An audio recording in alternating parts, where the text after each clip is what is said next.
Yeah, Doc Emmerich. I go back in the day with him. Oh, that was fast with that. I didn't even get my brand out. Hey guys, give me 1 second. You're gonna get the whole. There we go. You're listening to the best Phillies sports show in the Northeast on Northeast Streaming Sports. Wake up, Philadelphia. Let me hear you say the orange and the black.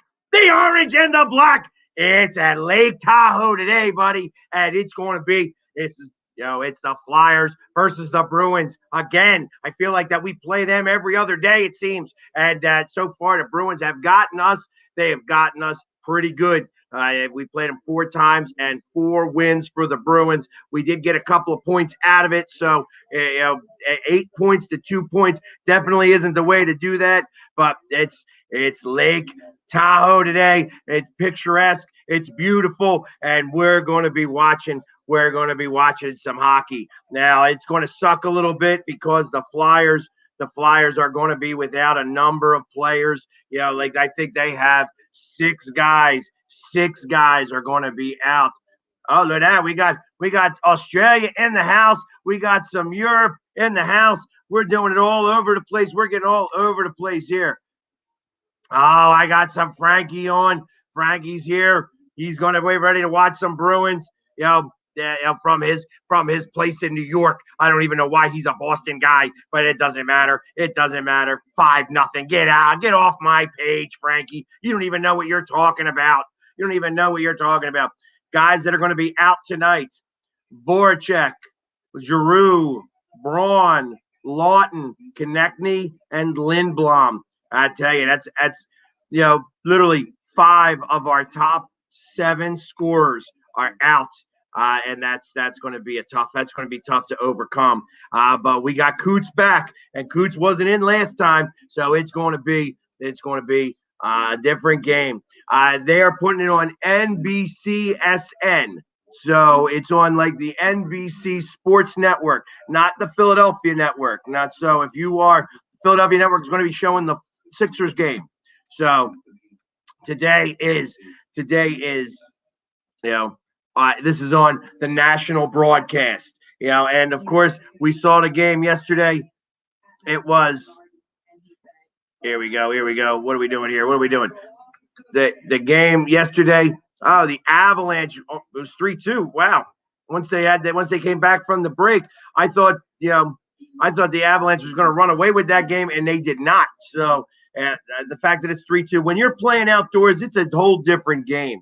It's a whole different setup. The boards don't, give a little bit more. So there's going to be, they bounce a little bit. The pucks bounces a lot differently than they do at, in normal places. So it's going to be a lot of a different spot, different type of game than it normally has been. But it's going to be a lot of fun tonight. A lot of fun. And like I say, we start here, and I think it starts at 7:30 tonight. We're going to be here. There we go. Where we at? It starts 7:30 start time tonight. So, and right now, as you hear in the background, we hear Doc Emmerich. Now, I remember Doc Emmerich, from all the way back, since they're doing a whole hour long because he just retired, I remember when he was with Prism in Philadelphia, and Prism was where they would show the Flyers games, and it was just really, it was an amazing type of thing. That's what's up, MJ. What's up, Jim Bay? MJ, look at that. He hates the Bruins. That's okay, but he goes, "Wake up, Philadelphia, and let me hear you say the orange and the black. The orange and the black. That's what I'm talking about." Oh yeah, it's going to be a fun day today. I'm in a good mood today. It's been a fairly light day. I was all ready to go.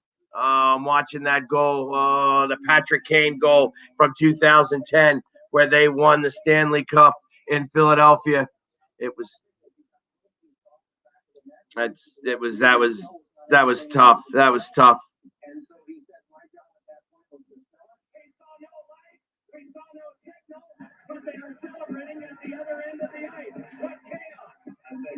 Yeah, I remember that game, and nobody knew. Nobody knew. I remember it so bad. It was so tonight, because I don't have a reverse retro jersey, I am talking about Simmons. I'm repping Simmons because this is the closest I have to the reverse retro jersey, and it goes well with my face. It looks like I match 100%. I got the stripes, stripe, stripe, stripe. That's what I'm talking about. Oh, baby. Oh, baby. That's what I'm saying. Dave Poulin. Dave Poulin. I remember Dave Poulin days. Dave Poulin. Let's talk about that team real fast. That's like the team from the 80s. Like late 80s, early 90s even. Because let's see, that was Brian Propp was on that team.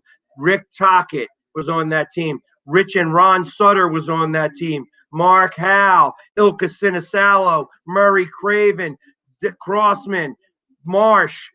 And a little bit earlier, like you had Boxcar Hospodar, who I'm even happy to say, with Boxcar's daughter is getting married to a buddy of mine, and congratulations, Billy. He just proposed to his girlfriend. Now it's his fiance, and it's Ed Hospodar's daughter. So I really wish them all the best. But I'm getting a little bit of off track here, as we were talking about how it's like, that's what I'm saying. Let me lower this down a little bit. There we go.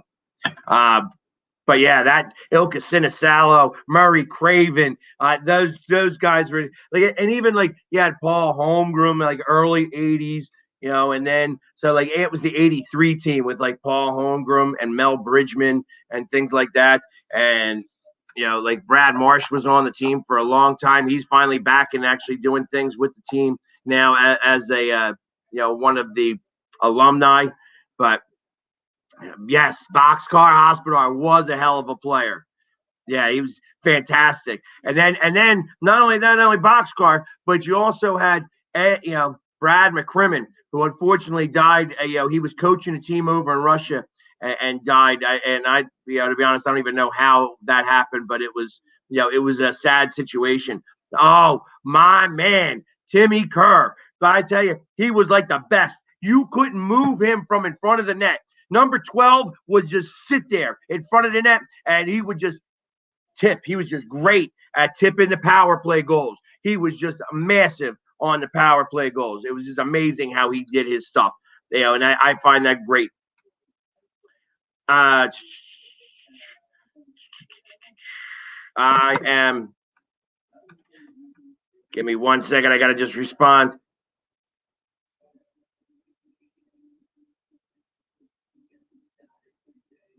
Yeah, I gotta let everybody know that I'm doing my podcast right now. We're doing it live. That's right, as we're getting ready for this. There we go. There we go. Oh yeah, baby. This is exciting. It's exciting. I like it. If Flyers are doing a long thing. Yeah, that's what it was. I remembered it was something kind of funny. Yeah. And that died in a plane crash with the team. That was really kind of sad. But I remember, like I said, when that happened. It like I said, when a Flyer dies, it doesn't matter how long he was with the Flyers, because you got Ron Flockhart, Flocky Hockey. He was one of those guys. Oh, there's another one. Look at this. We got two people from Australia today. Look at this. I got one Australian guy, and we had one really early. Look at that. Mario, we got Mario checking in from over there. I want to see where the other guy is. He was all the way up at the top. This guy, we got two Australians on the hook. I'm waiting for Flyers hockey tonight. That's what I'm talking about. I'm super excited. That is amazing stuff. Renee, that's okay. There we go. Renee, that's okay. I didn't play in that game, so you don't have to apologize to me. And not even a little bit. Like I said, they had a lot of guys that were out of the mix. So you can't be doing that type of stuff. Like I said, it was just they have to play mistake-free hockey. It's so hard to do when you are on a short-staffed team, but it's it's what I'm talking about. You know what I mean? Those are the types of things that are kind of you have to be able to do and keep. Like I said, you got to not turn the puck over. You got to make sure that you're able to do the things that you need to do well. And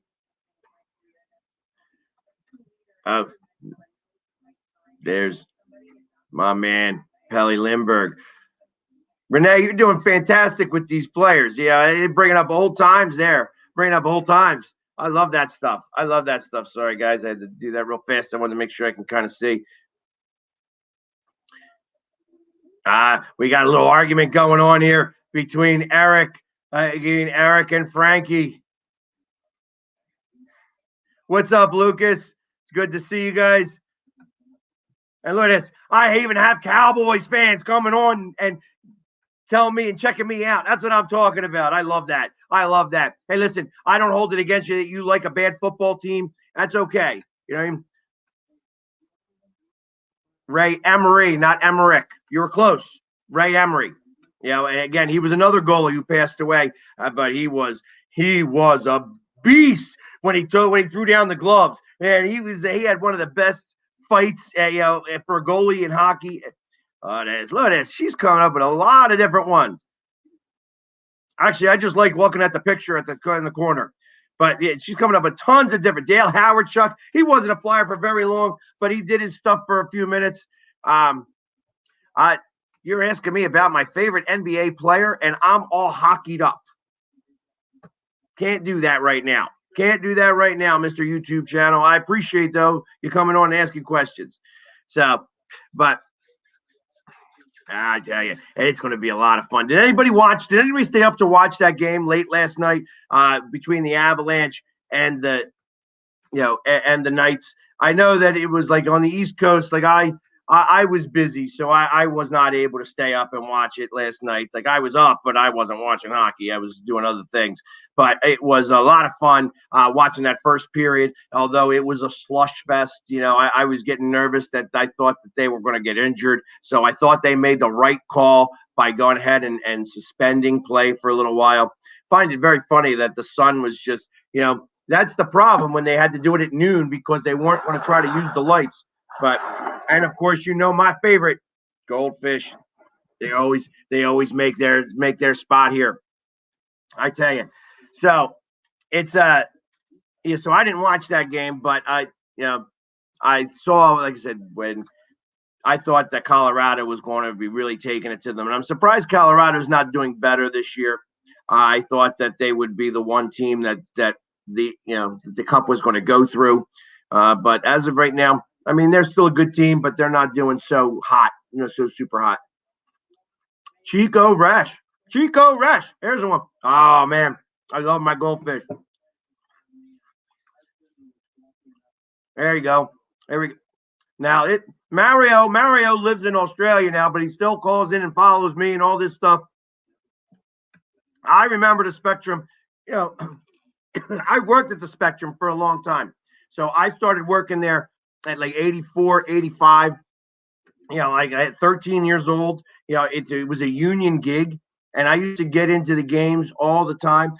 There were seats in the Spectrum that were, obstructed view seats. They were discounted seats because you couldn't see all of the game because there was a big pillar in the way.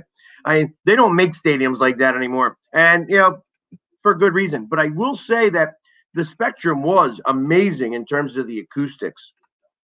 That was some great stuff, and I had a lot of fun times at the Spectrum.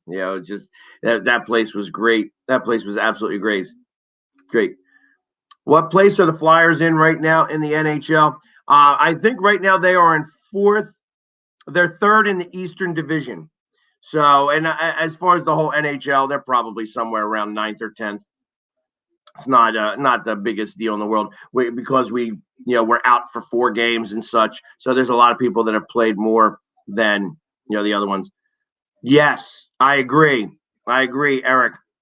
Yeah, the energy, like that building shook when it was exciting, and the Wells Fargo Center just doesn't do it the same exact way.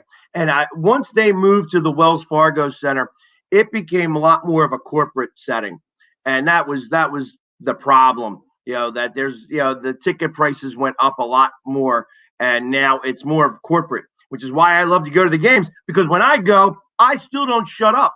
I still do what I do best. I like to make fun of the players. I remember last year where it was the Flyers versus the Devils, and we got spanked. It was like a 4-0 game, and I'm sitting there and I'm talking, and Simmons was on the Devils at this point, and I go out there. I'm like, "Wow, Simmons, you're looking old. Do you need a nap?" And JVR started laughing. And it was kind of funny. It was just kind of, you got everybody kind of laughing around me and stuff like that. I love bantering with the players. I love it. Like if I know a little bit, because I try to do my homework. I try to find out about some of these players. So like if they got an ugly girlfriend or something like that, I'll start razzing them. And then sometimes the players will pick up on that and they'll start razzing them. It can sometimes get exciting. I love it, especially when I go to, like, I've gone down to Washington for a couple of games. And last time I was down there, I thought I was going to get beat up. I thought they were going to, this one guy was just not very happy with me, and he wanted to beat me up. I'm like, well, pack a lunch, buddy. And, ultimately it was, like I said, they won that game like 6-3. Just, he couldn't say nothing. I was louder than most of those Capitals fans. They're just not, they're not real fans. They're not real fans. Thank you, Will. I appreciate that, brother. So that's just part of the fun of being at a hockey game. Like I said, I don't shut up when I go to these games, and they've only seen the Nemo. I haven't even gone. Actually, well, the first time that I actually brought this look, they put me right on.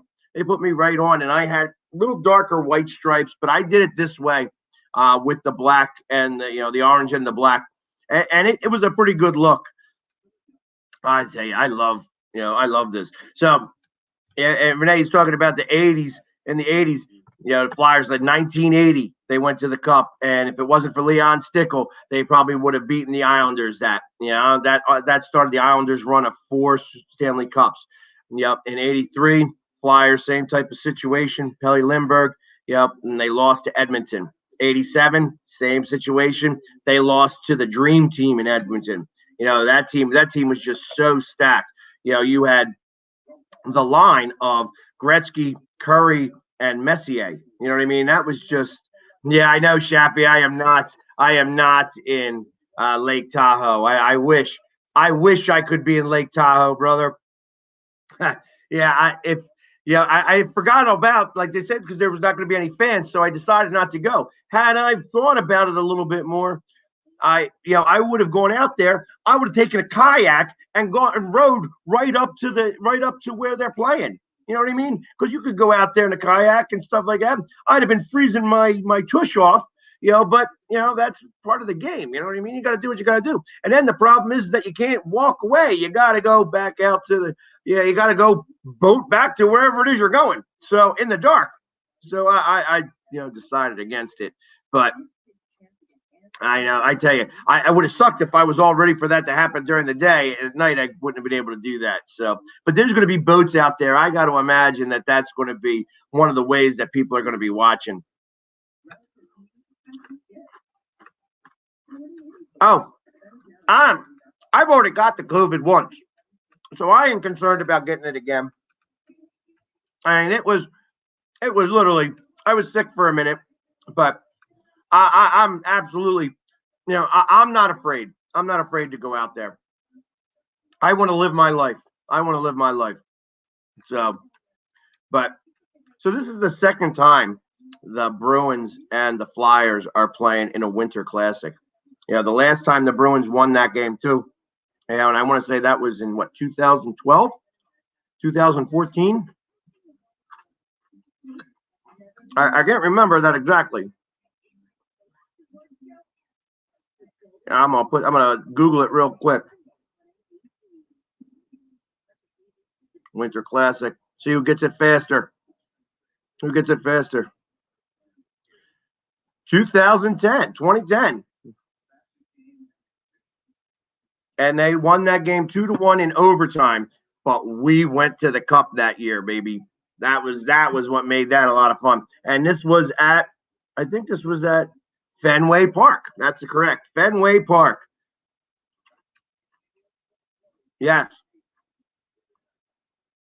There we go. Yeah, last winter, Citizens Bank Park. Well, it was a couple winters ago, I think, wasn't it? Damn. I know last time we had, yeah, it was, I want to say that was 2018, because that was when we beat Pittsburgh.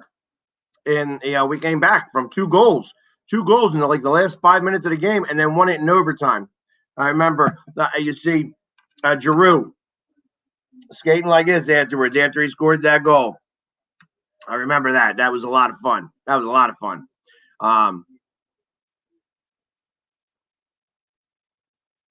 Yeah, I'm watching the thing with Doc Emmerich, and he's getting a little bit, upset because he knows that it's over. He knows that he retired. Definitely the best hockey announcer of all time. Definitely the best hockey announcer.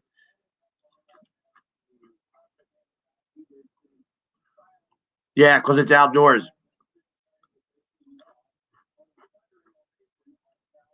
I would love for the Flyers to do it. Like I said, they're hard. It's going to be hard tonight. They're down six guys, and that's a big deal. I agree. Doc is the GOAT. And like I said, I remember him back in the Prism days. He was like a young kid, skinny, funny looking, just was kind of goofy looking, and he called all the Flyers games. And I will tell you, like most of the hockey announcers have come through Philadelphia. I mean, there was Gene Hart. I mean, Gene Hart was, amazing. You know what I mean? Good night and good hockey. Yeah, but he was just great at being able to call a game. There wasn't anybody better at it. And then Doc came in, and he called games on Prism for such a long time. And it's just, and then he moved on to do the national broadcasts when Fox, if you remember, Fox started to put hockey games on TV, and there wasn't a lot of people watching. And that's when they had the glowing puck. They had the puck, and it would, if it was a fast shot, it would be red, but most of the time it'd just be blue dot skating around the ice. It was kind of funny. Yeah, it started again at midnight. That's exactly correct. Shaffy, unfortunately, I think the Sixers are going to win. You know what I mean? Not unfortunately, but I'm just not really talking a lot of Sixers tonight because it's Flyers hockey, and we're talking all Flyers tonight. I know that the Sixers are about to get started here in another minute or so. I think the Sixers win hard. They beat Toronto out pretty quick. So there we go. It's 4:00. Let's go. It's orange and the black. That's what I'm talking about. 4:00. He must be on the West Coast, but that's okay. He's still a hockey fan and a Flyers fan. I hated. Yeah, I'm looking at these Penguins jerseys with the light blue jerseys. I hated the Penguins light blue jerseys, the powder blues. They were. I'm not a Penguins fan in any of it, but let's go. Let's go. I'm going to watch this again sometime when I'm not doing a podcast because, like I said, I was a big fan of Doc Emmerich. Here's the pregame. They're going to be doing here a little bit of the skate. They're going to be showing a little bit of what's going on here. I want to see how this ice looks. Like I said yesterday, in the beginning, I didn't see it midnight, because I was busy doing other things. But the sun is shining. Interesting. It's very interesting stuff here. 41 degrees. So 41 degrees isn't so bad. So it's like when it's 50 degrees is when it's an issue. And there's that sun, not a cloud in the sky either. Not one cloud at all. Look at that. Amazing. Amazing. Right now it is 7 o'clock in Philadelphia time. My favorite Flyers player now or of all time?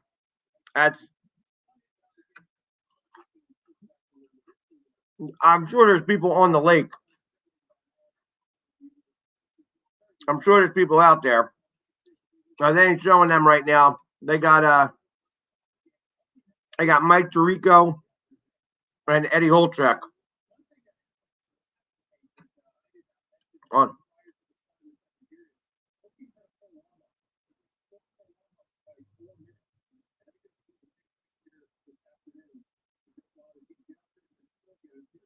There you go. Yeah, they got the ugly yellow, the puke yellow, the snot yellow jerseys of the Bruins. That's a loogie yellow, but it's going to be on NHL and NBC Sports Network. I do not have Xfinity. I have what do I have? YouTube TV. That's awesome, Eric. Yeah, cameo is a great little thing to do. Yeah, and John LeClair still lives local. You know,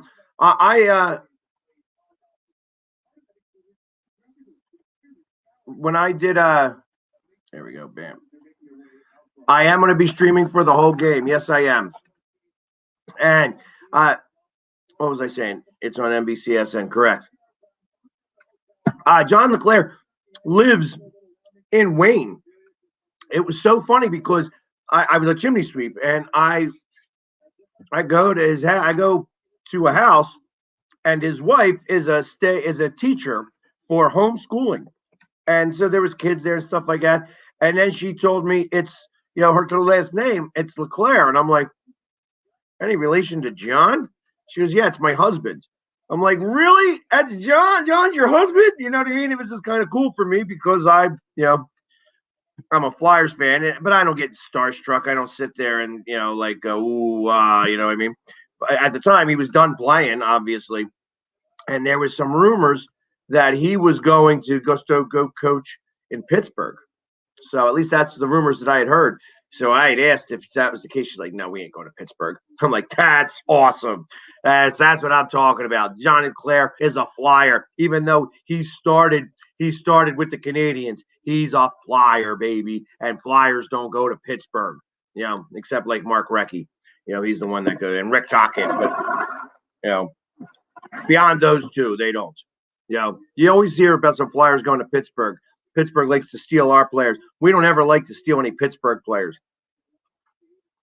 Not a big fan of taking their players. But my all-time favorite player of all time is the number 19, Rick McLeish. By far my all-time favorite player. I wear the number 19 specifically because of Rick McLeish. And I've watched it even when he became a Hartford Whaler. I remember watching him score a goal against the Flyers where he didn't score the goal. Somebody else scored the goal, but I watched him jump over the puck in such a way. It was like the most amazing thing that I had seen at that point. Like he literally did like a full jump and he like kicked his knees up and stuff like that. And the puck went. Bob Froese was the goalie at the time, did not see it at all, and it went into the net. I tell you, Rick was an amazing guy, back then. Yep, Yager. All right, somebody had to catch me. Yeah, they caught me on the one. Yep, Yager. Yeah, but that was well after. He had played for a couple other teams beforehand. So, and they're showing pictures. They're taking a picture of the Boston Bruins. Oh my God, that's awesome. The Bruins got a little person on the team. That's kind of funny. I didn't realize that they had somebody on the staff that's a little person. I can't call him a midget. I really like these jerseys. The orange is an older orange. It's not this orange. It's a darker orange. I love that dark orange. That reminds me of old-time hockey, old-time Flyers hockey. I like that stuff. Will there be a link today? I don't know. I was thinking about it, but the moment, I had too many haters the last time. So, Greg, I just saw this real quick. You played with Brizgalov's son? That's cool. He's still local too, I think, isn't he? He still lives fairly local. Brizgalov. He wouldn't have been. He would have been a better goalie if he was, not playing in Philly, I think. Here we go. 2010 Winter Classic.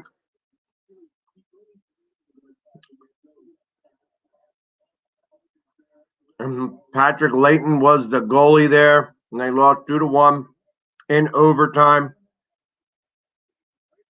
But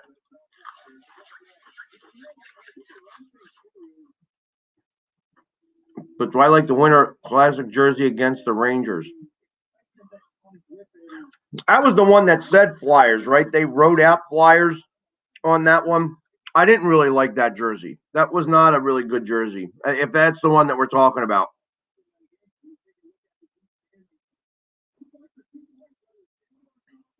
So right now, the Flyers are in third place with an 8-3-3 record.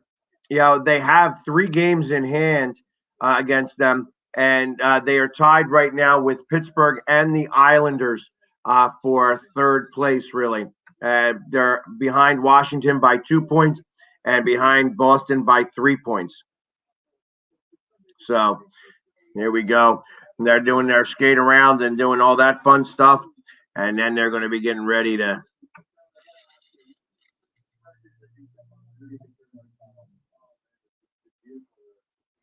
scenery and everything. They're talking to Bruins.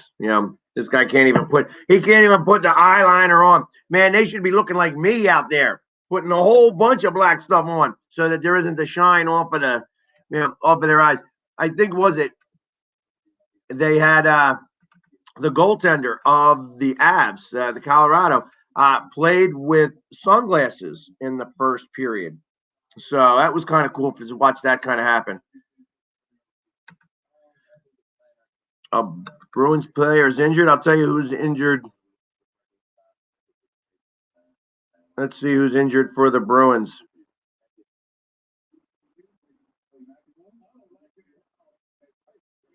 I know that Cam Neely, the president of Boston. Yeah, I mean he was a Bruin for life. Krejci's out. Grzelcyk is out. They got some defensemen out. Actually, Miller is a coach's decision, so that's not really a big deal. Case and Krejci. Krejci's a halfway decent player. Grzelcyk is also. Grzelcyk actually played really well the last game against the Flyers. But yeah, the Flyers are really the worst set of this team. Yeah, out of the 2 teams, the Flyers are the worst part. I mean, like I said, being down Voracek, Giroux, Lawton is the big play. He's the one that's really hurting that we're missing. And Konechny always seems to play really well in these outdoor games. So we're going to be missing him tonight as well, which is a shame. But that's what I'm talking about. This is part of, this is why hockey, you got to still do your thing. They say it's 41 degrees out there. He asked me what temp is it. It's 41 degrees, and there's not a cloud in the sky. Like you can see, it is blue skies. But now it's, obviously it's about to set, so they're going to be playing under the lights here in probably another hour or so, and it's going to get colder, obviously, because you can see that the ice is actually doing pretty well. It looks, as I'm looking at it right now, you can see it actually looks like it's in pretty good shape. I mean, obviously, it's a little bit melty. You can kind of see that when there's a lot of shaving on, and of course they're out there doing skating warm-up, so everybody's out there skating. But when you see a lot of that, you see it starts to get a little clumpy and then slushy. And that's what happens at the top. That's what they're going to every stoppage of play, like every 3 minutes, 5 minutes, they're going to have to go ahead and, shovel that out so that it doesn't get slushy, or it's got to get below the 32 degrees. It's probably like once it gets closer to 35, 36 degrees. But I think it's going to be hard in net tonight. Yeah, this is going to be a fun game. This is going to be a fun game tonight. Sorry, I kept that up there. Who looked like he was limping? We got Renee. She keeps coming up with some more. Peter Forsberg. He wasn't a Flyer. I know he was played for Flyers for a few minutes, but he wasn't a Flyer. He wasn't really any good as a Flyer. He was much better as a Colorado Avalanche. He had the ankle syndrome, where his ankles were just shot by the time he came to play here. Frankie, I agree, Frankie. We should be there. That's the way that should be.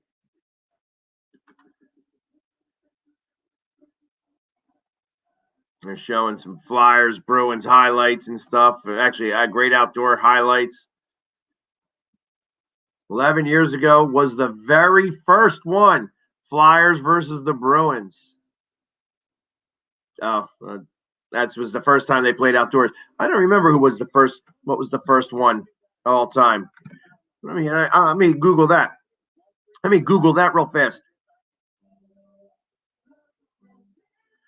What was the first Winter Classic? 2008, the Sabres versus the Penguins.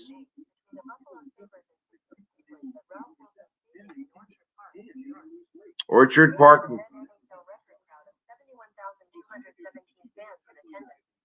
There you go. And I think that the Flyers have actually played in the most amount of games. All right, let's ask that question to Google. Who played the most amount of Winter Classic games? Let's see. Who's she isn't going to talk. She's going to make me count.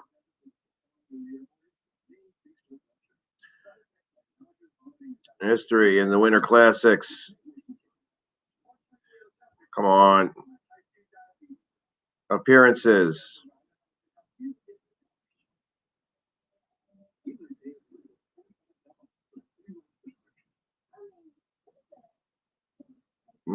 They say the Flyers have two. So I guess they're calling the Winter Classic is on New Year's Day. That was specifically the Winter Classic and not the outdoor series. So that's the difference, I think. The Flyers have played in more than two Winter Classics. I know that. Because I've got this is a Winter Classic jersey. I've got another Winter Classic jersey up there. I know that that was not the one that they played against Pittsburgh or anything like that. So that's also not the jersey that they played up against Boston. So there's been like at least 6 or 7 outdoor games. And they love putting Philadelphia in it because Philadelphia travels. That's why, because our fans are always going to want to go to these games, even if we can see or not. That's right, Ed. He came up with it. I Googled it. I had to find out from Google. But the Penn versus Sabres in 2008 was that one. And for extra credit, because I didn't even look at that real fast, I guess I could have said, who won that game. I didn't even check. So I don't care. That probably was the Penguins, because Dominic Hasek was already gone in 2008. So they didn't have a good team then. But all right, we got 15 more minutes before the drop of the puck. It's going to be a lot of fun tonight. Lots of fun. Let's go, Flyers. Let's go, Flyers. What do you guys thinking the score is going to be? That was Crosby in a shooter. I am live on TikTok, Greg. Am I live on TikTok? Yes, I am live on TikTok. I think so. There we go. What channel is this on? It is on NBCSN, not NBC Sports Network, not the sports channel, not the local sports channels. So 5-3 or 5-4 is what you're thinking.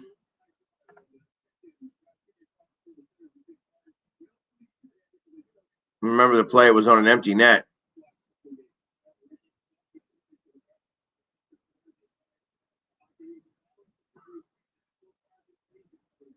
Crosby in a shootout. That's who won that game, I guess.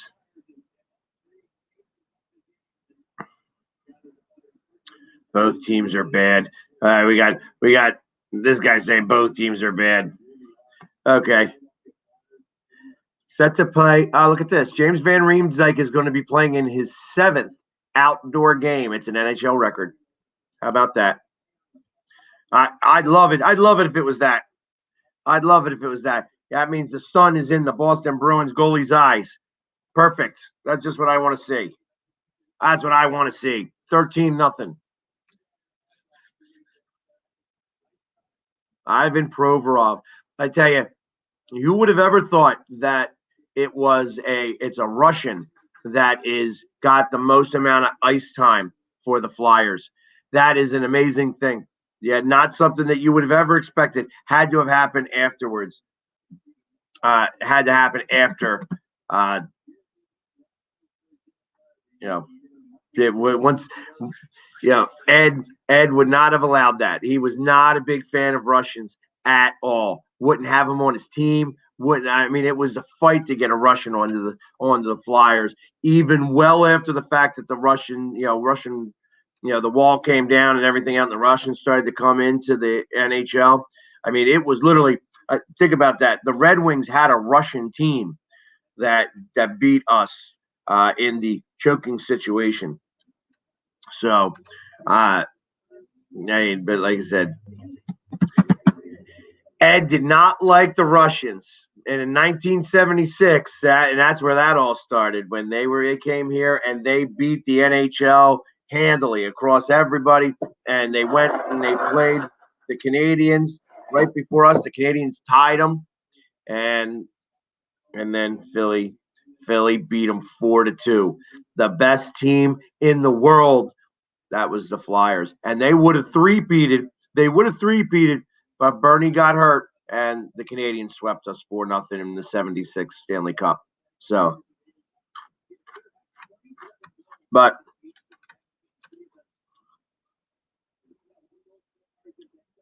the Flyers-Kings game when they scored 13 goals, I do remember that game. I do remember that. Just, it's funny because we got Chappie saying it is possible in hockey. The Flyers have scored 12 goals a couple of times. They've played games where they've had double-digit goals. Mario, if you want to come on, I'll send you on. Here we go. I'll send you guys the link over there. Just because you, Mario, I want to have you come on. You have to be a fan of me on Facebook. They're not going to be the only ones that have this right now. And it's really just more for Mario. So, because I haven't spoken to Mario. I'd love to have him come on here for a few minutes before the game gets started. All the way from Sydney, Australia.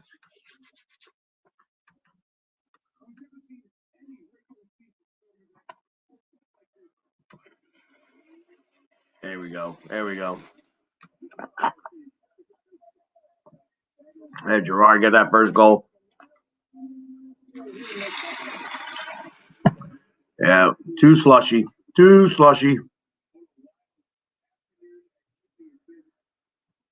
They had the longest thing ever happening over there.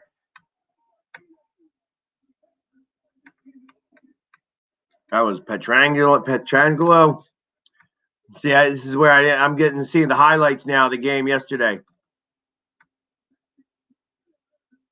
McKinnon again. What's the most goals ever scored in a Flyers game before? I'm drinking iced tea. Let's see. Most goals ever scored in a Flyers game. Here's information from Wikipedia. That did not answer.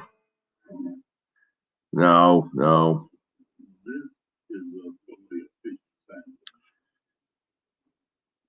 This is Arby's crispy fish sandwich.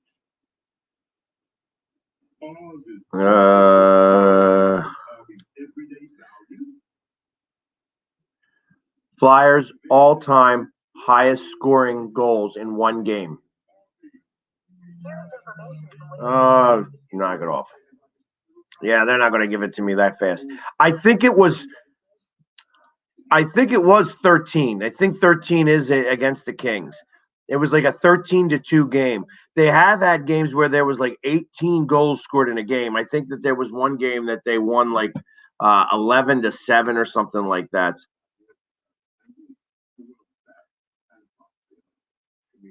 Did I? Is that what I just did? Is that what that's called? I did the John Ritter groan. Oh. I do drink beer, MJ. I do drink beer, just not at home. You know, it's like beer, and I don't drink beer on the podcast because I'd have to go pee every 5 minutes. Who wants to go do that? Who wants to deal with that? But yeah, I do. I definitely do drink. So I said it's iced tea, but it's iced tea vodka and iced tea. So I am drinking tonight. I'm not all just I'm not all, you know, I don't have my angel wings on tonight. Not tonight.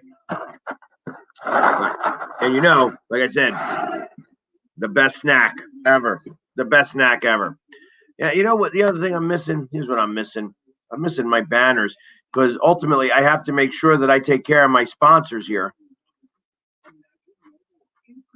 Here we go. Where's that? Where's that? Where's that? Philly Sports Trips. We are going everywhere. We, you know, and I'm ready to announce it now. We're doing a couple of trips. We're doing the New York Mets. It's a day trip on a Saturday where you're going to get to go with me. And that's at the end of June, June 26th. Phillies against the Mets. And the Philly sports guy is going to be out there in his red pinstripes. Oh, yeah. You may have seen that before. And then we're going to Yankee Stadium. Yankee Stadium. I need to know what I know the day. I know the day it is. It's in July. It's on a Wednesday. So you got to take off work. But we're going up there, and it's going to be Phillies, Yankees. Again, it's a day trip, and I'm going there. Look at that. They're showing Gritty go skiing. I like that. I don't know who this guy is who keeps talking. Rutledge Wood? I don't know who he is, but he's a weirdo. Were you able to get on, Mario? I hope you were able to get this. I'll be there, Frankie. I'm going up there for the Yankees game. When the Phillies play the Yankees, it's a Wednesday. I'm going to be there. You can't be asking me football questions. I ain't going to be answering them. I'm not answering football questions when I'm in hockey gear. Well, I'm going to be there. If you want, you could see. That's where I could be doing this. That's what I should be doing. I'd have been there on the lake in a Flyers jersey.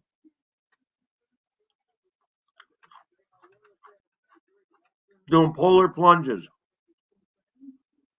Gossip spares out there in a little canoe.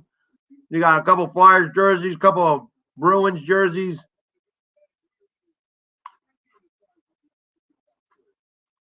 Sean Couturier, Coots. Without his teeth, Coots.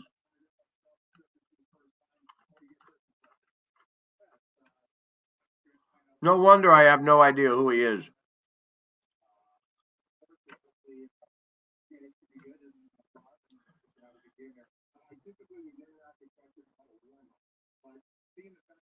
He got no teeth. He got his no teeth on.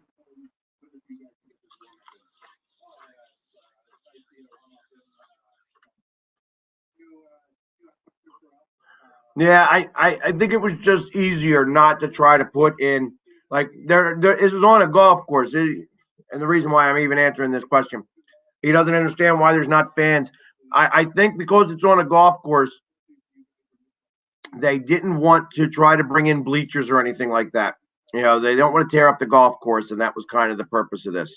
So, you know, this area. They made that little lake. You see that little lake that's over there? That actually feeds the water to go into the rink. So there's a whole bunch of different situations that have occurred for this game specific, and There it is, the COVID-19 list. You know, Giroux, Konechny, Voracek, Lindblom, Lawton, and Braun. All of them are out.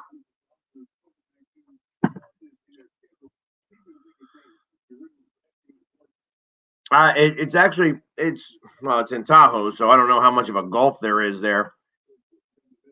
Golf is what it is. Yeah, exactly. It's a golf course, is what it is. So, and that's why I can't imagine that they were going to. They probably had very specific. This was thought of. I mean, they put up. Those are makeshift houses. You know what I mean? They put up. I'm looking at that. If you're watching the game right now, you see that's a whole thing. So they're like, and put up and stuff like that. That they come down very quick. It's going to be easy to take this all down. This is the last game that's going to be played here, so you'll get to see this. This will all be taken down in the next 3 or 4 days, if it takes that long even. I love that there's Flyers fans out there. That big Flyers flag flying. Oh, my man. All right, so before the game gets started, I'm going to update everybody on some scores and highlights. Right now, 4 minutes left to go in the first quarter of the Sixers and Raptors.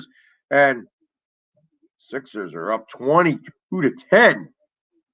22-10. He got 6 points by Embiid and 5 by Simmons, 6 by Curry. Curry must be doing pretty well.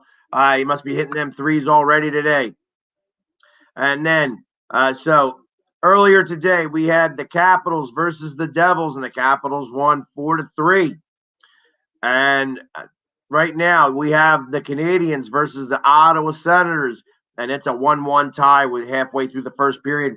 Later on tonight, we have Winnipeg versus the Vancouver Canucks. But right now, the Sixers are up 22-10 in the first period. 4 minutes and 18 seconds left in the first quarter, and it's the theme song of the Sixers, 10-9-8 76ers. Here we go, 76ers. There we go, baby. Here we go. As they're getting started, the sun is about to go down behind the mountains here shortly. We're going to be doing our thing. It's going to be getting started here very shortly. We have like another 6 minutes left before it goes. What's up, my man? I'm in a great mood right now. I'm in a great mood. Did I just see somebody talk about the Trailblazers? The Trailblazers? They ain't playing the Trailblazers. I tell you, some people just do not have the right idea. They're playing the Raptors. But that's okay. That's all right. The Trailblazers was a couple of weeks ago.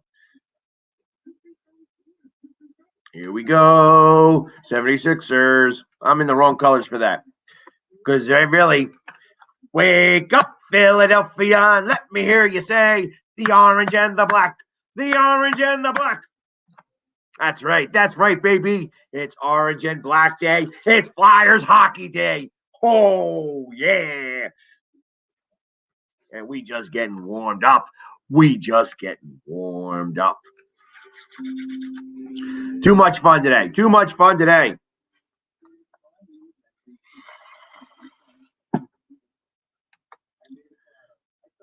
I'm seeing if I don't know if Mario's able to figure it out or not. Hopefully, Mario, you were able to come on. I know I sent that stuff out to him. And right before the game, all right, so I'm going to take a quick station identification here since I got to do my thing. And I'm going to get myself together, refill my drink, and let's do this. Well, I got some time left on this drink. But I'm going to fill it up anyways because we got first period hockey to come on. So I'm going to do a quick station identification, and then I will be right back. Don't worry. We ain't going to miss not one bit of puck action here. Let's go, Flyers. Yeah.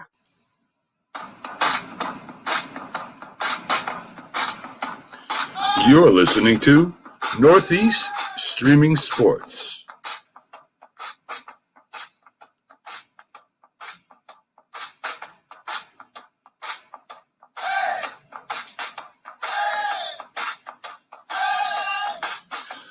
A group of independent podcasts came together under one umbrella to give you a network that streams from Northeast, New York, down the East Coast to Louisiana, and across the Atlantic Ocean to the United Kingdom. Northeast Streaming Sports streams live on Facebook, YouTube, and Twitch. Can be seen on Twitter and Instagram. Audio carried on Spotify with our own website for the best sports information, updates, commentary, and entertainment. Sportscope, TGI Sports Talk, The Safety and the Sports Writer, The Philly Sports Guy, The Mac and Jack Sports Show, Stu's Wrestling Podcast, Four Stripes on Ice, Talking Baseball with Sal and Gioletti, Unscripted, The Big Shaw Sports Report, Frankie C Sports, Fantasy Football Face-Off, 12 shows and growing. There's one place to get your sports on Northeast Streaming Sports.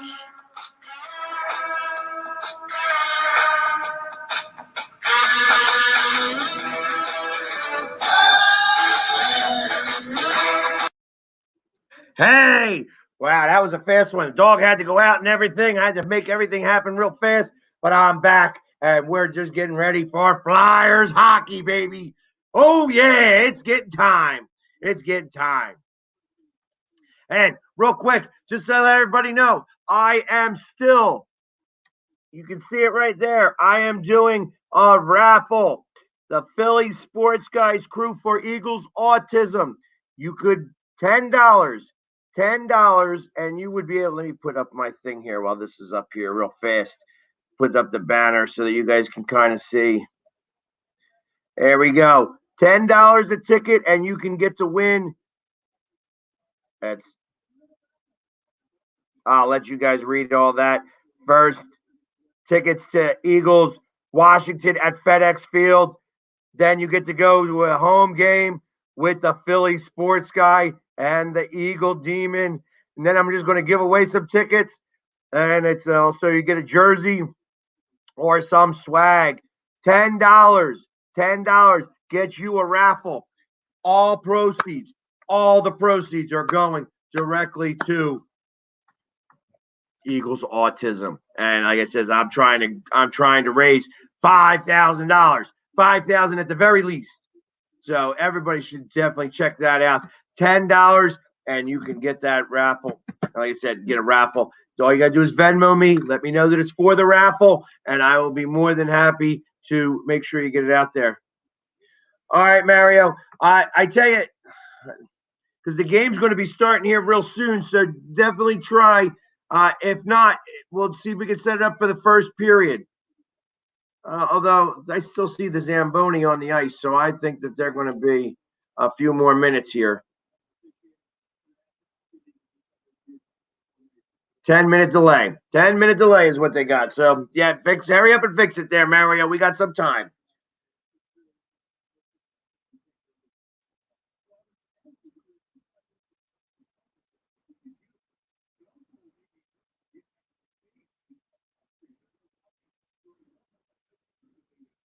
Yeah, the shade. You get all that shade. I got to hear some of this stuff, some of the.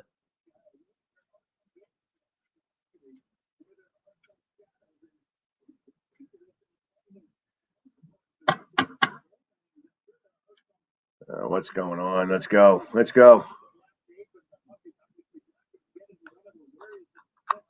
Next thing you know,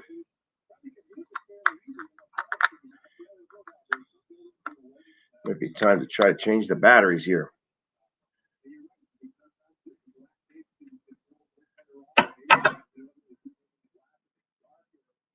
There we go. We are dealing with some sunlight right now, but as the sun sets, as we get into as the sun sets, baby, it's going to be some Flyers hockey. That's kind of the reason why they're doing a delay of 10 minutes. North American born. In New England, it's much more prevalent to have outdoor rinks, freeze a pond, people build them. The Bruins social media did a great job with their website. Had a bunch of folks from Vermont, New Hampshire, Vermont. their frozen rinks. Let's go, Flyers. And so you from Chicago, it is not as common throughout the United States as it is in Canada to have a sheet of ice or Wow. I don't know what just happened, but the Sixers all of a sudden, out of nowhere, are now losing the game 27-24. 5-10 minutes. 5-10 minutes, that game will start. Yeah, they're down 28-24. They were up 24. They were up 22-10. They got 2 points, an 18-2 run to end the period. PU.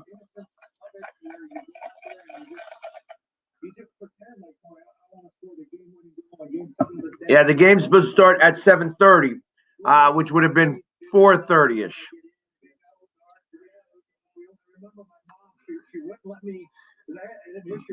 So we're going to be getting started sooner than later. Let's go. I'm ready. I may have to get another box of goldfish.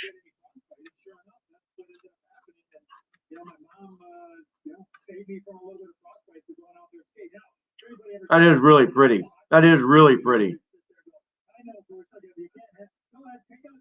Oh, they have a wall up, so you can't just walk up there. That's the problem. You can't walk up to the rink, which is a shame. That is a shame. Let's go. Two outdoor rinks at the township care. Looks like some of the snow melted since yesterday. So, and there's Gritty. I see Gritty out there. New England, Michigan, Western New York, of course, the great state of Minnesota. So many people live the dream. Interestingly enough, I was talking to Shawnee today. He's out in Vancouver right now, but he was the dancing Flyers guy. All right, Mario, I got you. Thumbs up on that.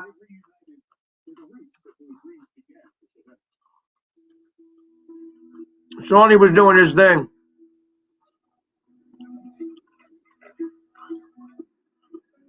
Look at that. Wayne Gretzky, Eric Lindros, Pavel Bure, Korea, Gordie Howe, Mario Lemieux.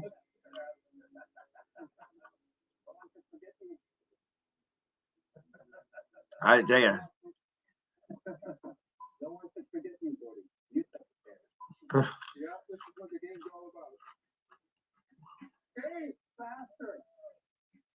You guys miss it? Absolutely.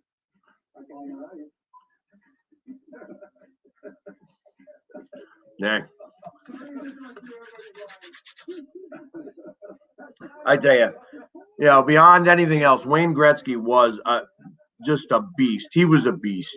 And so was Mario Lemieux. I mean, the hockey was so much different back then. Paul Correa.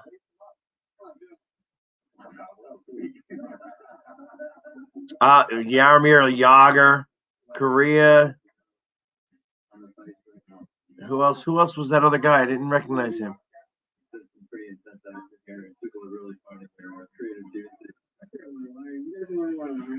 No thanks, boys. It's your turn now. No thanks, boys. Pavel Bure.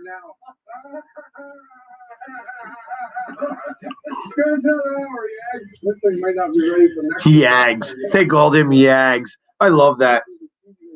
I got to imagine they are going to be doing the national anthem. I don't know if they're going to be doing it live or not. This is kind of cool, though, to watch, like, these 7 guys, like, all in the same. Hey, boy. Just showing the commercial from back in the day. A little energy, dog. A little more excitement, guys. Yeah, their balls busted.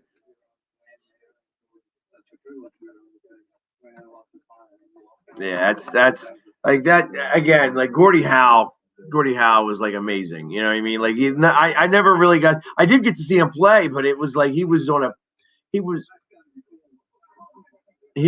the like a farm team, and they had him play, and he played at like 56 years old. He played in 5 different decades professional hockey. Like that was the big deal right then. Teemu Selanne was a beast. He was a beast. Anything. Paul Correa. Pavel Bure. Those guys were just like amazing. Like this. Like first off, you think about this in a different way. He did play with both of his sons. Yeah, that was one of the things he definitely wanted to do. He wanted to make sure that he got to play with both of them. And it really was. I mean, like I said, hockey was just so different back then. It was just there was a lot more hitting. There was the fights, but the fights weren't about that. But when you think about Wayne Gretzky and 212 points, 212 points in one season. That's 82 games. That's 82 games. Any way you look at that, that's like 2.5 points. 2.5 points per game was his average. That was his average. Think about that, because there were games that he didn't score a point. There would be games he just didn't score. I mean, he had an average of like only 1 point per game against the Flyers. Flyers were good at really keeping him held back. He still said he said to this day that Hextall was the toughest goalie that he ever had to play against. Mario Lemieux was another one. He had. That's funny. That's funny that you say that. That Gordie only had one Gordie Howe hat trick. He had.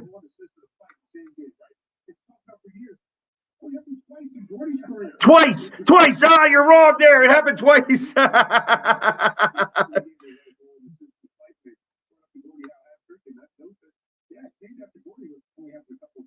Only happened a couple times. Hey, listen, and just real quickly as we're doing this, I wanted to show this to you guys. This is something I won last year at the Flyers Carnival. It is the last time that the Flyers were in a Winter Classic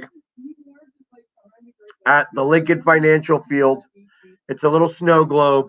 So as I see it, I'm like shaking it up because it actually did snow a little bit that day, and it was really cold. But they had and that's NFL. So like I said, I wanted to keep this. I wanted to bring this up here today. It was just one of those things. All right, Mario, I appreciate that. I wish I could show the game for you, Mario. I'm just not allowed to do that. They will kick me off faster than anything if I start to show the game. So I'm not going to be able to do that. But I appreciate that. Just let me know. Get that all worked out, and I'd love to have you. You'll be my first guy on at the end of the first period.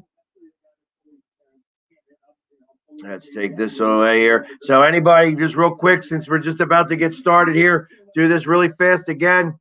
Here, I'm going to show this up here for, well, you guys are going to see that backwards. That's not the way to do that. But here we go. Philly Sports Guy.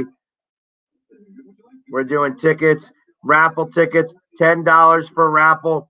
Go to my Venmo at the Philly Sports Guy. If you want to do Cash App, it's just put a $sign, the Philly Sports Guy. Just say that it's for the raffle. I will take a picture of it and send it over to you. All proceeds for this are going to the Eagles Autism Fundraiser. So I'm trying to raise $5,000, and you better believe I'm going to do it, because Philly Sports Guy never takes a loss. He never takes an L. That's what happens. That's right, baby. So definitely $10 at the Philly Sports Guy, or for Venmo, or $sign the Philly Sports Guy for Cash App. Let's go, baby. Oh yeah. So All right. Well, we're going to be starting here in about 10 minutes here. Like I said, it's already, I've been pumped up. I have been pumped up waiting all day for this game. All day. And I'm assuming that they're going to have the national anthem being played here. So I'll end up being quiet for that. Getting my position. But it's going to be, and you see, I even got my Flyers cup going tonight. That's what I'm talking about. Oh, yeah, baby. Oh, yeah, baby. And Mary, I haven't forgotten about you. I owe you 5 of those. I got to send you 5 pictures. Realistically, I'm going to give you the numbers, but you're already signed in, Mary. Thank you. This Mary's already bought 5. She bought a Flyers jersey. She got Flyers shirt. She lives out in Colorado, and she's a Broncos fan, and she became a Flyers fan just by following me. That's the way I like it. And I tell you, she looks a lot sexier now when she's wearing Flyers gear. Broncos are okay, but the Flyers are much better. So she is awesome, and she took 5 of those. So if she wins, she's coming out here to go to that, or she's going to donate them to somebody else. But it really is, they said I can really I'm very much appreciative. Thank you so much, there, Mary. It was really, really awesome. Thank you, Mickey. I appreciate that.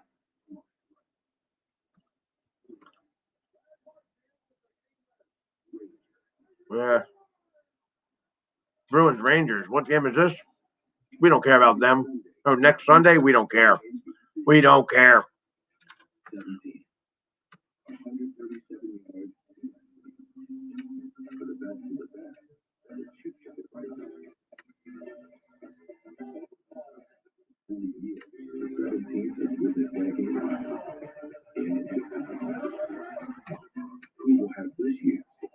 There you go. The 17th what's that, Sawgrass, right? And the Players Championship. I like it. I like it. Here we go, baby. Time for Flyers hockey. Let's go, Flyers.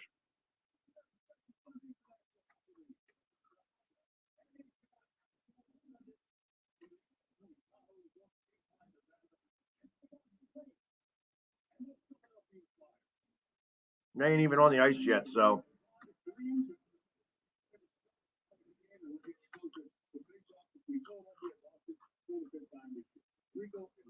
I guess it is going to start around 8 o'clock because they ain't even on the ice yet.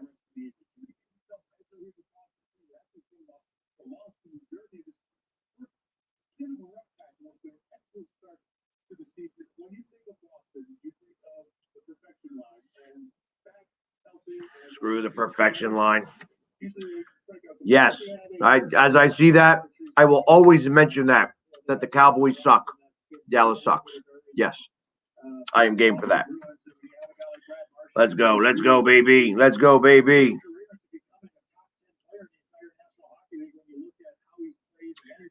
I tell you, Shafi, there's nothing better than a Flyers game. Going to a Flyers game live is a lot of fun.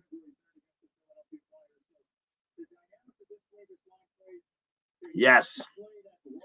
Yeah, when they lost to the Habs, that was like I said, I was only 4, so it was a different thing for me at that point. But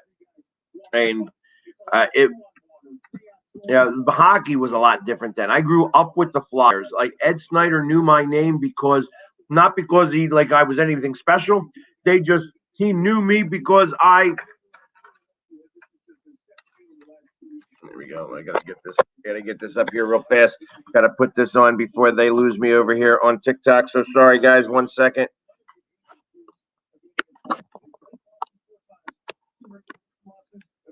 There we go.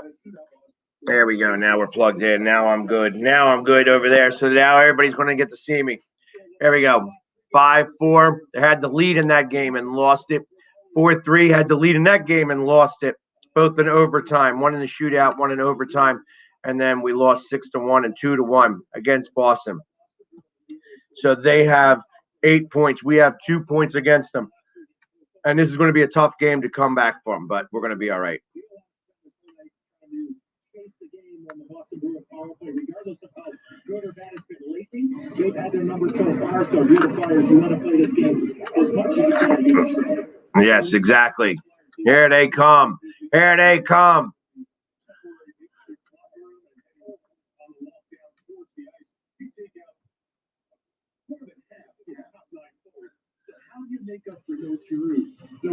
Yeah. Those guys up front, who usually are a big factor in those top few lines. How do you make up for them? How do you make up?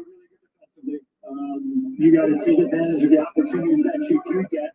But it's an opportunity for somebody else. It's an opportunity for a young player to say, there we go, baby. Here we go, baby. Not going to get the ice time that those guys are going to get, but if you need me, coach, I'm going to. Let's go. Here we go. They're coming out now. Here they come. They're good. They got a really good young goaltender in Carter Hart. The back end is mobile. They like to jump in. They're able to create offense from the back end, and they're going to really look for a guy like Sean Couturier, who's had some injuries problems himself this year, to really be the leader of the guys. Here we go, baby. Going to get started here momentarily. I'd love to see that. I'd love to see a fight of these. I'd love to see a fight with like the picturesque background.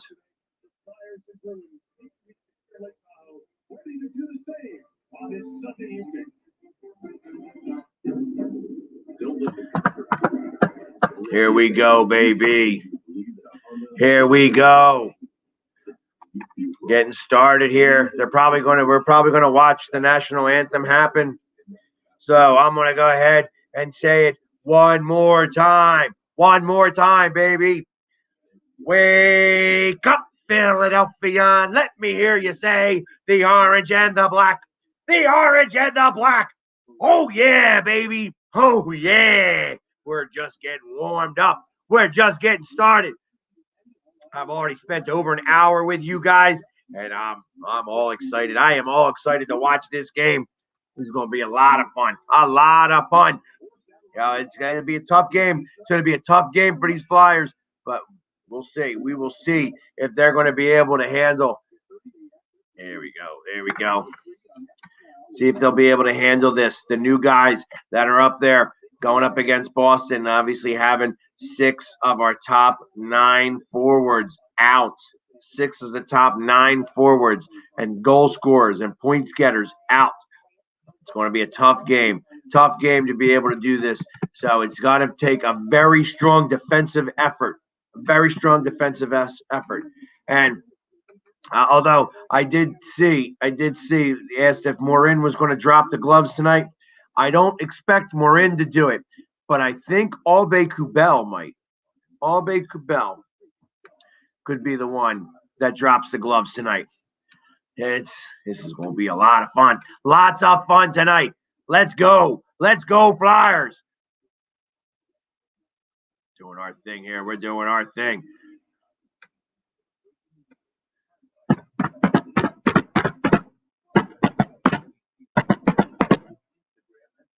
Here we go. Here we go. Nope, not yet. Not yet. All right, I'm waiting. I'm just waiting. They're showing deer running on the screen for me here. So that's a little different than what I'm used to. But it is going to be next man up. It better be next man up. They're going to have to. They got to have to do this. I mean, again, Boston has had our number as of right now. We are 2-2.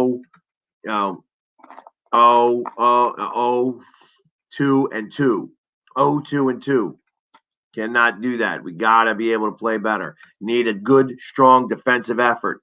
Strong defensive effort tonight. It's going to win this game. That's what will happen. If the Flyers can do that and just light on the giveaways. Light on the giveaways. They cannot give away the puck in their zone. Cannot do that. They have to be crisp with their passing and strong. Make sure that they can go stick to stick. That's how they're going to be able to do this. And I want to see them shoot the puck. Shoot the puck. Get it on net. Stop trying to go for that extra pass. I want to see it all. Yeah, look at them. They're all right there at the. They do have this big fence line caught up. Oh, yeah.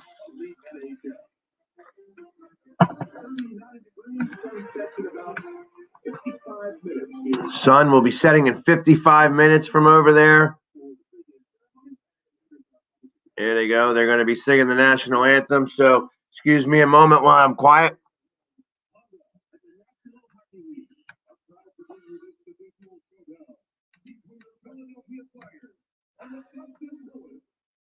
To perform the national anthem, please welcome 3-time Grammy Award-winning and multi-platinum selling artist, Pentatonic.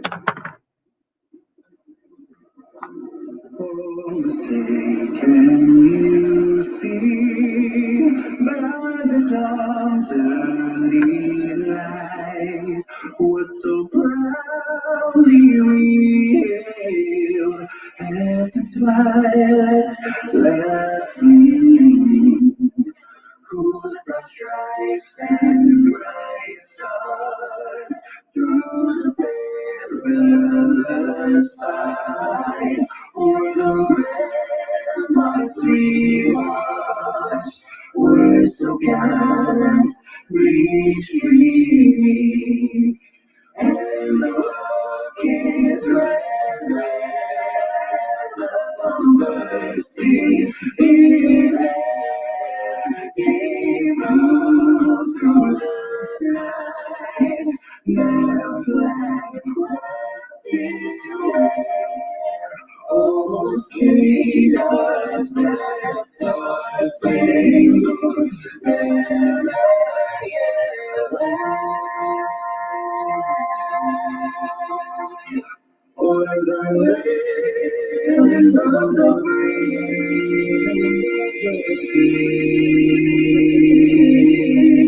As they do a flyby.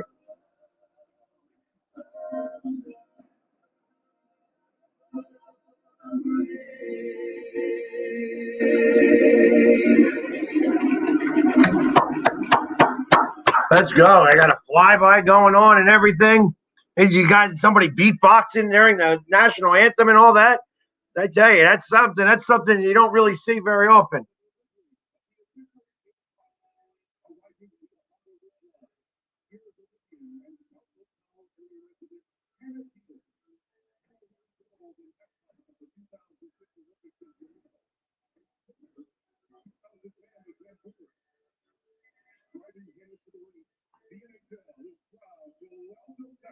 Local firefighter and paramedic Dusty R. Gooch.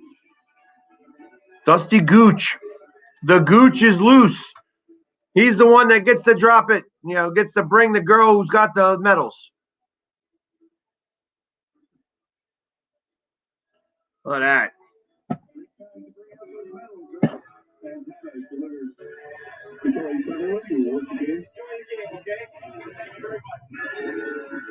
Wes McCauley, we are your way from She's about to slip. That'd have been funny if she slipped and fell on her behind. That'd have been funny. And we're ready for the drop of the puck. Let's go, Flyers. Yeah. And here we go. The shoreline of Lake Tahoe and to the best in the National Hockey League, the Boston Bruins and the Philadelphia Flyers set to their 5th meeting. Boston. As we get ready for the drop of the puck. There we go.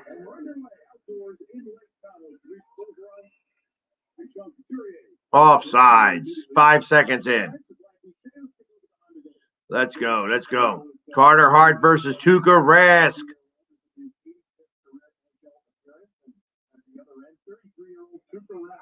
He is 3 wins shy of 300. 3 wins shy of 300. Let's go. Let's go.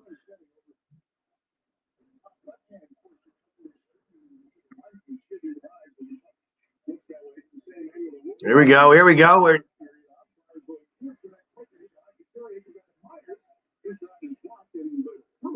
It's a 2-on-1. Dang, it was a 2-on-1 that fast. Pasternak again.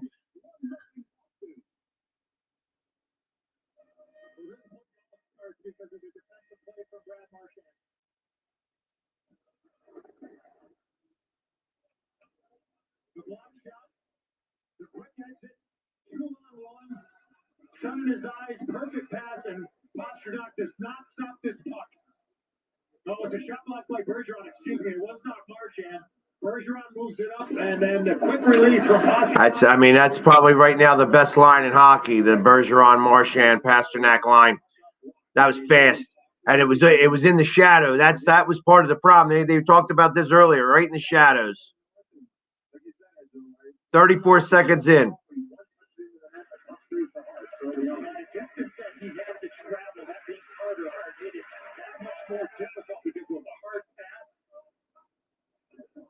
And he was able to one-touch that puck to the back of the net. You can hear the conversation. If it deflected out or not, looks like it did. Yeah, it was wide open. That is, and again, Carter Hart recognizing and having to respect Marchand coming on those left-wing boards. Yeah, it was. All right, that's all right. Maybe get an opportunity to get a glove or a pad on it. But the hero goal score for the Bruins does it early. He had 5 in his first 3 games back, only 1 since. It's goal number 7 on the season for Pasternak. He's under respect for the game of Marchand and the speed. You said it. He was looking directly into the sun. Almost impossible to see.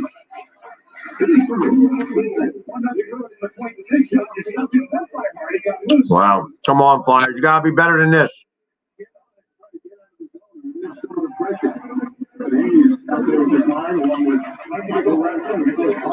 Hit him! Hit him! Shoot it! Shoot it!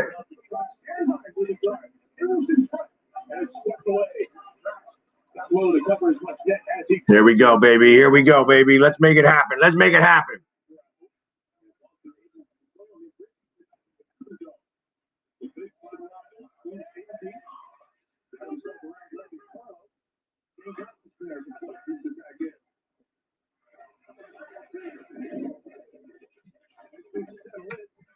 Come on, come on. Stop playing with the puck. You could have put it on net and have him holding you at an offensive.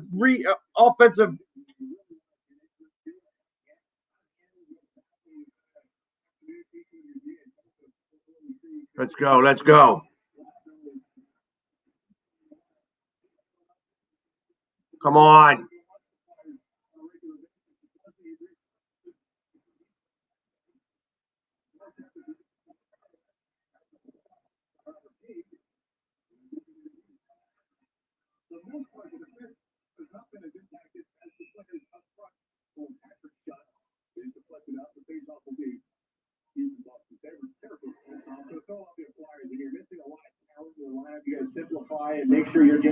That was a nice shot. That's what you got to do. Got to continue to put the puck on the net. Able to come up with a couple of saves early on. And look at this sun coming through the trees at Tuukka. Those shots coming from the sideboard where the benches are going to be a handful of hands. If you're a player with the puck in those areas, and it's in the offensive zone, go ahead. Don't turn down any opportunity. Yeah, it's just like, oh, funny.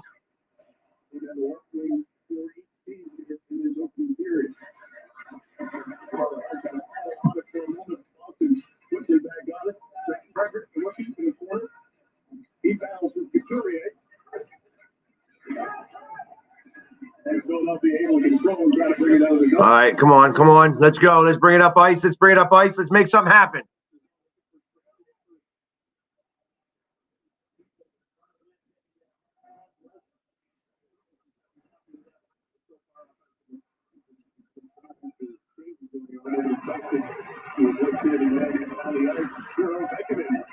The 22-year-old Finn, the first round pick from 2018 in the Boston Monarchs. For the first time this year, and his 8th career game. Come on. Like, he literally stole his stick. Stole his stick. That's holding the stick. That's called holding. He sat there. He's like, what? Come on, ref.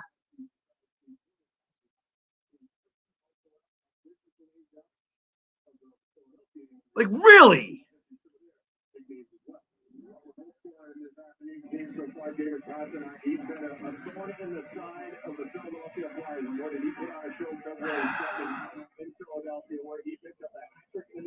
Yeah, it's...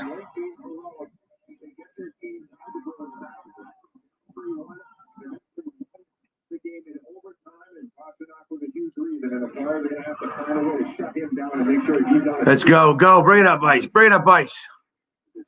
All Baku Bell.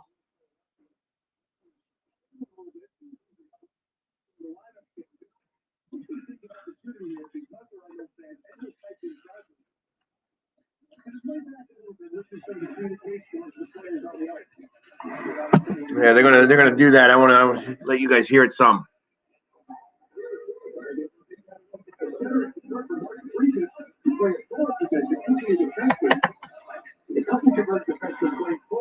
I don't know if you guys can hear it, but I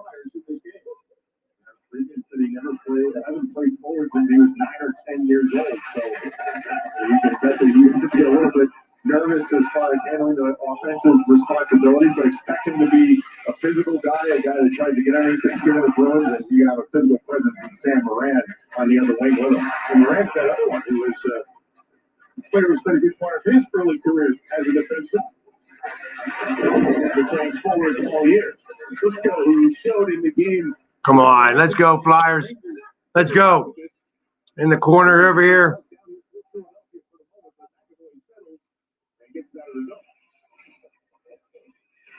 A bouncing puck. A lot of bouncing around on this puck right now.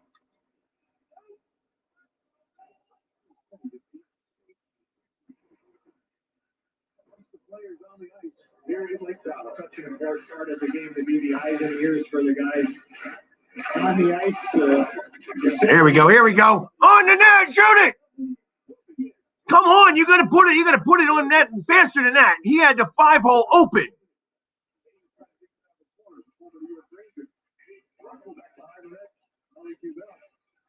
Let's go. Shoot it!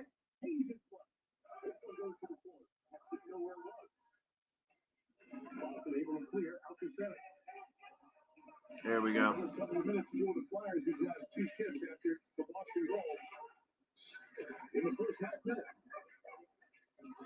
Come on, let's go. Let's bring it up.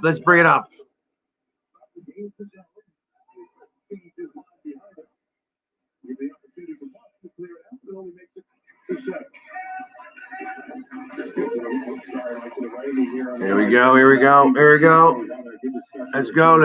go. So we'll keep an eye on him. Gustafson tried to get the deflection on the centering pass. Couturier pushed back to center. He had it for a moment. Bruins tried to gain the zone, but Philadelphia. Where was that? He straight up gave him an elbow to the face. Score! That's a goal, baby! Yeah! Sarah B, baby! Yeah! That's what I'm talking about. That was a weird bounce off of the boards. I mentioned that earlier. These boards are going to be a lot different. He slid it right in past him. Oh, yeah! Through the 5-hole.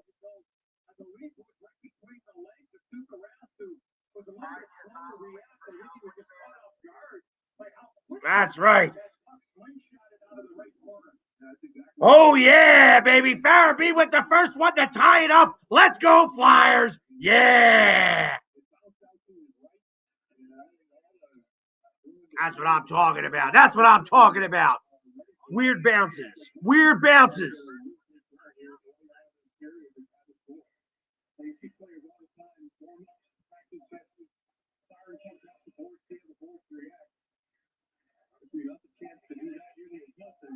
Let's go, baby. Let's go. Shoot it!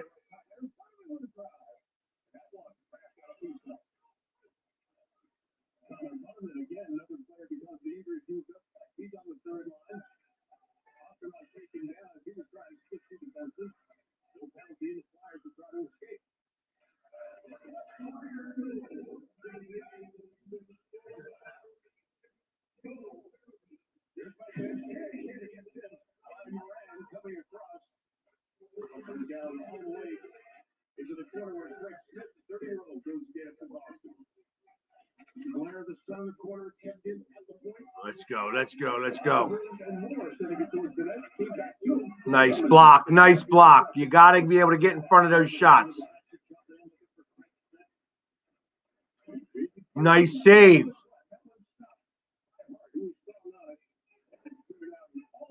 That's going to be an icing. And that last play that the Bruins scored by Philadelphia, I didn't get the sense that Couturier's dump was one that had a ton of velocity. I mean, hard to tell on the slow mo. I love that. I love that. It was a weird bounce, and I was after he took a hit high. He took a hit way high too. Quickly, but I think just for Raskin, for Brandon Carlo, it just took a funny bounce off the wall. Maybe it was on edge when it hit the wall, and that guy right there was able to pick up his 8th of the year. I'll have to find out if that sun is like a streak of sun right at Rask right now. I'd love to see if that gave him a problem. I know as we look to our left, when you look up at the sun, it's very difficult to pick up what's going on. Let's go, baby. Let's go.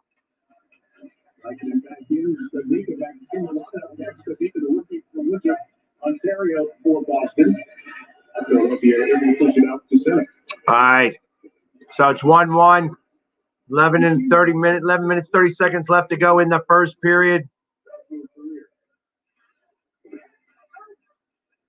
All right, let's go, baby. Let's go. Let's go.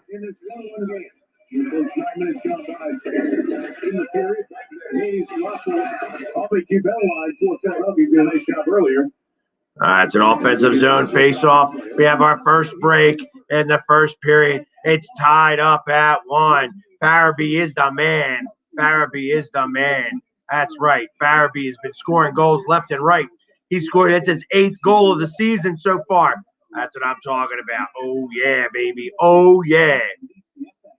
The bees and the blue shirts are like old friends. So how about one more game? You know, come on, friends. Go with it. Radio.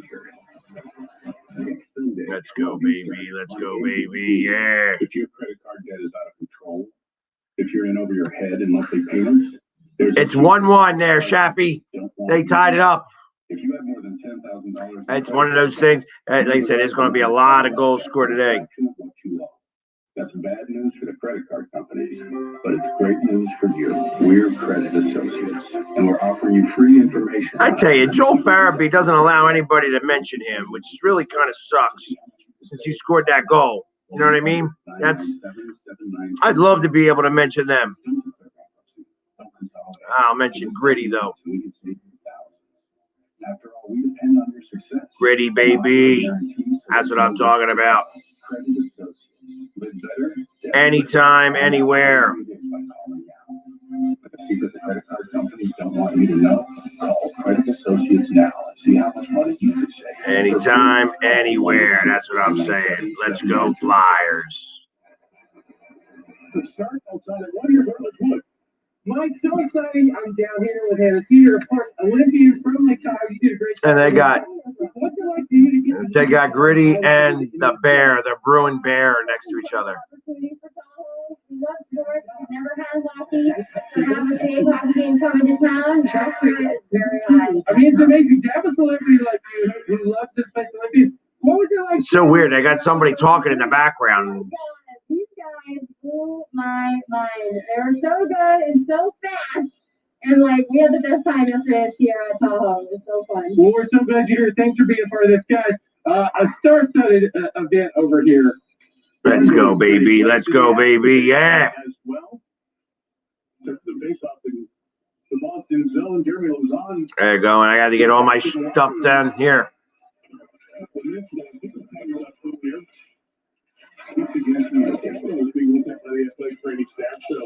The Boston team already dealing with Madrid and Philadelphia dealing with several players unavailable because of the COVID protocol. little bit. Here's the safety. Couturier back behind the net, battling for Philadelphia. Let's go, let's go, let's go. And Boston comes back the other way. The ball with speed, game of the zone. Cross ice to Trent Frederick. Goes up and down deep. Pressure on the forecheck. It goes back out to Smith. Game stand rings back. He had an assist on the Faraby goal. That is the 500 career point. Nice. JVR with his 500th career point.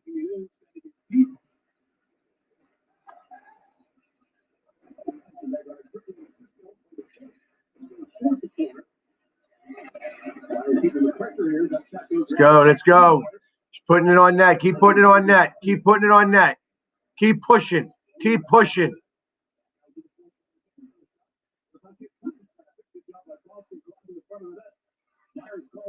Shoot it. Oh. Oh, it's all right. It's all right. Keeps it in zone. Oh, you put it right back to him.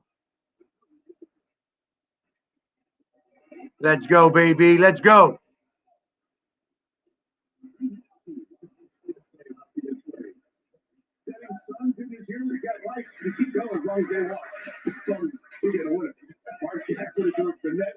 It ends up into the screen. It goes wide. Taking a lot of point shots so far here early on both sides. All right, all right. The model's pretty similar as that teams covering down low the top of the circle. Move that up from low to high and make sure you get somebody to the front of the net. That last shift for the Flyers, they got like 5 attempts on their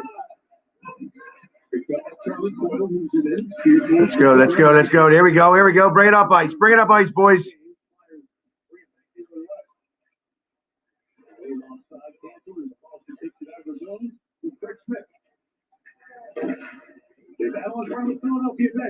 Let's go, baby. Let's go. Let's go. Well, Kubel got the puck. That Boston gets it back out again. Let's go. Come on. That's huge. Flyers fans know that. This team is outshot unlike any other team in the National Hockey League this year. Yeah, we know that. And second in shots on goal allowed per game. Dang. Last on shots on goal. You hear that? Last in shots on goal and second to last.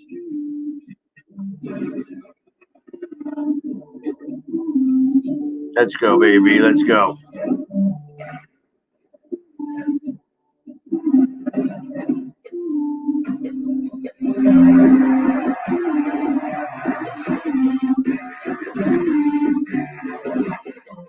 All right, baby. Let's go. Let's go. All right. I'm done doing my stuff now. We're getting ready. We're getting ready. I tell you, so far they look pretty good. They're doing the shots from far away. I like that. I want them to be able to put the puck on the net. They got to put the puck on the net, especially right now when he's got the sun in his eyes. That's going to be the best time. Let's get it past him. You know what I mean? Just keep getting it past him. Keep getting it up there. Let's do offensive zone face-offs. That's what I want to see. Consistent. Get the puck on the net. Offensive zone face-offs. Especially while the sun is still up. That's going to be the best part. The Bruins. Your Bruins jersey ain't nothing. So let's go. And real quick, just so I can give you guys all a heads up on what's happening, because the Sixers are playing. And as of right now, at the half, it is 55 Sixers, 52 Raptors. So they're up by 3 at the half. You know, and the second half is about to get started here momentarily. There we go. Let's only get this back started again. Rangers Flyers on Wednesday. 1-1 here, state line Nevada. We mentioned the ringside with the point, 500 of his career, assist on the Faraby goal. There are players playing outdoors and not as many getting a chance to in the U.S. as they do in Canada, but on the country club here in New Jersey, or in Middletown, they have a rink. Teams able to get out there with friends and family. Here we go, baby. Here we go, baby. Philadelphia, half in Toronto, the former #2 pick in the 2007 draft. And playing for those high-profile franchises is giving them the chance they just did to be out. Oh, here we go. Here we go.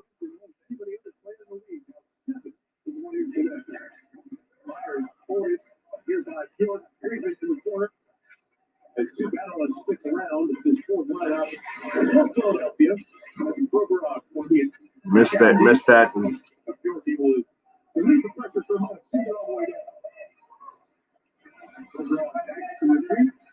Yeah, you get to hear them all because there's no piped-in noise or anything.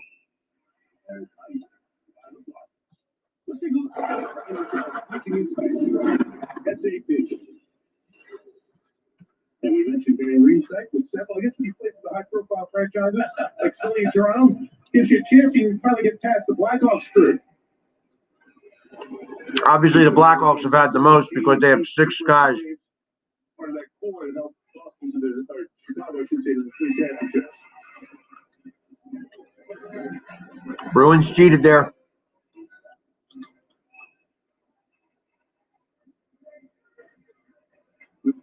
Yesterday, 26 of the 31 NHL teams that have played outdoors. We'll see Vegas and another outdoor game or something like might go with. All that. Let's go. Let's go.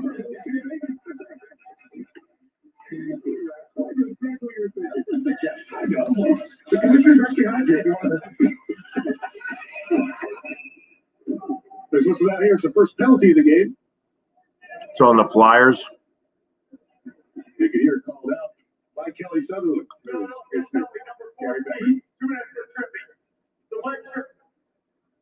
You heard him. You heard Kelly Sutherland telling Shaka Jerry a leg trip. Yeah, right there. Yeah, it was a leg trip. That was. Leg trip. The trip at 12:34. The power play is brought to you by Honda. Austin is the best power play in the league. And Eddie, you mentioned before the game goes out of play that you want to stay out of the box all the time against Boston, especially Philadelphia. 7-13 are the Bruins against the Flyers this season. And they've scored goals in a lot of different ways, but the majority of it is with this unit here winning faceoffs. That's exactly what they do here. Marchand does that. The boys at the point, hopping out from the circle. Missed. On the fly, they have not been able to stop the power play against Boston. They got to do that here.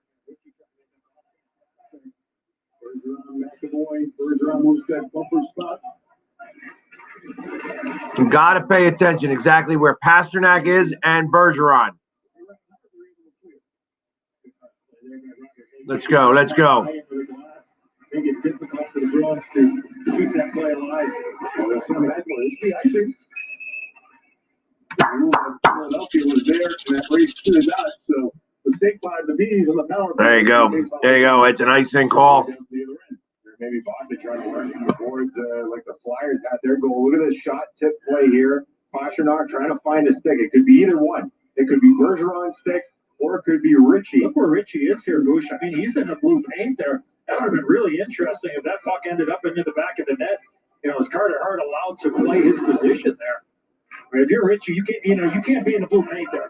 Now, if the puck is there, you could certainly go there, but you're asking for trouble, Bush, if you're going to decide to set up shop there when that puck is coming in there. Let's go. Let's go, Flyers. 59 seconds left to go in the power play for the Bruins. 6 minutes and 20 seconds left. Go, get that puck.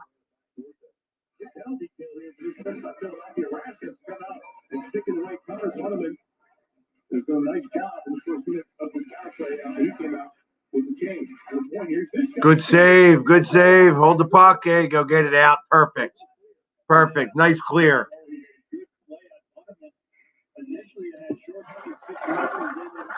25 seconds left to go in the power play. Flyers are doing a good penalty kill this time around. Let's go. Let's go. Keep it up. Back out again. Nice.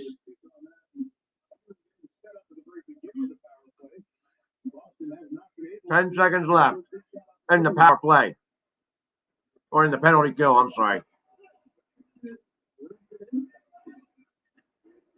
And the penalty kill's over. Let's go, get it. Go! Shoot it! Good! Oh, yeah! And the goal, baby! Yeah! On the and coming out of the power play in the back of the net. That's what I'm talking about. Coots, baby, Coots. That was like all over the place. There was like a 3-on-1 at that, like right at the goal. He backed it up. He passed it up. Bam, done. Missed it the first time. He catches it again. Back of the net. Couturier. Yeah. Look at that. Hazy missed it.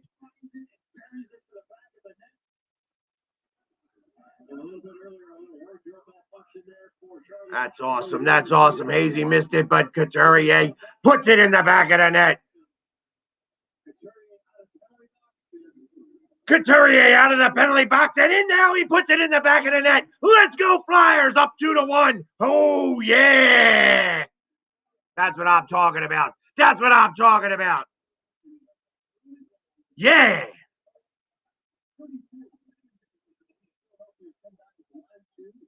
And the Flyers are up in the shot department. That doesn't happen.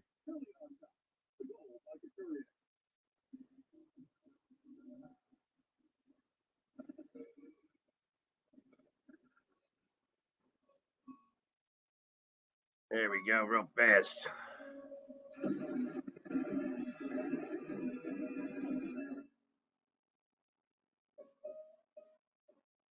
Comfort. In the extreme.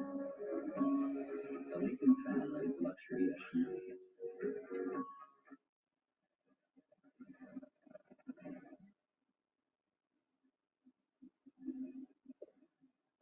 London, right? What? That's right, baby. Oh, yeah.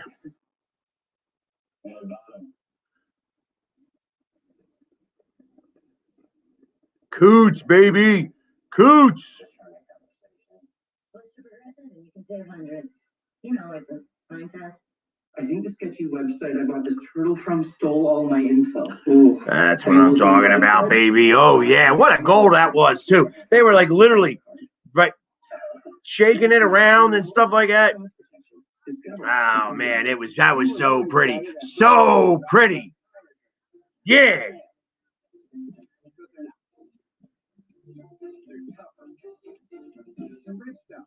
Solutions for your journey. Keep an eye on Charlie McAvoy right here. It's a big reason why the Flyers are able to make it 2-1. The broken stick and then the confusion at the bench. He's trying to go back to grab a new stick. He has to duck another stick. Now he doesn't have a stick. He leaves his feet, and from there he's not able to recover. And you can see Sean Couturier put it in the net, and you can see there was a couple of sticks that got to dodge at the bench, and Harlow that was trying to help him out there. And I don't think in that situation as a skater, you're coming back and you're trying to get your own stick. And I think he saw that the equipment manager had his stick out there, but all of a sudden he ran right into Carlo's stick, and unfortunately there were two there, and he got nothing. And puck ends up in and you get a minus out of it, so it's even worse. That's right, baby. Broken stick on that chance. Here in the state line of battle. The California border just a short bit away. This one up in the bench area. Guys, I'm reminded, usually we have the Winter Classic on New Year's Day. One of the visuals of New Year's Day as a sports fan, and someone who's been lucky enough to be there, watching the sun set over the San Gabriel Mountains at the Rose Bowl. That's right, baby. That's right, baby. Now look at that. The ice is, the sun is set, and now it's all light. No more shadows or nothing.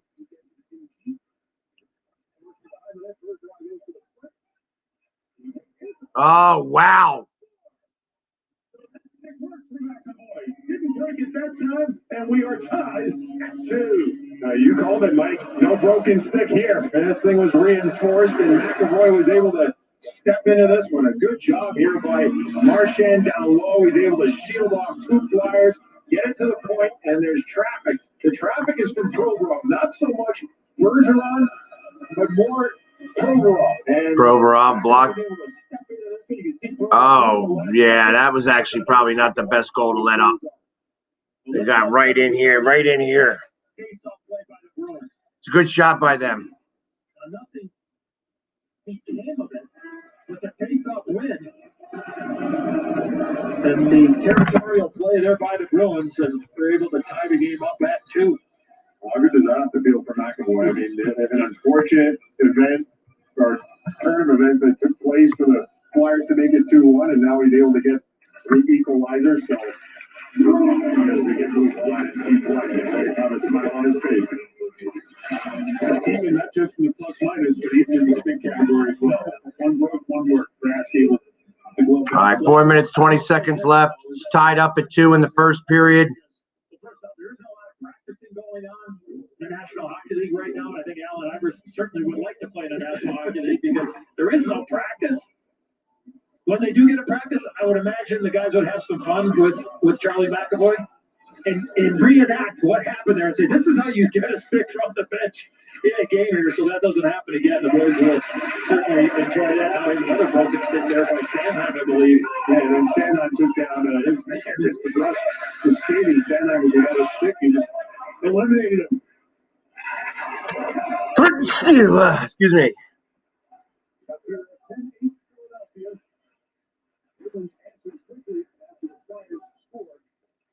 There's 39 seconds after the Couturier goal. McAvoy for Marchand and Quickton's tied at 2. Mark Freakin tried to backhand it in. Philadelphia has to come back to their own zone, and Eric Gustafson to play forward. The center McAvoy back in there. Nice article on Charlie McAvoy today. All Times. He starts to get the attention as one of the faces of this Bruins team, along with protection line. Back to the other right to play it. Let's go. Let's go.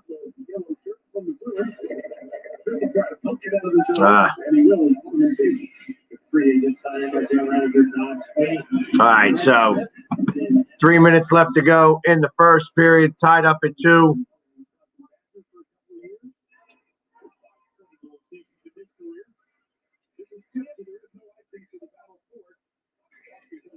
Come on, come on, come on. There we go. Oh.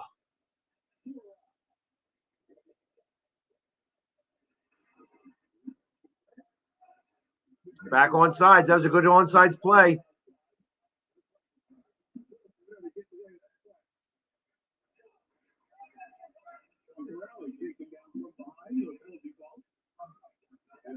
They're letting him play a little bit here. Right now, you got Hart's in net and Tukaresk.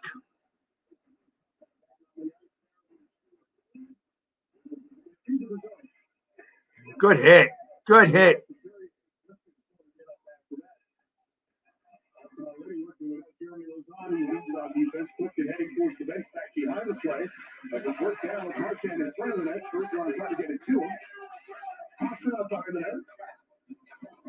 Philadelphia keeping off the doorstep with Bergeron on the way to Couturier with the big hit on Clifton. He's still got his head down on that bench, the Bruins bench. I like it because these boards get a lot more give, you know, and so they hit him a lot more.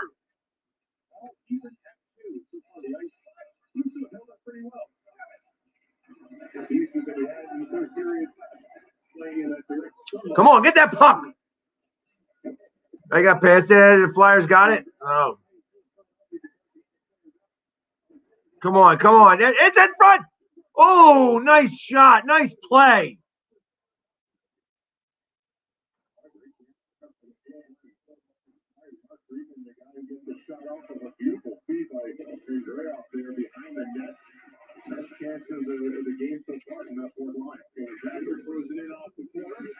Minute to go left in the period. We got it in.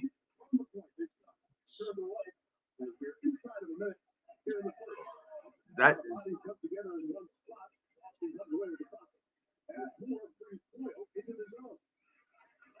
Nice save on the.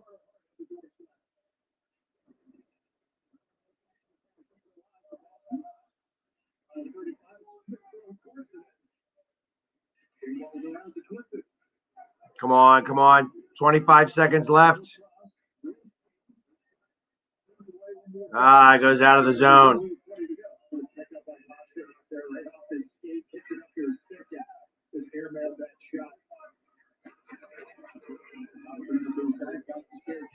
There we go. 10 seconds left. The Flyers are offsides there. Nothing. And that's the end of the first period. And there we go. The end of the first period. The scoring started with Pasternak 34 seconds in.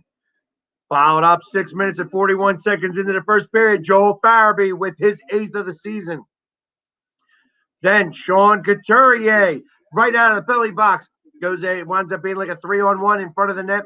He puts it in the back of the net by from Ram Riemsdyk and Hayes, 14:48. And then McAvoy ties it up 15:27 in, less than 45 seconds later, tied it up, Clifton and Marchand. Flyers are ahead in the shot department. That's something that never happens. 11-9. And like I said, the hits are actually ahead by Philadelphia, 13 hits to 8.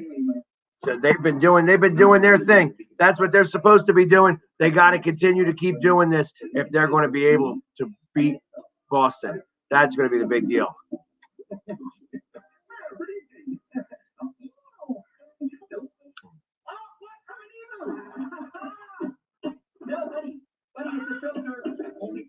All right, yeah. There we go. And it's time. I got to do another station identification. So give me just 1 minute, and we'll be right back here. Let me turn this down real fast. Got to do my station identification. So I'll be back here in just a moment.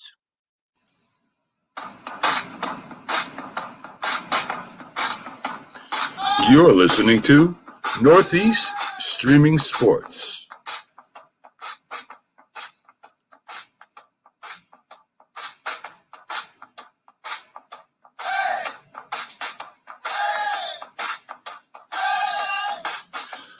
A group of independent podcasts came together under one umbrella to give you a network that streams from Northeast, New York, down the East Coast to Louisiana, and across the Atlantic Ocean to the United Kingdom. Northeast Streaming Sports streams live on Facebook, YouTube, and Twitch. Can be seen on Twitter and Instagram. Audio carried on Spotify. With our own website for the best sports information, updates, commentary, and entertainment. Sportscope, TGI Sports Talk, The Safety and the Sports Writer, The Philly Sports Guy, The Mac and Jack Sports Show, Stu's Wrestling Podcast, Four Stripes on Ice, Talking Baseball with Sal and Gioletti, Unscripted, The Big Shaw Sports Report, Frankie C Sports, Fantasy Football Face-Off, 12 shows and growing.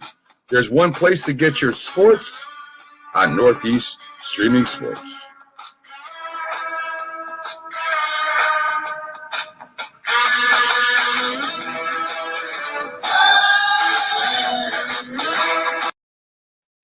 And we're back. I tell you, what a first period. A lot of action there. I tell you, I felt like the Flyers took the play to the Bruins. I know that first 2-on-1 was a big deal.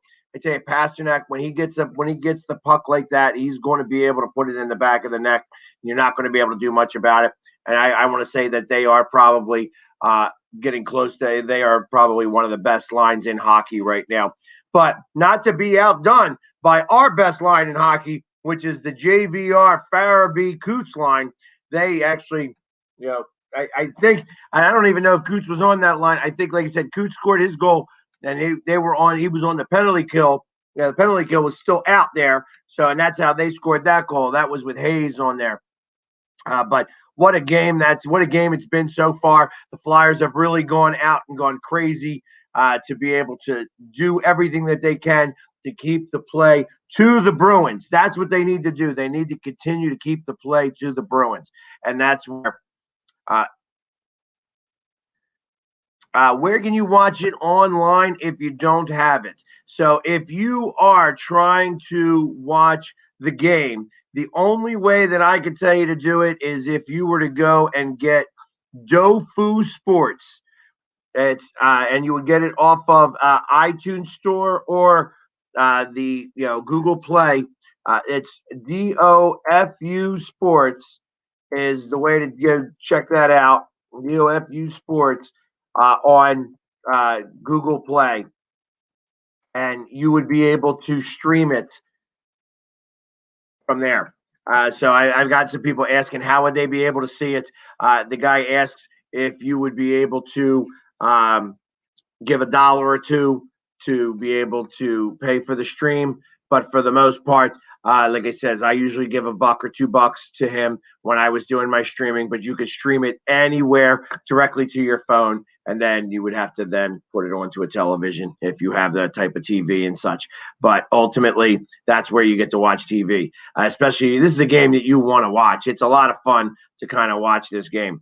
It's been back and forth action.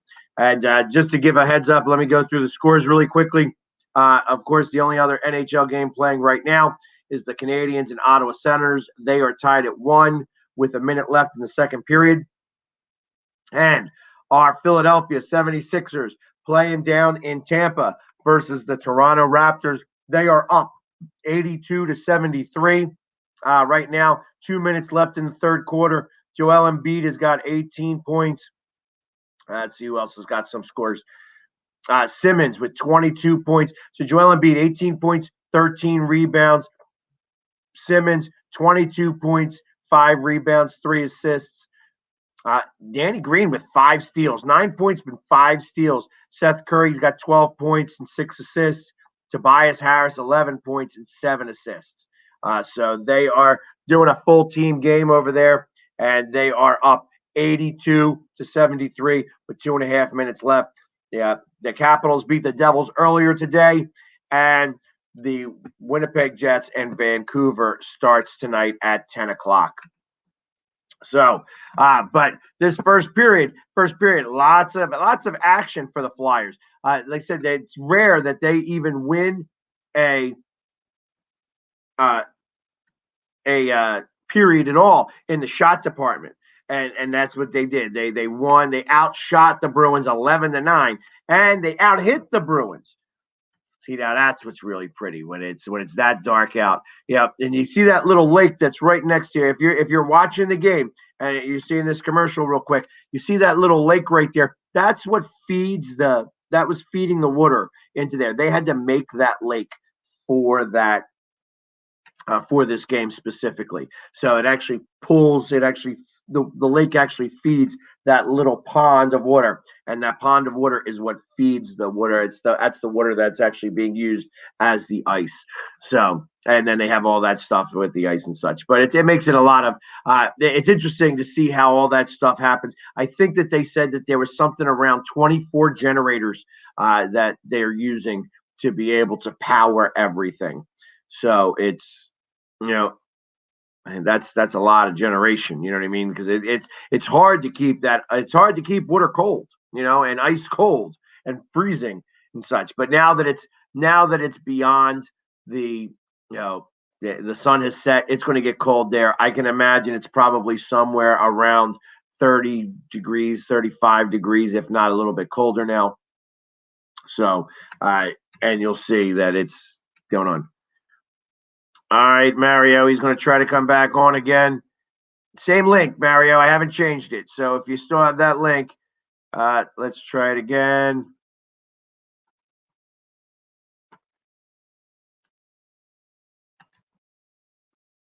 So Mario from Australia is going to try to get on the show. Hopefully I can pull him on.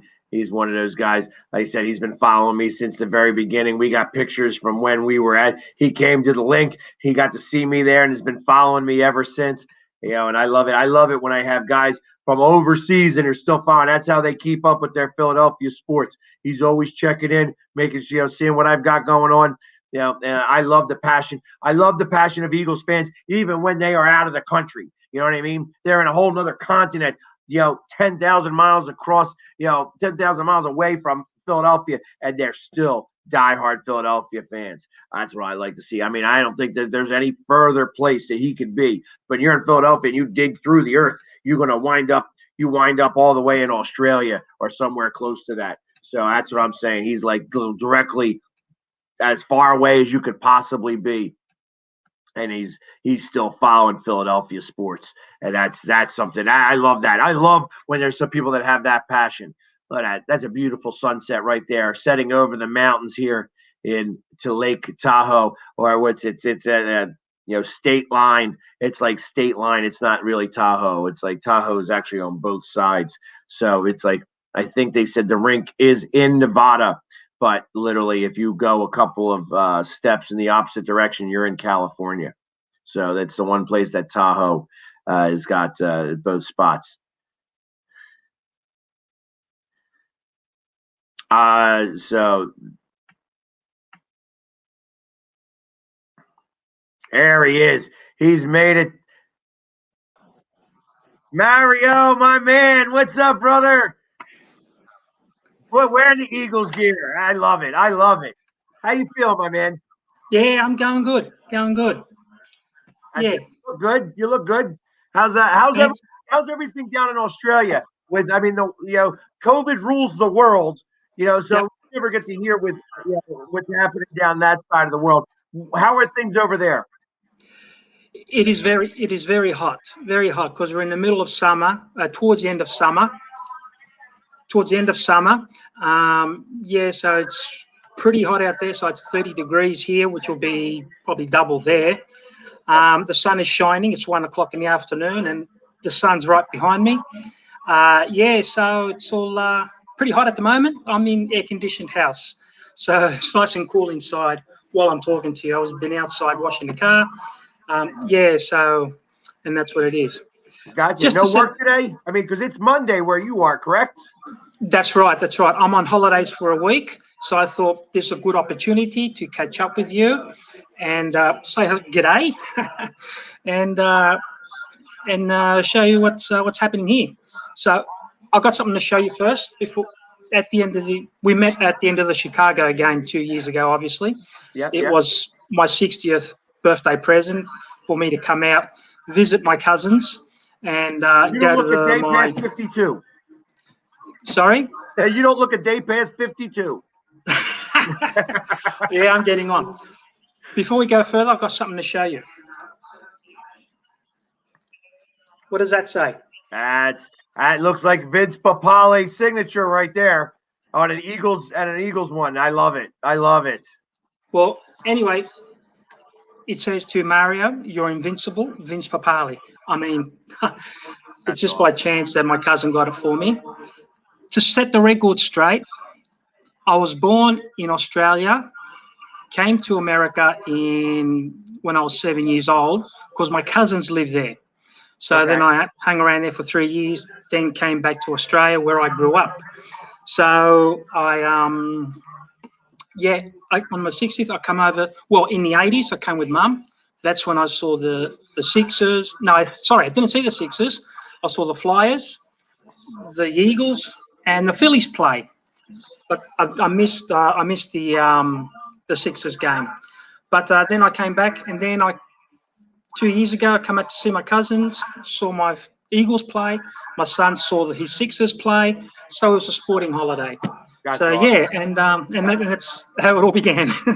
Well, you know what, and that's like I said, I know that we've communicated, back and forth since we've met. Like I said, you got to take a picture. We got to take a picture. So, and I love, like I said, when that we're able to still communicate from a world away. Like think about this in the 80s, that would have been unheard of. We had phones still on the walls, and things like that. And now it's so much different nowadays that we get to be able to still talk to each other. And, I get to see you, for the first time since that football game.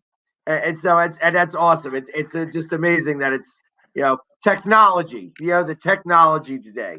So Mate, I'm able to video chat with my cousins back in Philly and Jersey, brother and sister. One, my cousin Antoinette, she's in Philly, and then my uncle cousin Dom, he's in New Jersey. So they're half. You see the stadium? It's halfway between where they both live. So it's fantastic, and it's good to see where I showed my son around where I used to live. Stayed with my cousins, sporting holiday. Yeah. So it's it's all good. It's all good. Technology, like you say. So the bar that they show in the movie, they showed that down in Philadelphia, but that wasn't the case. The bar that he worked at is literally 6 blocks away from me. It's like, so he went to school in Interborough, and I went to school in Ridley, and Ridley and Interborough have this big rivalry going on, and has been throughout all of time. So he played against my high school and lost, actually. They because Ridley always beat Interborough all the time, even back then. And now it's kind of evened out a little bit, but Ridley still has the better, has the lead on that. But he used to work at the bar that I sometimes go to. It's owned by a buddy of mine who happens to be a Bruins fan. So he grew up in Philly and he's a Bruins fan. So he's an Eagles fan and a Phillies fan and a Sixers fan, but he's a Bruins fan. And that's because of Cam Neely, actually. He's a big fan of Cam Neely, so he just wound up being a Bruins fan in that regard. He's the Flyers are his second team, but that doesn't count as far as I'm concerned. So, but now but I find that interesting that same bar is still there. It's been remodeled a couple of times, but it's still the same one. From back in the day. But yeah, great. And you're saying it's hot out there. 30 degrees Celsius is, I'm in air conditioned house, so it's nice and cool inside. But outside, man, I was going to say that's close to 100 degrees. I think it's in Fahrenheit. Yeah, it can get to that. 90-ish. Yeah, it can get to that. About a few weeks ago, it got to that. It got really hot. So it's bearable. It's warm all year round here. Yeah.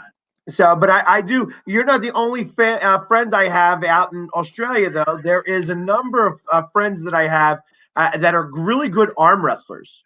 That there's a big arm wrestling scene in Australia, and so I keep track of all those guys out there. I don't know if you've ever been to an arm wrestling tournament that they have out there, but they have a number of arm wrestling tournaments, and there's one of the guys that he's on the other side of Australia, I think, where he's so his Australian rules football team is the St Kilda Saints. That's in Melbourne. St Kilda is in Melbourne. Yeah, so he's a police officer. I'm in Sydney. Yeah, exactly. So you're like, it's like being in LA in comparison to Philadelphia. No. Western Australia is like being in LA from Philadelphia. That's what I'm saying. Melbourne is just, if you were to drive, we'd get there in about 8 hours from here. So you've got New South Wales, and Victoria. So they're on the border. So we're in the city of Sydney, and he's in the city of Melbourne in Victoria, and we're New South Wales. So we're state to state, close to each other, but it's like a 10 hour drive if you were to drive, or an hour by plane. So it's just, so. That's not too bad, then. Yeah. But yeah, he's so, and like I says, he got to win the first medal. He's a buddy of mine. He was a police officer out in Melbourne, and he was the first one to medal. He got a bronze medal at the World Championships of Arm Wrestling. That's where I met him. And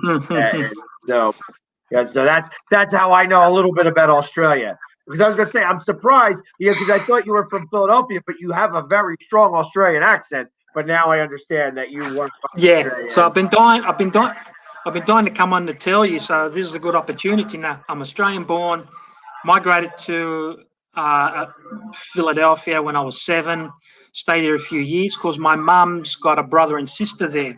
So you got to think back in the days in Italy, you either go to America or Australia. My mum's brother and sister went to America, and she came to Australia.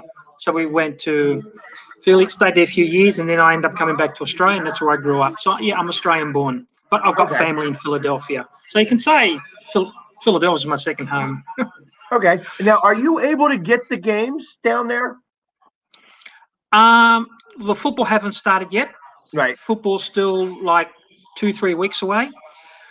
But as I explained to you, I do sports photography on the weekends. It's my passion.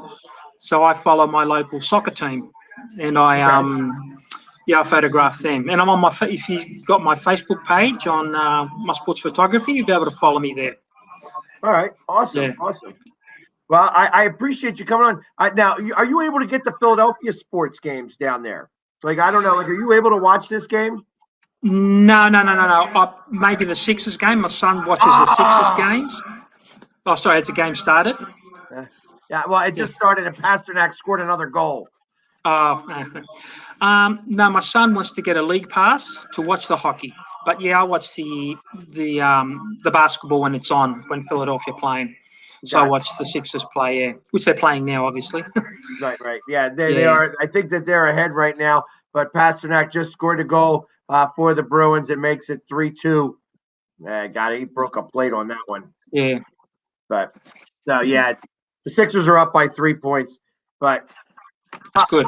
I tell you what, Mario, I really do appreciate you coming on. Next time we have to do this where I actually have a little bit more time in between the periods or before the game and such. But I'm glad that we finally did get a chance to talk a little bit and get to see you again. Like I said, when is the next time you're going to be coming back up towards this way?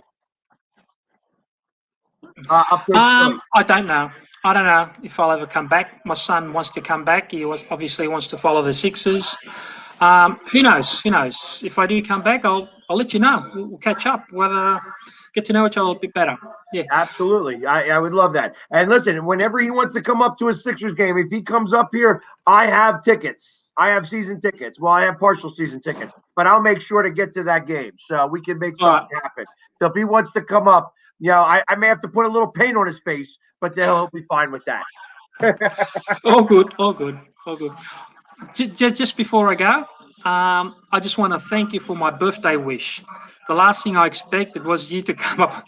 Like, my son's organised all these video birthday wishes for me. The last person I expected to see was you, and you popped up, and I'm going, you just made my day. You made my day as soon as you come on.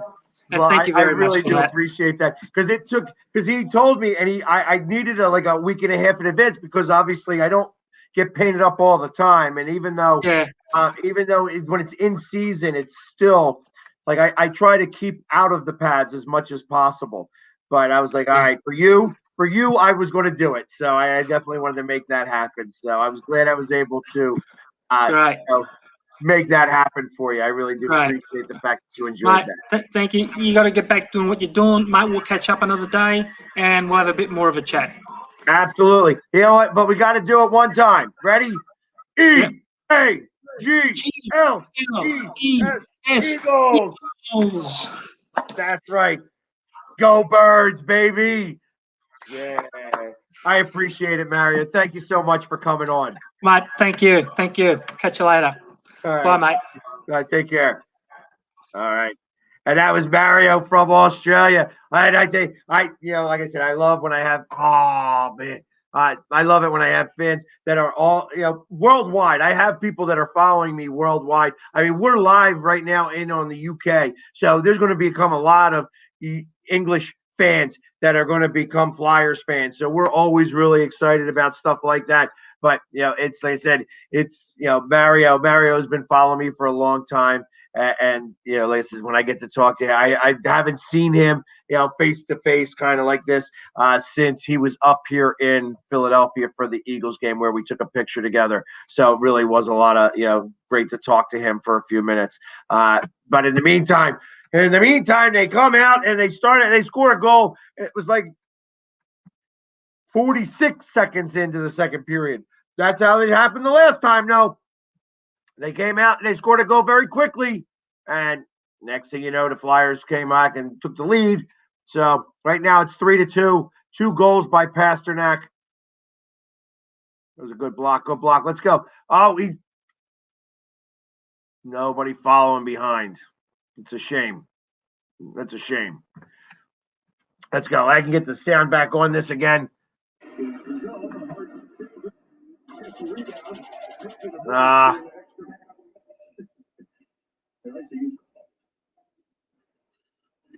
Right. It's my after-work decompression zone. So, and Pasternak, I'll tell you, another goal. Very early in the period. Goals in the beginning and the end of the periods are killers. So this is a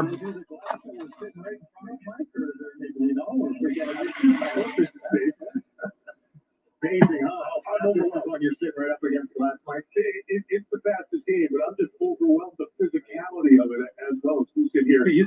Let's go. Right? And right, but now you get this the first time. There we go, baby.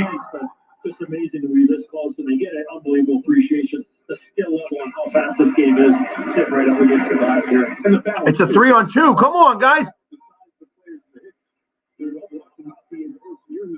Now you got it. Come on. Now they got a 3-on.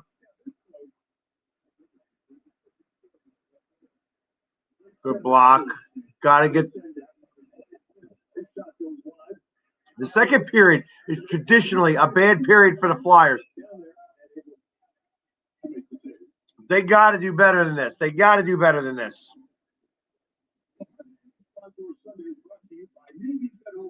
It's so pretty to watch that. It's like you see the sun kind of behind the mountains and everything. I got to imagine, though, like right now, it's probably somewhere getting close to around 30 degrees.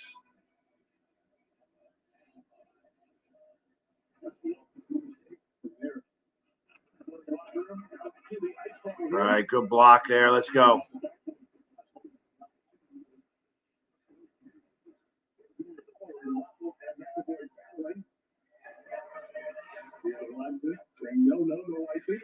All right, good. Come on.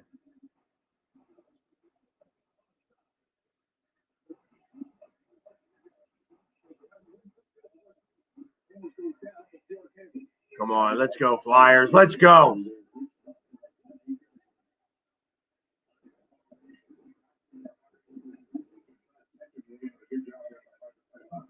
See, that's the type of stuff you cannot do. 2 saves there. Good job by. Cannot do these ice, the length of the ice passes. Cannot do it.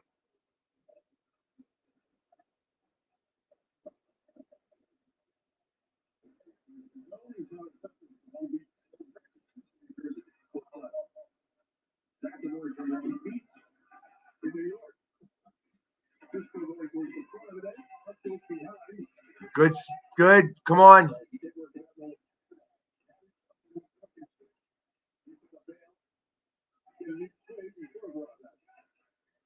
Gets a new twig. Look at them. Mike Tirico using hockey. Wait till he calls it the barn. Come on. In front.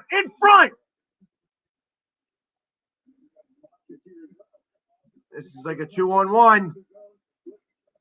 Good save.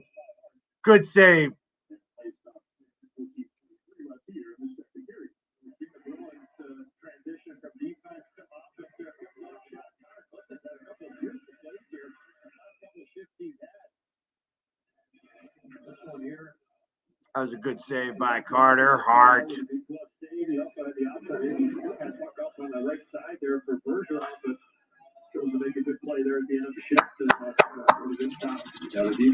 Let's go, Flyers!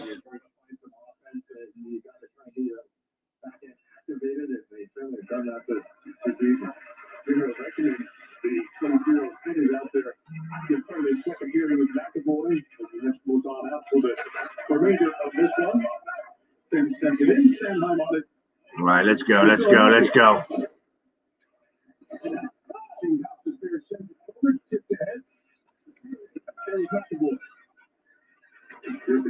Keep it in the zone. Got out.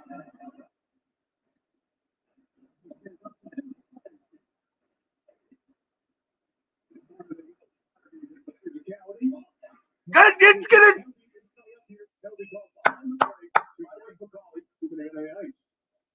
Philadelphia was mad earlier that they didn't get a submitting man on the ice penalty.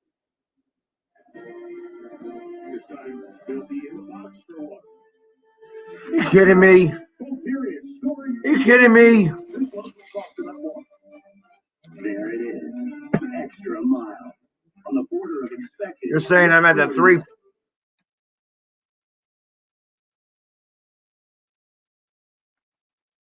It's never.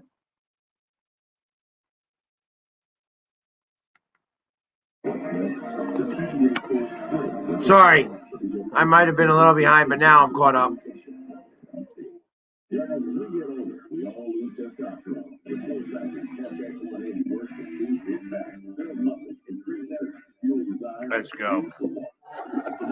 Flyers are on the penalty kill again. These folks, they don't have time to go to the post office. They have businesses to grow, customers to care for, lives to get home to. They use stamps.com. Stamps.com. Postage for any letter, any package, anytime, right from your computer. While we're doing these commercials, don't forget. Oops. Only cheaper. Get our special TV offer, a 4-week trial plus postage and a digital scale. Go to stamps.com/try and never go to the post office. Philly Sports Guy, you can get $10 for these raffles. USA Wrestling, United States Bowling Congress, and USA Artistic Swimming for their commitment to youth safety. Learn how you can keep kids safe. Go to Venmo at the Philly Sports Guy. Here you see clearly one too many for the Philadelphia Flyers. Referee Wes McCauley with the call. This is a penalty too here. That is a penalty. That's ridiculous. The Canucks are the coldest team in the league at 271 in their last 10. And I am not a fan of that. Yeah, it goes a little slow. There's a Flyers fan right there.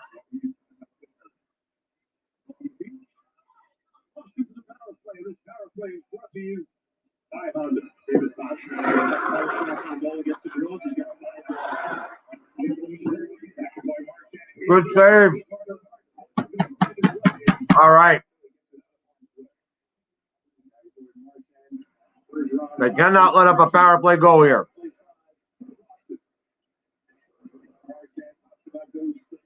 Come on. Out. Nice.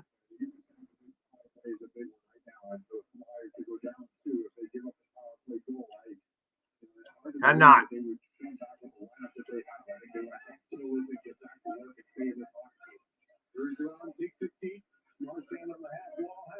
Oh, this is just like nice. This is just like it was in the first period.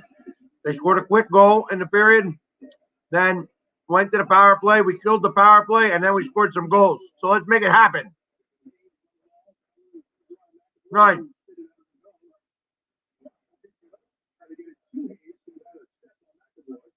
2-on-1.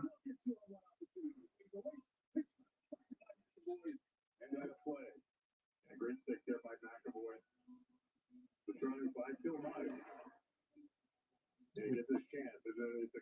That was a pass. That was a pass. You should have passed it there. He's not passing. It's a stick in the lane right away. Deflected out of play. Good play there by McAvoy. Here's Richie in front with that redirect. He's been around that blue paint all game long and was able to get a stick on it.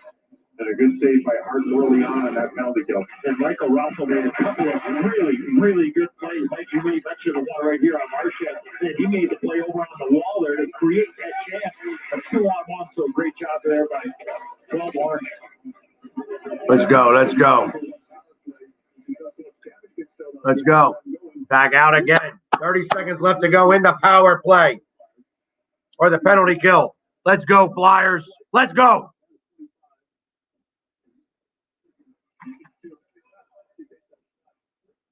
Oh, get it, get him, get him, get him. Nice block. 10 seconds left to go in the penalty kill.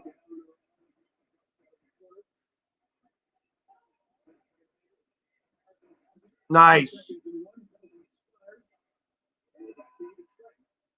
There we go, here we go.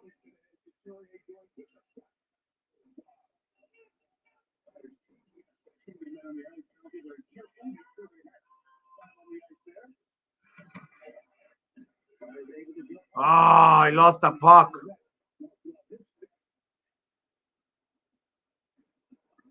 Very bouncy puck. This is a very bouncy puck.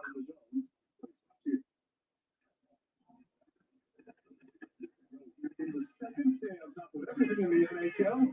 Get all the biggest highlights, live look-ins, expert analysis, as well as every game night, NHL Tonight, only on NHL Network.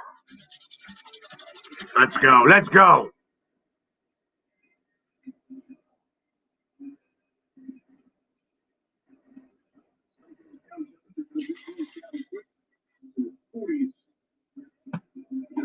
Face-up, we're down to 35 degrees, and the feels like temperature at those 29. And it's 35 and down to 29.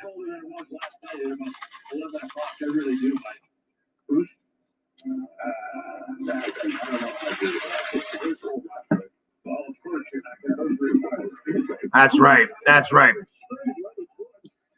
Thank you, Michael. I appreciate the love.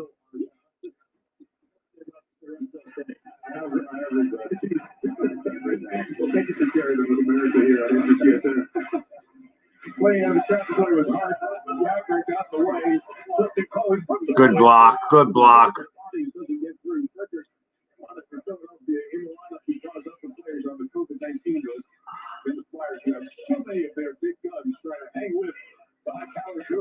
Let's go, Flyers. Let's go. We need something to happen here.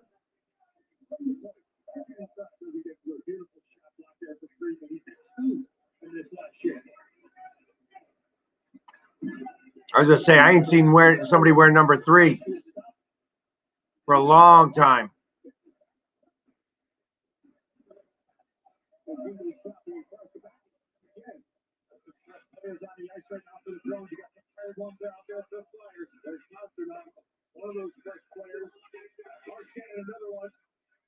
Get it out. There we go. Oh no.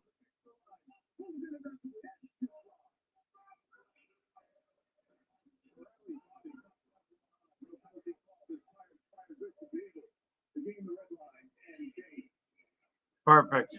Perfect. Way to go. Way to go.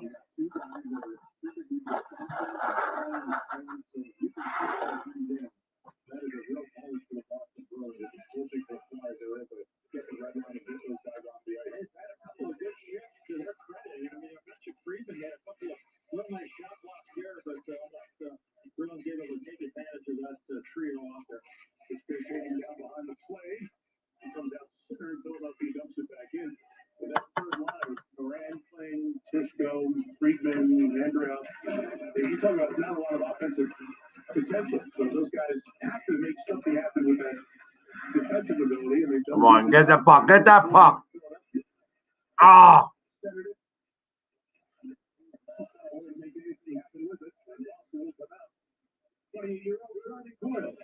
Good block. Nice save. Nice save. Shuts it down. It's inside of 9 on this Sunday night now on Lake Tahoe. There we go. Hey, real fast, let me go, and I'll hit. Sixers are losing right now, 102-94. And Ben Simmons got 28 points. They are down 4 minutes left to go in the fourth quarter. Ottawa Senators are up 2-1 on the Montreal Canadiens. 13 minutes left to go in the third period there. And that's all I've mentioned. Yeah, nobody else cares about anything else that's going on. We care about what's happening right now on the screen. So, like I said, it's actually 104-94, down by 10. 3 minutes and 45 seconds left to go in the fourth quarter. Sixers got to make something happen here in the next few minutes if they're going to make it happen. Yeah, well, that's Frankie saying, hey, you could tell that COVID got to you guys. Absolutely, you could tell. I mean, because you got two defensemen, two typical defensemen playing the wing. I mean, there's only going to be so much that can really work. You know what I mean? And Boston is a good team. So you got to be able to do this. You got to be able. I don't mind that they got defensemen playing because ultimately you want to make sure that you're protecting against, against them scoring. But when you got them playing offense, it's just you wind up in the wrong place, and that happens sometimes. But here we go. Our two most conference happened, including who has played the American Century Championship. We're out here last summer, the South Lake Tahoe South Event Center broke ground in July. Under 32,000 square foot event center. It's going to be a venue that hosts up to 130 events a year, concerts, entertainment, sporting events. Let's go now. And conventions. Mario, it was my pleasure having you. Thank you so much for coming on. I really do appreciate it.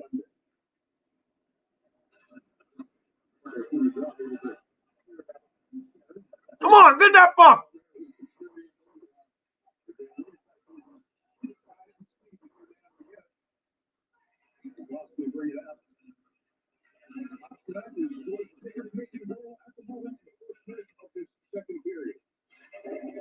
Keep hitting them. Keep hitting them. That's what we need to do. Use the body.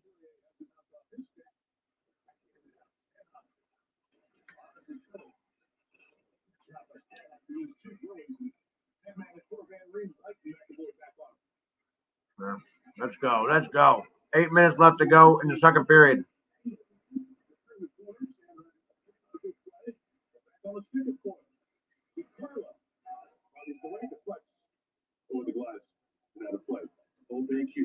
Literally 8 minutes left to go. Even. 22 years old. The numbers have been spectacular this year, but in general, as you watch him play, he's on the scene young. How's he handling the pressure being the Flyers coach? Yeah, I think he's doing a good job of it. There's a lot of pressure on young goaltenders. That's right, Stace. Let's go. Let's go, Flyers. Let's go, Flyers. Let's go, Flyers. Let's go, Flyers.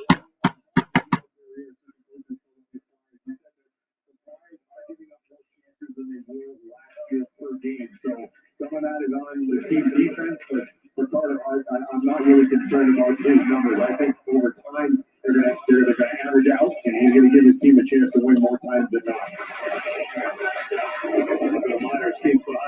There we go. There we go. Shoot the puck. Nice steal. Here we go. Here we go. Here we go.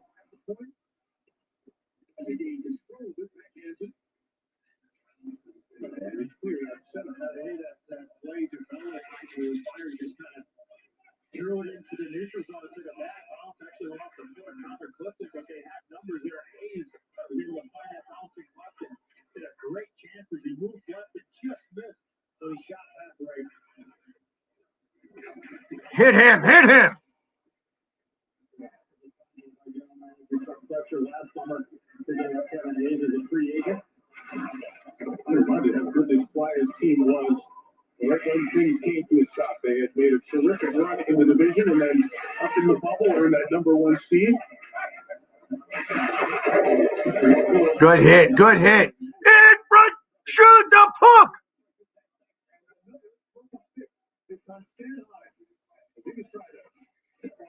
Come on.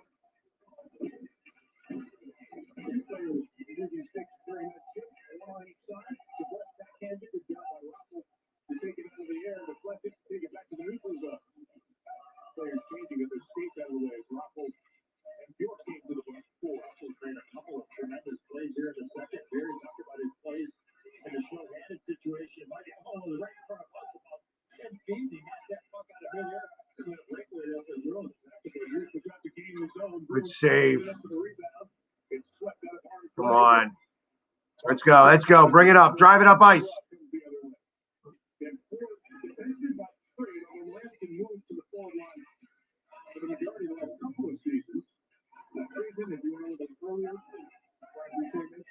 That's an icing. That's an icing. So, of course, the Flyers have lost, the shot. Wait. Look at that down. There's lots of room on top.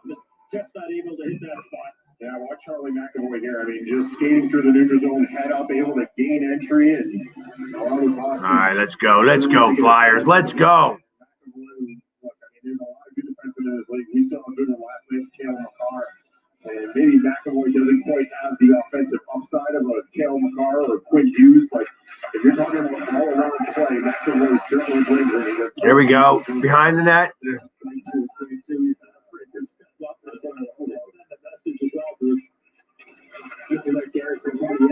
So far the Flyers only have 2 shots on goal this period. Good hit. Shoot, there we go.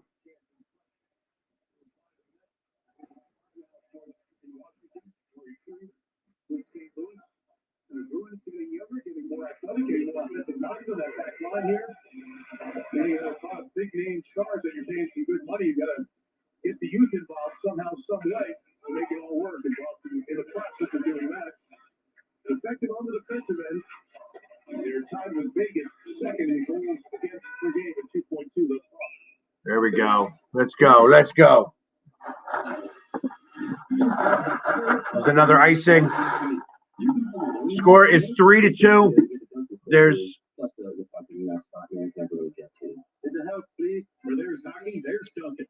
right now Boston is up 3-2, and the Sixers are down 104-97. There's 2 minutes left in the fourth quarter. Fourth quarter. Come on, Flyers have got 4 minutes and 30 seconds left to go in the second period.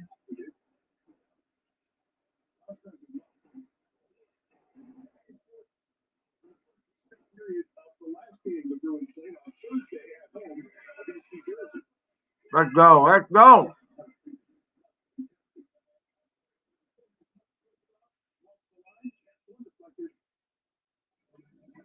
All right.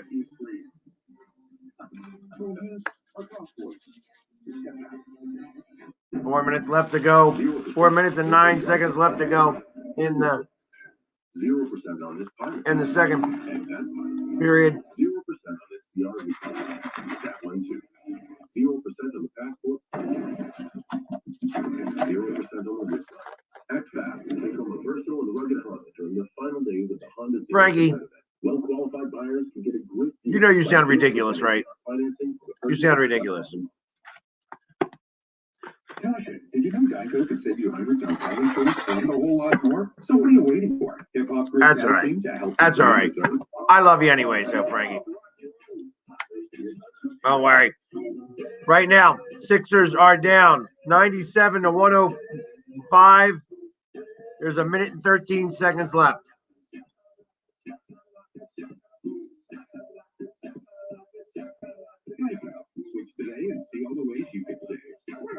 And don't forget,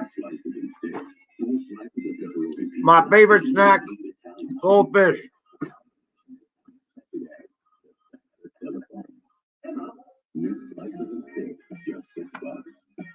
Down 105-97, a minute and 13 seconds left. 97-106. I don't know. It looks like the Sixers are not going to win this game tonight.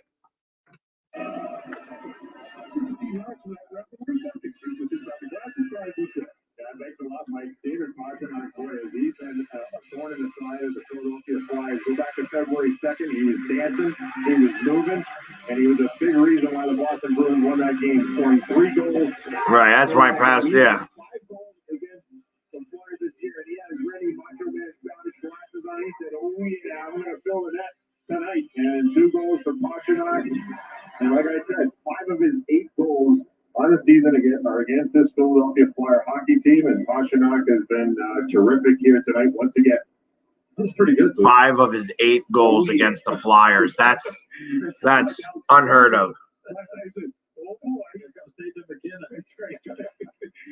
Flyers are down 3-2. 4 minutes left to go in the second period. Let's go.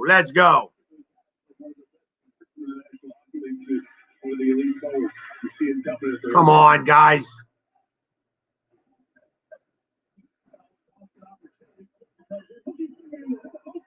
Ah!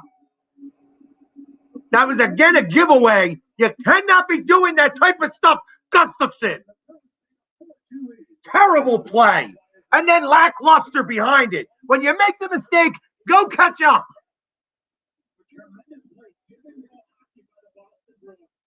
There's the turnover. There's Coyle. He's communicating the quick shot off the post, off of Carter Hart, and just barely crosses the goal line.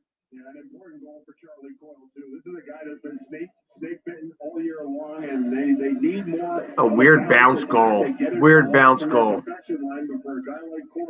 But he can start feeling that. That's going to be a big problem for the rest of the teams in the East. the Flyers better start coming up here now.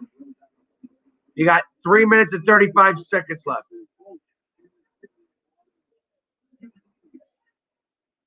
Philadelphia team, as we have documented, challenged offensively because the players not here tonight. Sometimes they get out of a two-goal hole. Bruins keep the pressure on Clifton. He's done a lot of work on this right point for this second period. Ah! That was a bad goal. Bad goal let up by Hart. What a moment and what a setting together. Well, this is going to be a great feeling for Trent Frederick and the Bruins, who just get a goal a few seconds ago. Watch Frederick. He just gets it and he flings it. Yeah, that was a bad goal. Bad give up. I mean, it's from a distance.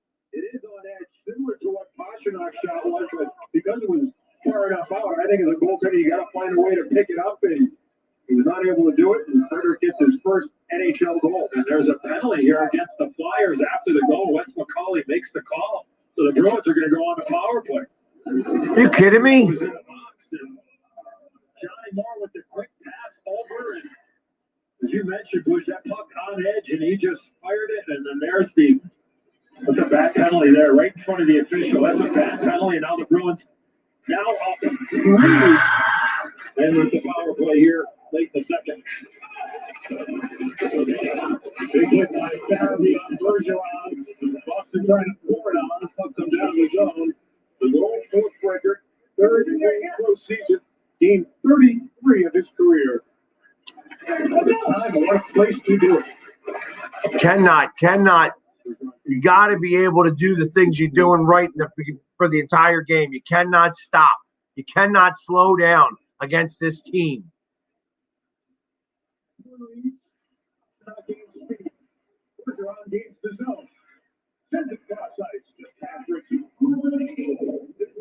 Go. You're on a 2-on-1.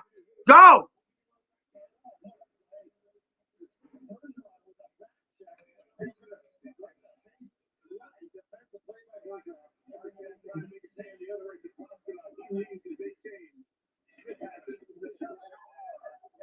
Wow. So ridiculous.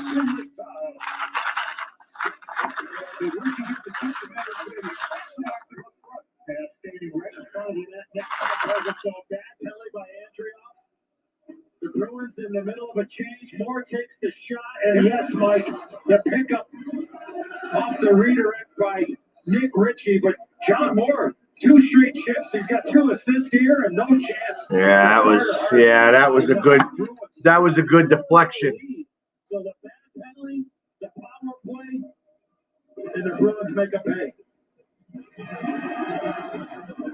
So Moore doesn't get his first goal, but he does get his first 2 points and assists on the season. And that was payoff for time invested. As Bruce has been saying, you have to. Right. You better start hitting somebody. I would start hitting somebody. You're down 6-2 now, so you better start slaying some bodies on people. Let's go. Right. Finally, you're going to call a penalty on them.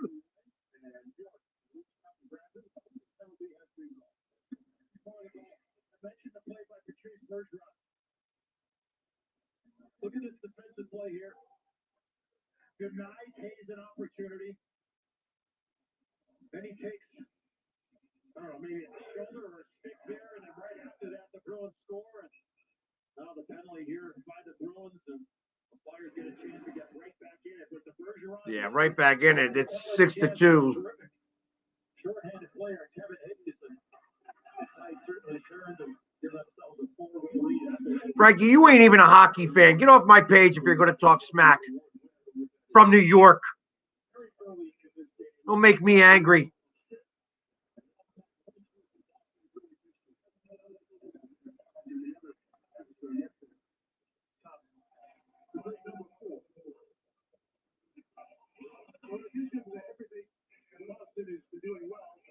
I got to do something here. Let's go. I want to see some heart now. I want to see them. I want to actually see them play here a little bit. You better start to hit somebody.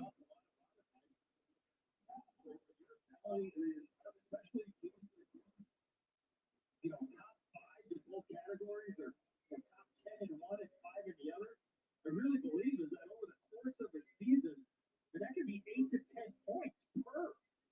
So do the math. I mean, you look at 16 to 20 points, and that's the difference between winning a division or a conference and getting home ice in the playoffs. The Bruins have always been able to. Let's go now. Let's go. Great specialty teams, whether they're up there. Minute left to go in the second period.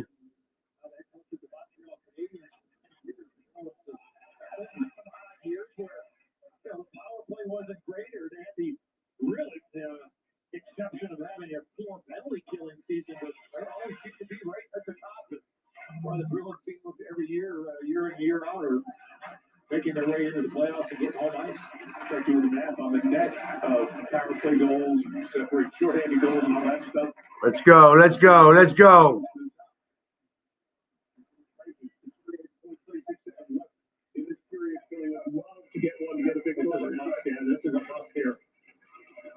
Yeah, they definitely need it. Come on. You had an open shot towards the net. Why didn't you take that? Shoot it! Come on! You gotta put the puck on the net.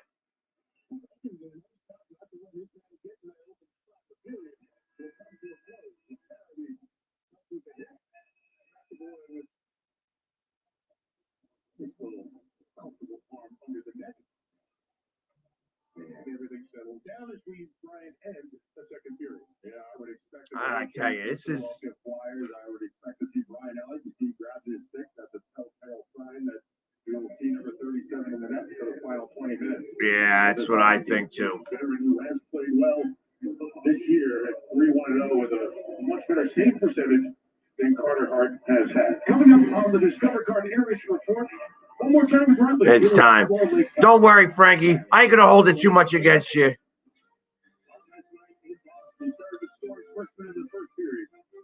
I tell you, again,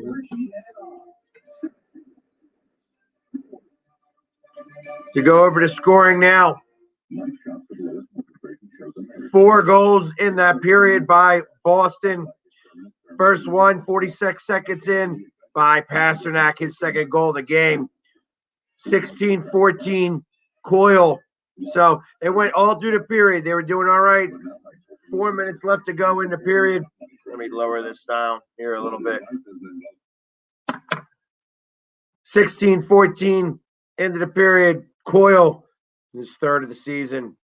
Frederick, his first, not 30 seconds later, 33 seconds later, 16-47. And then on the power play, a bad penalty taken after the goal was scored. A bad penalty taken by Androff. Of course, that's a rookie mistake that he made. And of course, Boston makes them pay. 17:53 on the power play. Richie on a good deflection on the power play. And right now, the Flyers are down 6-2. They were outshot in that period 15-3. 15-3. They were leading in the shot department 11-8. 15-3. Tired of the second periods with the Flyers. I'm tired of that. I want to know why Vigneault can't figure out what to do with these Flyers in the second period. Seems like the second period, they come out flat all the time. And they were doing well this game. They were doing well until the last 4 minutes of the period. Ridiculous. So, anyways, real quick, got to do my station identification. I'm going to refill my drink this period now because it's time for me to go have a drink. If I got to deal with this for this last period, I'm going to be drinking on it. So give me that. I'll be back in 90 seconds. This game ain't over yet. We ain't done. Let's go Flyers. I'll be right back.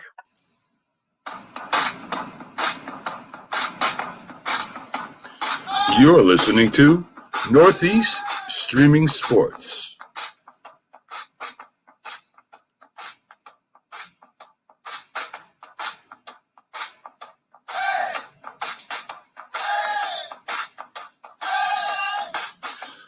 A group of independent podcasts came together under one umbrella to give you a network that streams from Northeast, New York, down the East Coast to Louisiana, and across the Atlantic Ocean to the United Kingdom. Northeast Streaming Sports streams live on Facebook, YouTube, and Twitch. Can be seen on Twitter and Instagram. Audio carried on Spotify with our own website for the best sports information, updates, commentary, and entertainment. Sportscope, TGI Sports Talk, The Safety and the Sports Writer, The Philly Sports Guy, The Mac and Jack Sports Show, Stu's Wrestling Podcast, Four Stripes on Ice, Talking Baseball with Sal and Gioletti, Unscripted, The Big Shaw Sports Report, Frankie C Sports, Fantasy Football Face-Off, 12 shows and growing. There's one place to get your sports on Northeast Streaming Sports.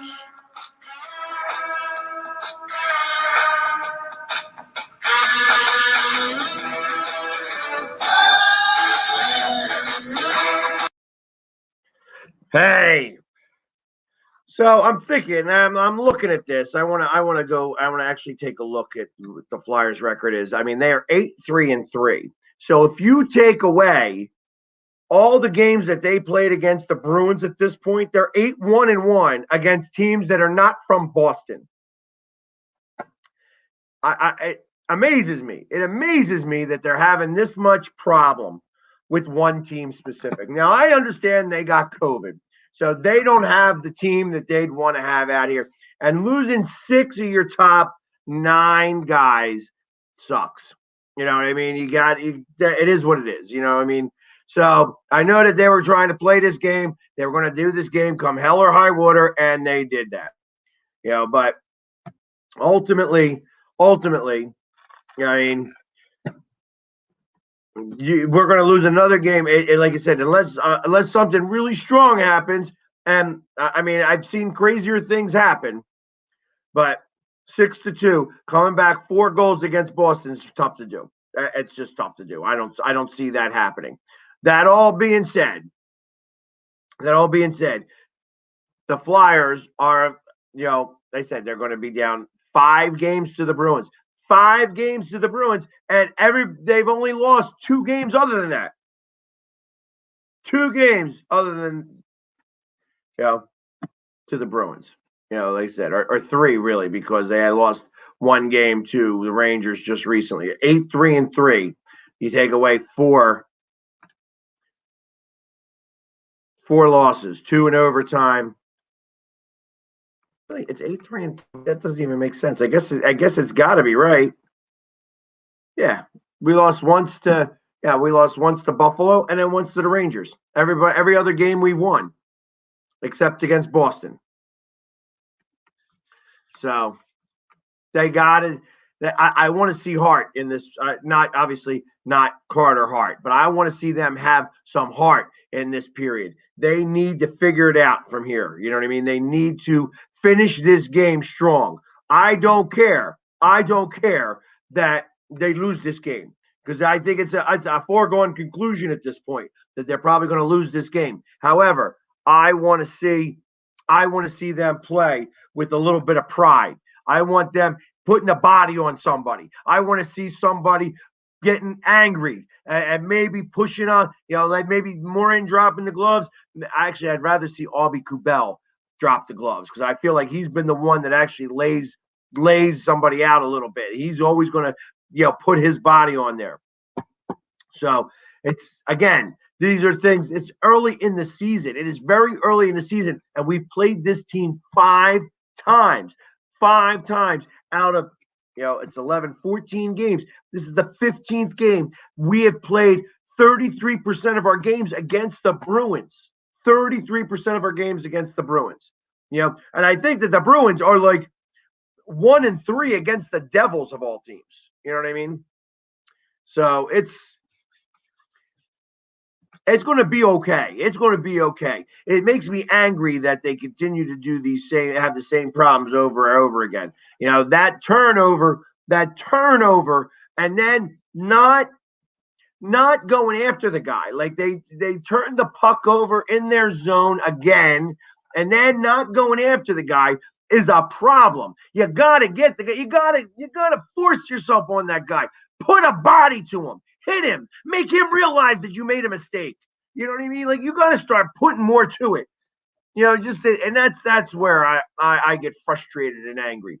I understand that this is not the hockey that we used to have. That this is a lot different now. But damn it, there's checking in hockey. You're still allowed to put a body to somebody and go to and slam somebody to the boards. Just got to do it legally. No head hunting.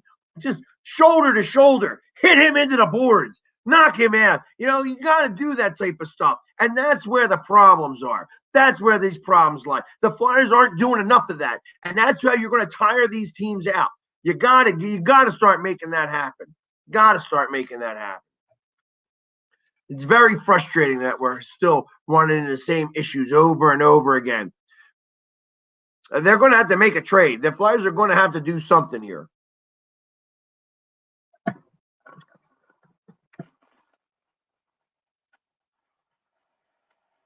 They need somebody who can put the puck on the net, by the way, because they seem to still have the problem figuring it out. And I got to imagine, I would love to be the flyer on the wall here, the fly on the wall, to hear exactly what Alain Vigneault's saying. Because I would be furious with the way that they played that period. Furious. Actually, not even. I'm furious at the way they played the last 4 minutes of the period. The last 4 minutes of the period. In fact, I got to see the plus minus. I have to see the plus minus. Who's the one that's been on the net? Raffle, Sanheim got a -2s. Myers, Andreoff. Yeah, he's really a -2 because he was in the penalty box. And when you're on the penalty kill, if you're in the penalty, if you're the reason why they are on the power play, you should get a -1. But they don't do that. Shishko, Marin, Androff, Myers, Provorov, Gossesper, Friedman, Patrick, Haig, Kubel, Sanheim and Raffle both have -2, and Farabee all with -1. And Farabee's been on the ice for 2 goals because, he scored a goal. Actually, Couturier is also been on the ice for 2 goals against because he's got a goal and an assist. Van Riemsdyk's got 2 assists, and they're both at 0. So this is a team. They said Boston's good.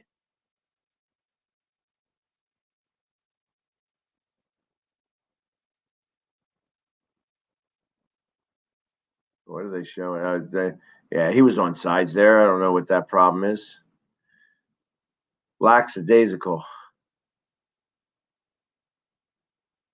They're showing what makes an offsides and what doesn't make an offsides. But his skate's up, so that's why it's offsides. The puck's got to be over the net, and you got to be just enough. So they're showing what's considered an offsides here. They're trying to show and trying to teach people what happens in hockey here. And yes, Frankie, don't take what I say to heart. Listen, I'm just angry.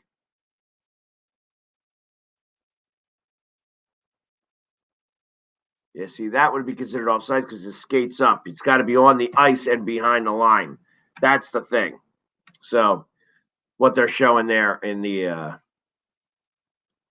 but anyways, we have one more period left to play.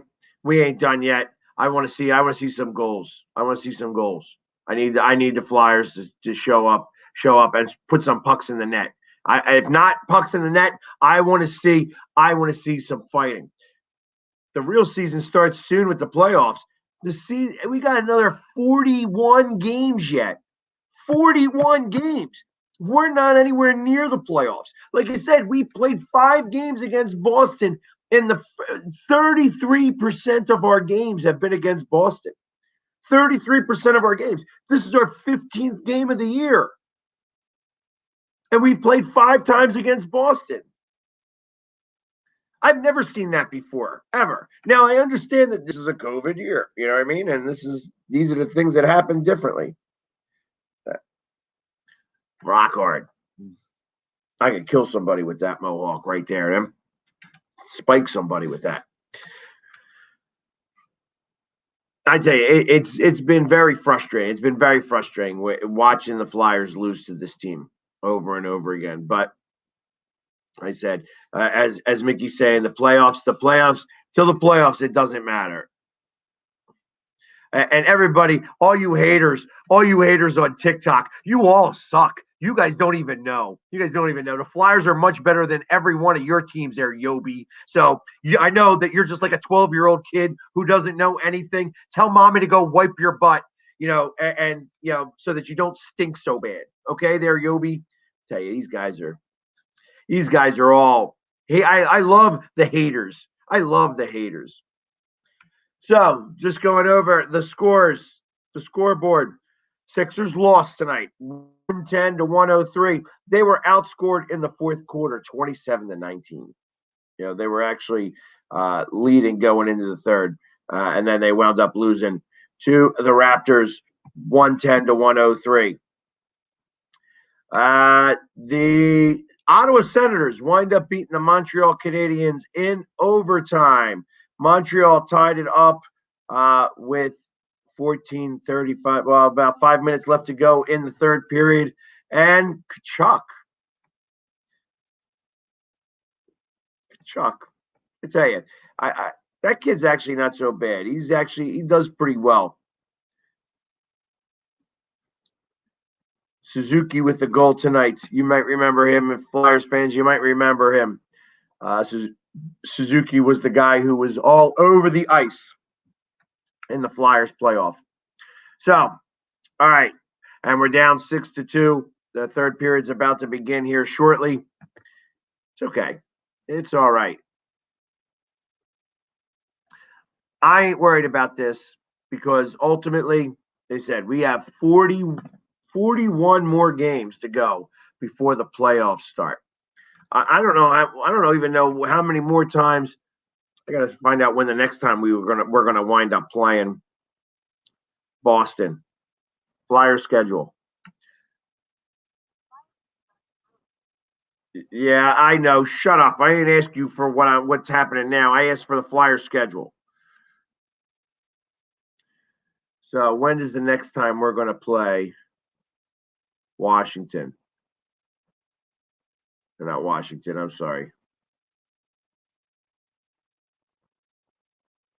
There. So we won't play them again all the way through the end of March. We don't play them again. So it wouldn't be until April. There we go. Let's see that. Right.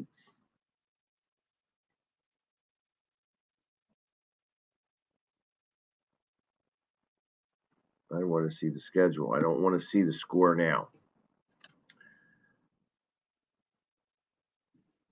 And so we don't, all the way through the end of March, we do not play Boston. We have 2 games against them in the beginning of April.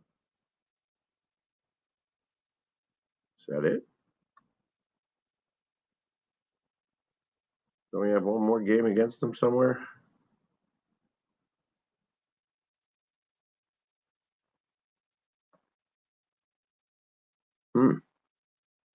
It's the 5th game, right? What, do we only play them 7 times each? It's 5. Then we got 6, 7. So we only play every team 7 times. We don't play them an 8th time. because we end with the Devils. We got Washington. Huh. I thought we played every team 8 times. Maybe we only played them 7. I tell you, I am looking at the schedule here, and I don't see any time we're playing them in March. Now, they may need to reschedule a game. I thought we had 8 games against everybody, but now I gotta feel like I count 1, 2, 3,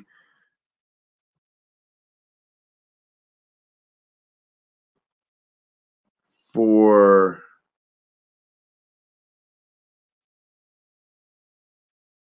So we had 2. Maybe we're only playing each game 7. That would make only 49 games. Aren't we playing 56 games? I thought there's 56 games to each. So 2 Devils.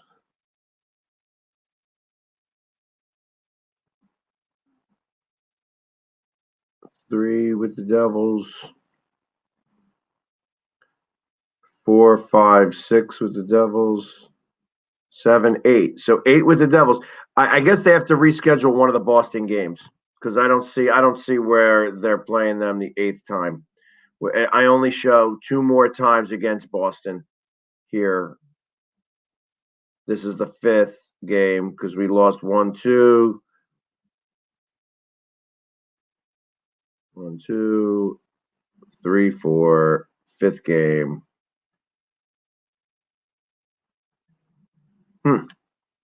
Yeah, so although they don't show any of the postponed games, so there's got to be a game missing. I would figure that we play them 3 times, but maybe we only played them 7 times. They only get 7, and we're back into the 3rd period. Let's get started. Good job on the saw the changing goal at the end of the second period as that penalty expires. The teams are back at even strength. Gustus there gets it. Keep it ringside when he gets in close. Nice move backhand shot here. Is Barry throws it back towards the net. Brown is the one who's coming with that backhander. And he's going to get a half court to go. Really good start here by the Flyers. Down left field, Brian Elliott, team goal with 2. The Moose is in goal.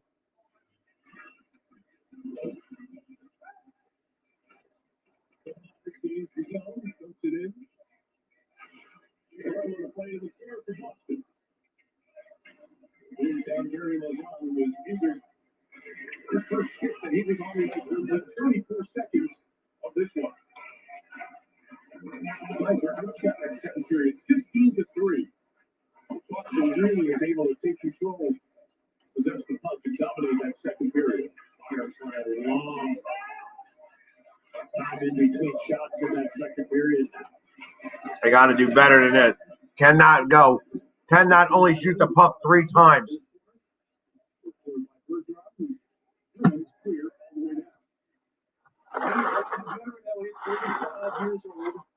Goldfish, the breakfast of champions. He's a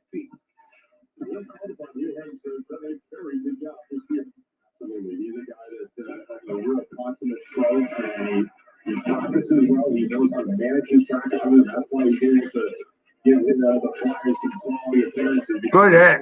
When to step on the gas, but not to in terms of practice and stay sharp. It's not easy to get a backup to maintain that level when you don't play game after game. I think both him and a guy like Yaroslav Walker, 2 of the best in the NHL, staying sharp, and number 2. Let's go. Boston back up for Bruce Cassidy, 50-year coach. Adam Zamora wearing that, not the winter hat, but the Scally cap, which is an homage to the great Doug Emmer. So in 2019, Cassidy of Irish Canadian descent talked about wearing that cap for the outdoor game at Notre Dame. As he always does, knows for a great story. Asked, inquired, found out about it, and Doc ended up sending his Scally cap to the beat writers in Boston. And to Cassidy, and Cassidy with full acknowledgement in front of Doc, and an homage to the great Mike Emmer. Wearing that cap here tonight for this outdoor game. Here about 15 feet from us is where the Bruins and the coaches mentioned his former teammate with the Chicago Blackhawks, Butch, as I know him, came by and he tipped his cap and said, "Here's red as what's for Doc. So way to go, Doc. And way to go, Bruce. The press moving in, great balance to maintain. Good save. Good save. Great opportunity there, and Philadelphia able to get it out of the zone. Elliott Hunter whistles our coach. He has control of it. They started barking, I believe, over at West Macaulay, and really get a great chance. Gustafson on it for Philadelphia for the screen. Rask able to stop it, and Bjork will take it out for Boston. Come on, I want to see more hitting.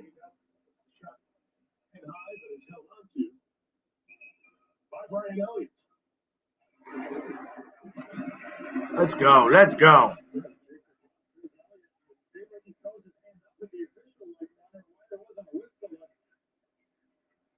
There's a chance for Jake DeBrusco's backhand, forehand. I think Elliott got a piece of it right off the center of the crossbar.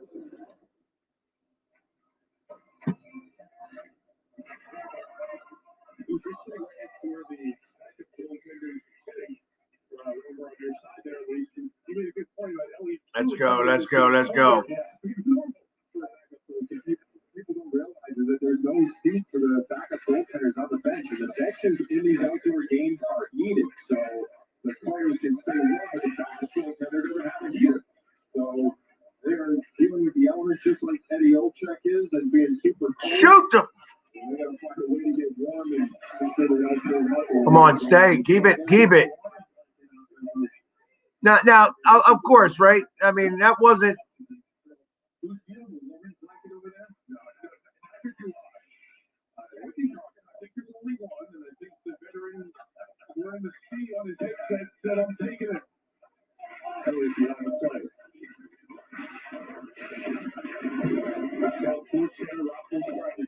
Yeah, I think, Frankie, I think that we play 8. I think we play the 7 teams 8 times, and that's where 56 comes in. First retro jerseys, the Flyers orange. Going back to inspiration from 1995.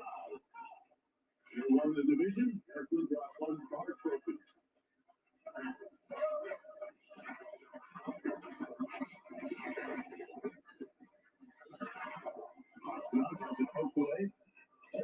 Moving in with Freezer. The Grasslands in front of it. Walked it away. With great ease by Rask. It looked that way. Let's go. Let's go. Come on, boys. Come on.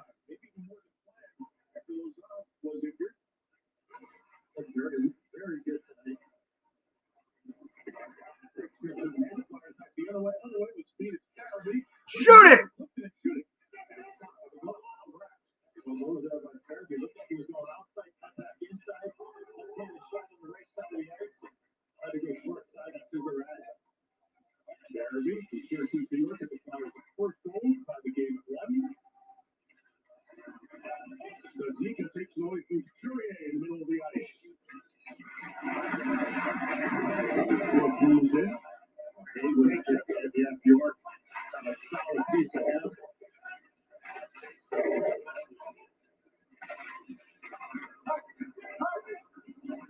Will bring out for the Flyers.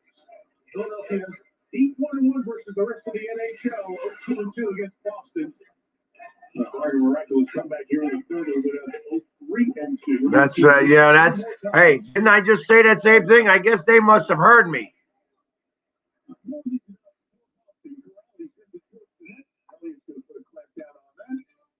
And the third way through the third will step out. 13:36 left to go. Tonight's matchup, me versus the lovely Bender Bender. If I can gotta win, it's gonna be a miracle, baby.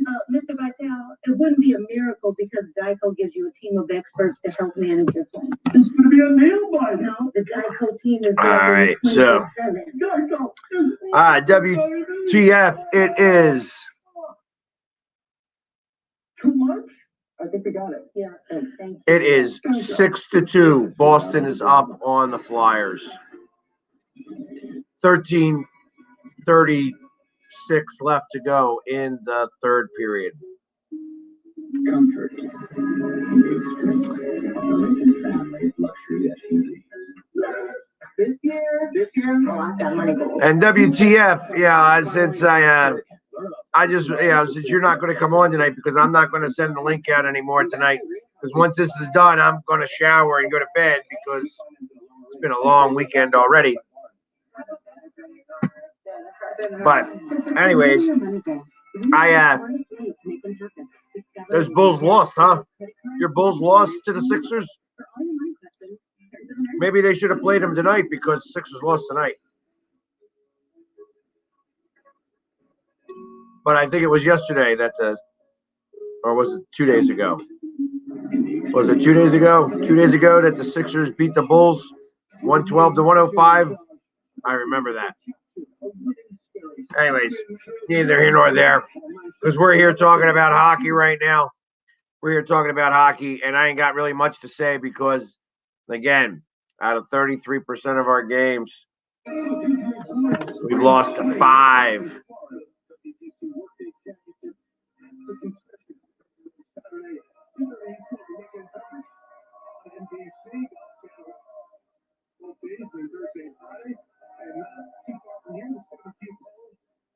That March game got postponed. $1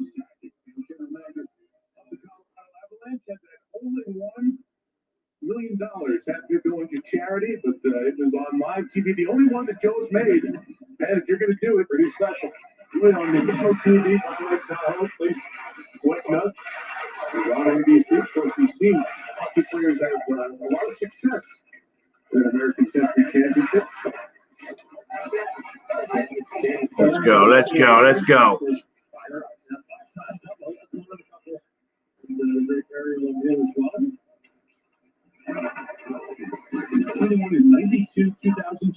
All right. 13 minutes left to go. Come on. Come on. You guys got to be doing better than this. That's right. That's right. Hit somebody.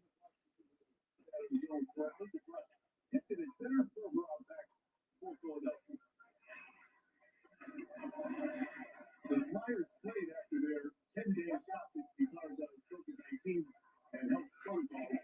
Before the Rangers will play, it's supposed to be offsides. Offsides. On Thursday, and then they'll play again the Rangers on Wednesday here on NBC. As said, Mitchell's hockey winners here, the Class A and Quinn titles. For first round pick, 92, 02, and 2012. I like the chances next year out here. And then you mentioned Mario Lemieux.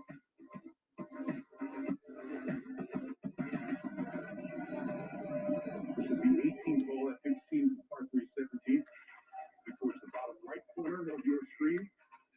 The fun event brings athletes. It's the perfect time of the year. Athletes from a variety of sports. It's the football training camp after hockey and basketball season when the calendar is normalized, which it hasn't been the last 2 years. Here's Dirk from Scenic for Boston. 8 minutes into this third period, the Bees up 4. Astronaut circles, try to center, right side of the net. Keep hitting them. Keep hitting. Keep hitting. In Philly against the Flyers, McAvoy makes the shot, tries to pass. Could not convert. Oscar works him behind the net. Tackled by Haig. Bergeron on the top of the circle. Couldn't get a clean shot on it. Let's go. Let's go. The redirect by Bergeron. That's a play by Marr looking for a shot pass. Good save. Come on. Go pressure him. Why? They're not on a power play. What are you doing?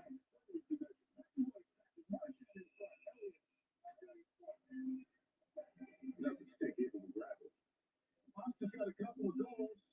Listed into what the night has sounded like in double eights.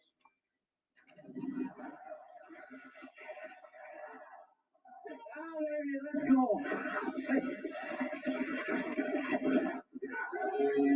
Let's go. Great job. What a shot. Let's go. Good job.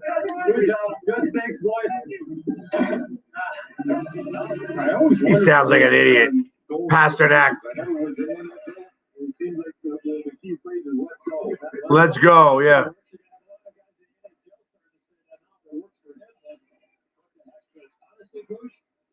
When that happens, usually you say, that guy's brutal down there. I'm already expanding the goaltender. Then you score. That's the truth, Bruce. Sorry, buddy. See, he doesn't say he must be classy this time. Let's go. So let's go a lot last year back with the Rocket Richard. 48 goals. Most goals. Look at that. Yeah, how much there against the Flyers? Early and often. 12 seconds in back on February 3rd today, 34 seconds into the first and 46 seconds into the second.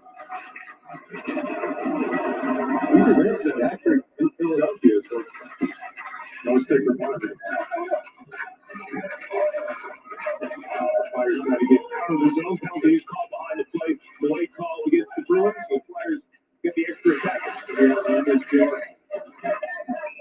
So he gains control, and the penalty will be called here.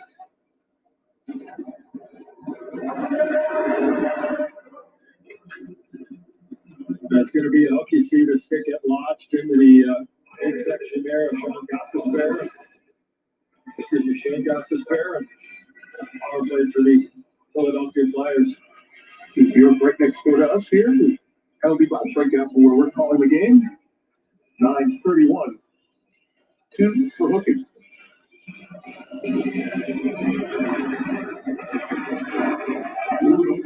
Second minor penalty.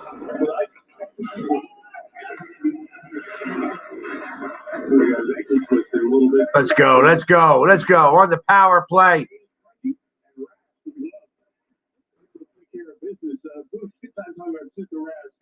The combination of Rask and Halak, as you alluded to before, the strong duo Boston has. Yeah, the model tandem in the National Hockey League, Mike, if you ask me, I mean, the Boston Bruins recognizing that Tuukka's getting a little bit older, and it's not a case of having him with a young guy, it's having him with a guy that has a lot of NHL experience, and I think both of these guys are able to give their team quality starts, and I think it brings out the best in both of them. They get the right amount of rest, and they're able to be fresh when they do play. Almost. And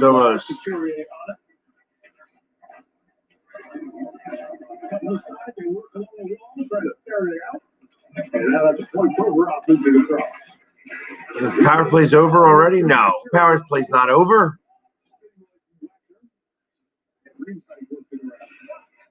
Couturier calling for it.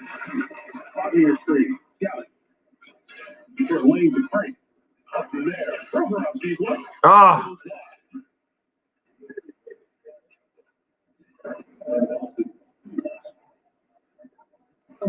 This power play, 50 seconds on it. A pretty good chance for the Bruins and Ramsak's on the ice, especially on a power play. He's going to be right around the blue paint. That's where he was, just wasn't able to find an opportunity to redirect. Look at that Corelli here, centering out in front, scoring out. Come on. Come on. They got two people back there. How come there's one guy driving?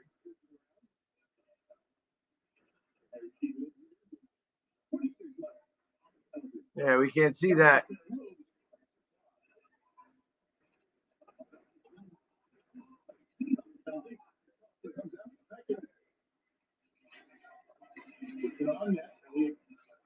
Steer to the corner. Final 9 seconds of the Bjork penalty. All right. 8.5 minutes left to go.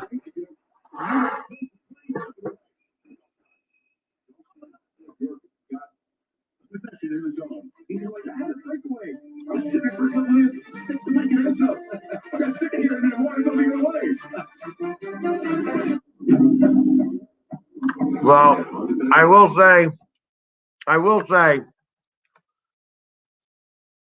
minus those 5 minutes in the second period, Flyers have played pretty well, but 55 minutes in a game ain't going to make a difference. Getting mad at my buddy over here because he's talking smack to me.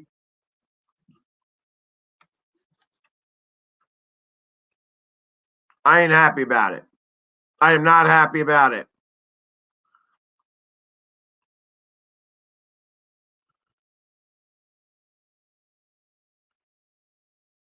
He's still talking smack to me.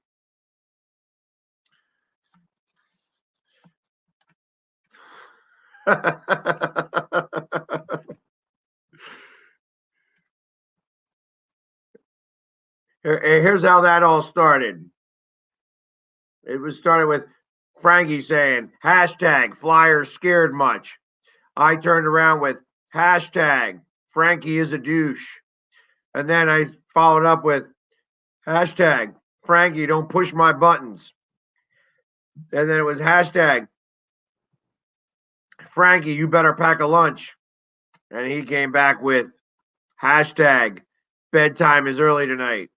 Hashtag should shower now. Hashtag I'm laughing so hard. Actually, that wasn't a last hashtag, but it doesn't matter. That's what I'm dealing with. You know, from a New York guy. He's a New York guy. Let's go. Let's go. Time to make. I want to see some stuff happen. Time to make something happen. Let's go. I didn't hear no bell.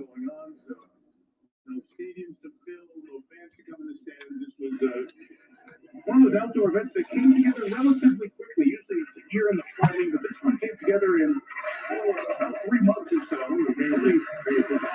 Minimal site visit, one real site visit, and using a lot of communications technology to figure out.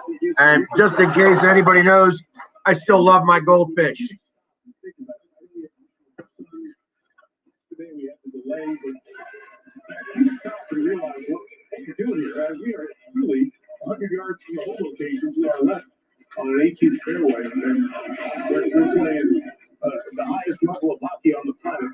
And it's just such great imagination and ability to get the job done too.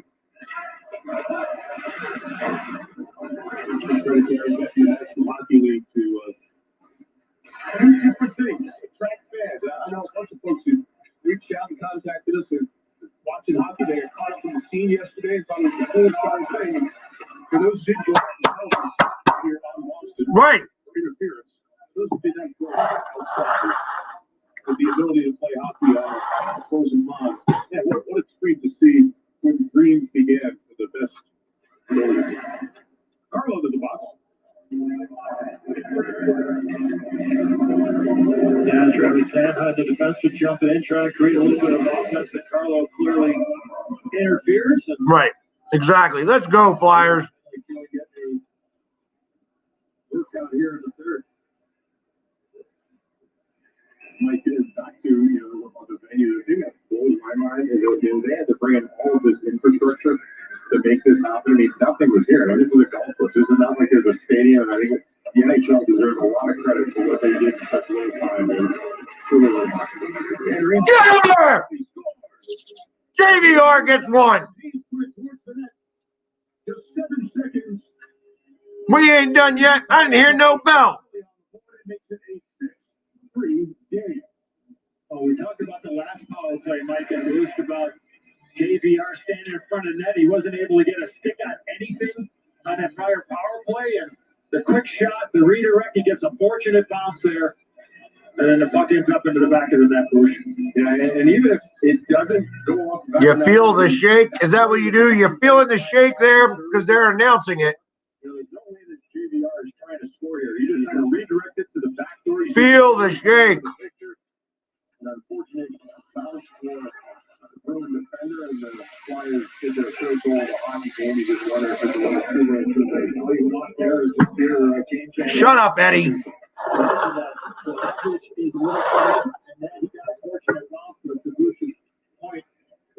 He's just trying to redirect that all the way over again. Everybody looking at him, and all of a sudden he redirects it, and then it's a wide open net to Couturier on the other side. But when you're in front of that, Good things are going to happen. What a stop there by Elliott. That thing took a crazy bounce, and from our level, it looked like that thing was going into the empty net. Just about to cut you off. I saw that. Nothing was on the spot. Van Riemsdyk and assist on the two prior Philadelphia goals. And he has been excellent on the power play. That's the team power play goal number 6 on the season. Be alone in third in the National Hockey League. Let's go. Let's go. I ain't done yet. I ain't hear no bell.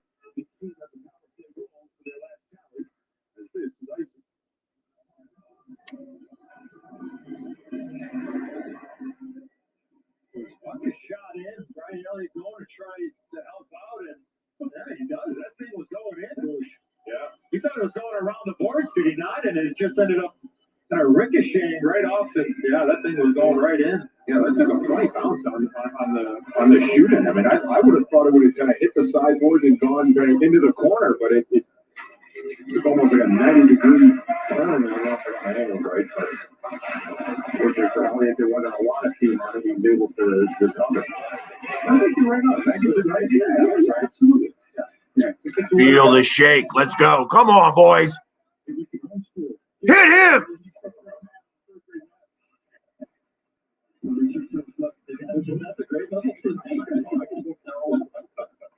What are you doing?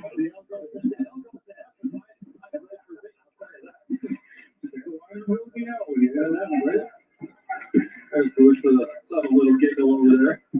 The golden giggle can't be there. Number 6, I mentioned Joe Pavelski, Dallas, and Austin Matthews, who's been scorching hot for the Leafs. They lead the league with 7. The conversation, Toronto Matthews, been so long, decades, generations, since Toronto's our trophy winner, MVP. And this be that kind of season. 16-game scoring streak right now, Austin Matthews. Rare in Toronto history, from what I've been told. To see a player be on the street of that kind, we're off leading the corner. Bill Sittler, 18 in a row. All right, man, come on, come on, come on. Come on, boys.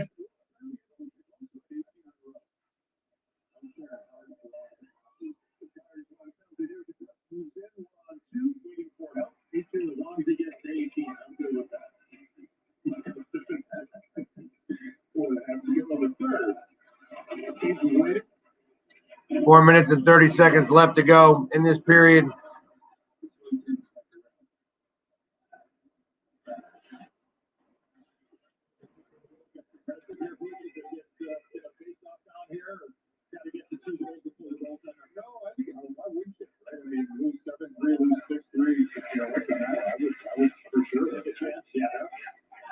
Maybe the next time up the ice here, I would agree with it.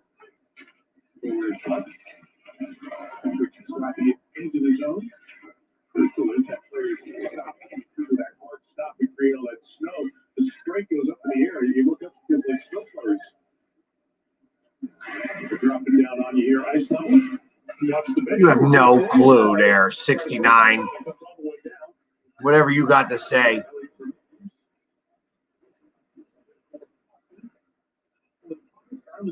Shoot the puck!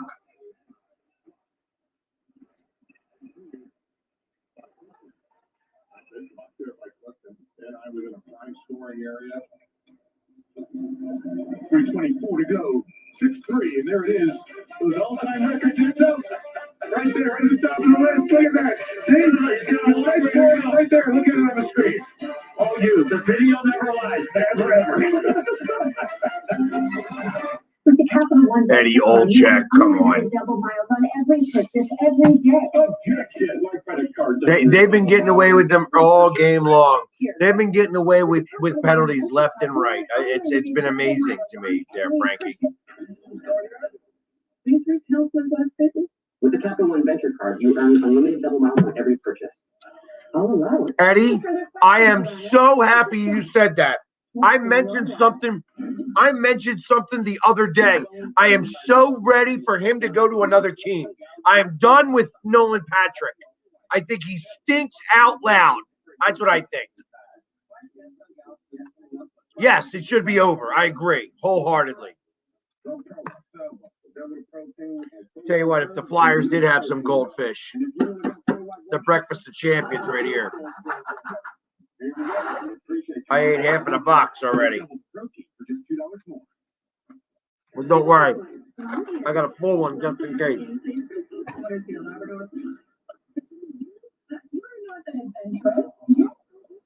Try it. Okay. Jump into that lake. I'll do it. Let's all do it. I'm in. This is great. You coming? Seriously? It is way too comfortable in here. The all-new Sienna. So Yoda, let's go places. And then the Flyers play on Wednesday.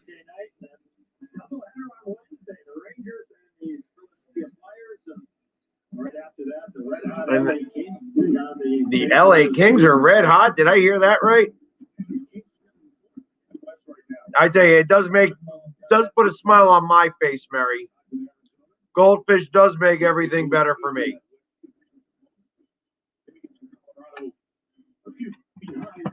In terms of those games played, the games in hand, they will have because both had to go through pauses in the schedule. It's hard. Yeah, you can't. I tell you, when you have 6 of your top 9 guys out, it's hard. It's hard to play these games. It's hard to play these games.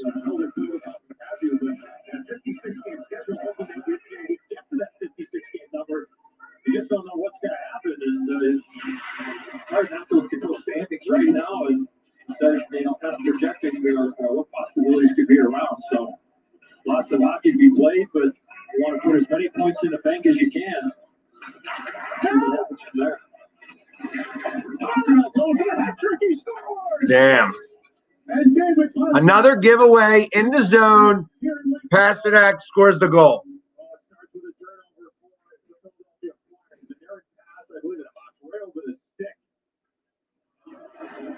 Another turnover. Right there, right over the stick of Couturier, and then Sedika makes a good find to find Pasternak, and that's a tough save for the goaltender when it goes from east to west. And he actually got a little piece on it, but he didn't get enough.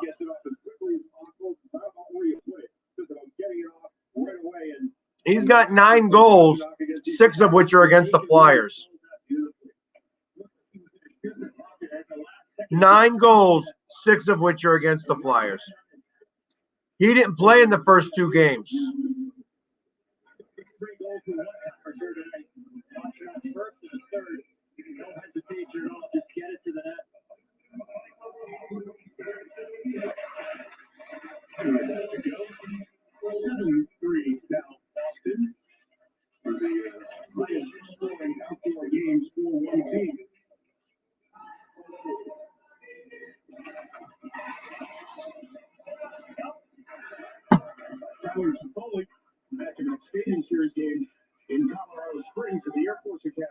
This is going to just make things so much sweeter. So much sweeter. Hey, listen, I'm sorry. Excuse me, guys. For all you people on TikTok, hey, listen, a Boston guy has got the room to talk. They got the room to talk right now. I mean, the fact that we're down 6 players, and I get that. You know what I mean? So you can't help that. But for all them guys, they are up 7-3. Pasternak is probably one of the better players in the NHL.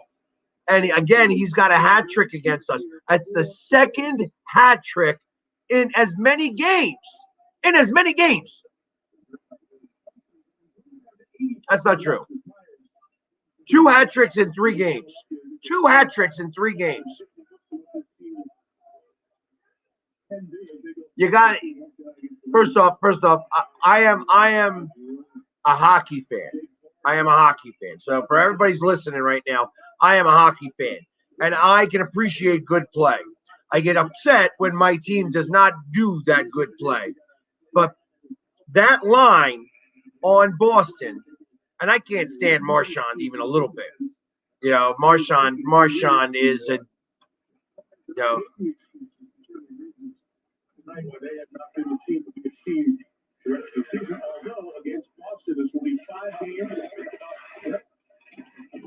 No 5 games. 5 games out of 15. 5 out of 15 we have played them.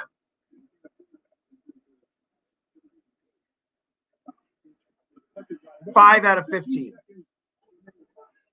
It's okay. Season ain't over yet, and I didn't hear no bell. Here in Lake Tahoe as the Boston Bruins tie an outdoor game record with 7 and win it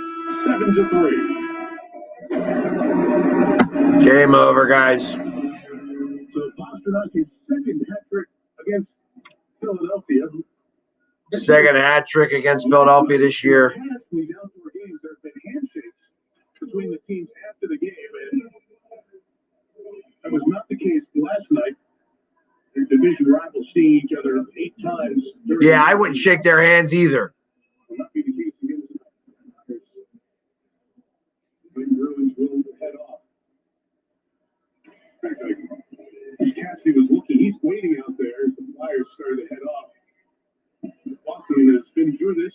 They were going to be out there for that tradition of shaking hands teams, the outdoor game. And now Chris Bergeron's coming towards center ice. They'll get the Flyers back out, whoever's still here to do it. This is cool. Of course, this is the great tradition in this sport that is reserved only for the postseason, but it's been part of the outdoor game. And even though there is the competition in the same division, as watch Couturier hustle back to be a part of it, it is also the opportunity. But so I wouldn't have done this. These are not just regular season games, but special games that the players would like to make sure someday down the line we share it. I would love for somebody to punch somebody. You ain't getting a penalty right now. To see the sportsmanship here. It ain't sportsmanship. Young aspiring hockey players, boys and girls, and that's a hard-fought battle. And you want the 2 points, and you tip your helmet and then you move on. Say that's class. So it's class that they came back out there to do that. It's not like the Stanley Cup picture where you lay down and you get the picture in the front there, but this is cool. You know what? This is what togetherness and team is about. See, this is where I would love for a Flyer to just come skate across and just blow that picture up. Just somebody like that, like bowling over the entire team. That's what I would love to see. That'd be awesome.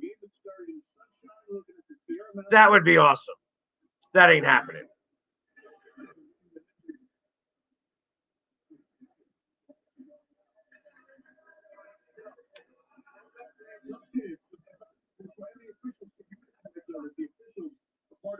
Yeah, I forgot the officials too. I felt like that they called that game specifically for. All right. All right, I'm turning that off real fast. So let's go through the final numbers here for everybody here. So the Flyers, the game is over.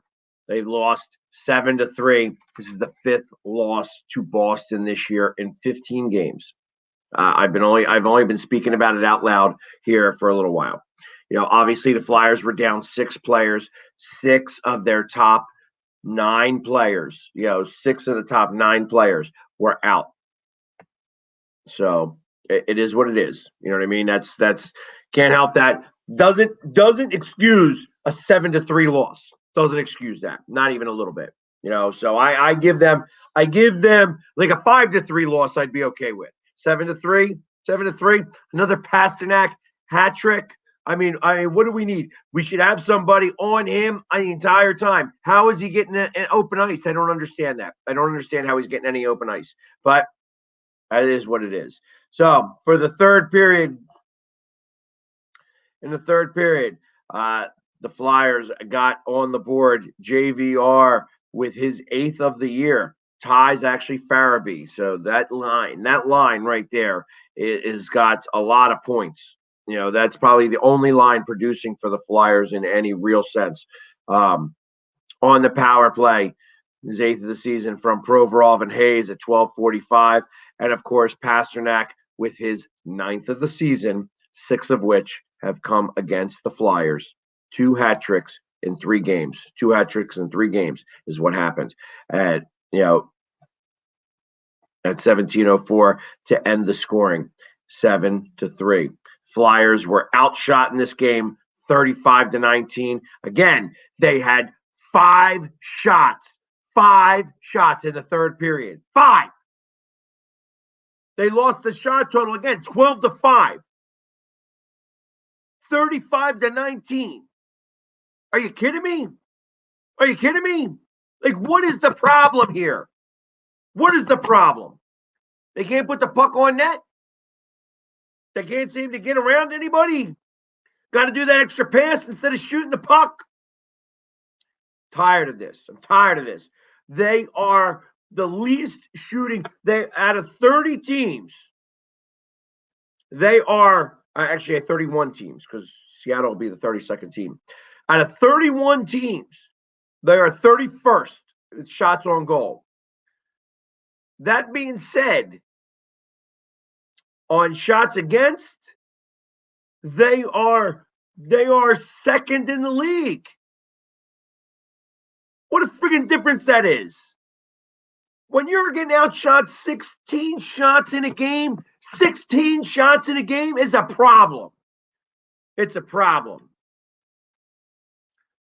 I'm tired of the not. Yeah, let's try. I want to pass it from here to all the way down the other end of the ice, and I'm going to make that pass because I think I see it open. Are you kidding me? Are you kidding me? There has got to be some stuff right now that's got to happen. There has to be some changes that have to happen. I'm, this is Alain. This is Alain Vigneault. 5 games. You ain't going to be able to figure it out against Boston a little bit? We can't get any shots on net. We're losing all the shot battles to everybody. There's been 2 games that we've outshot the opponents. We've played 15. Scary part about it is that we've won 8 of them.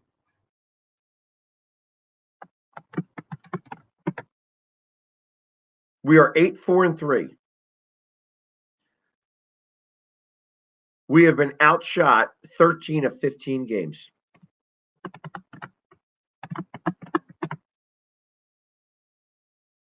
Sad. Sad, sad, sad.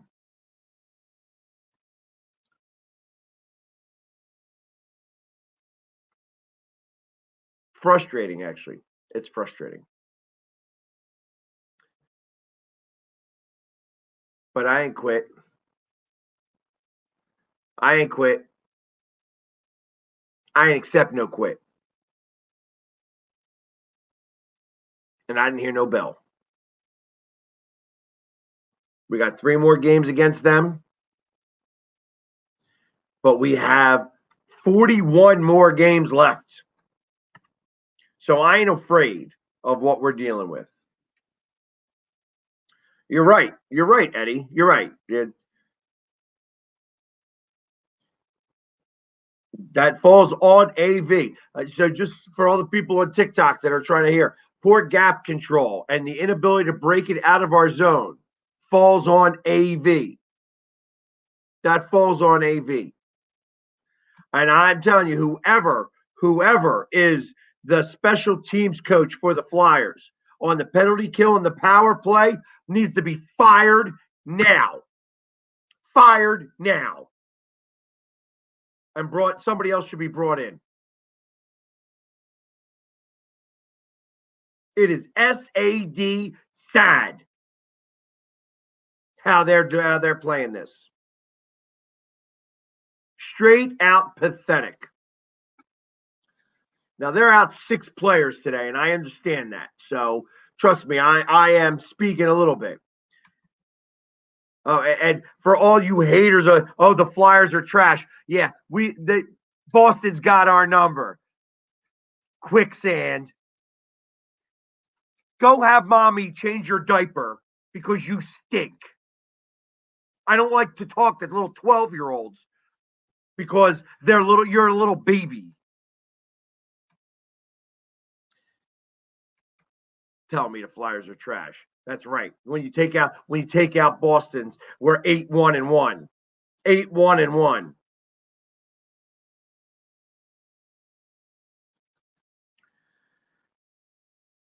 Yeah, I'm mad. Yeah, I'm mad. Someone's mad. Yes, I'm mad. That's what happens. That's what happens when I lose a game like this,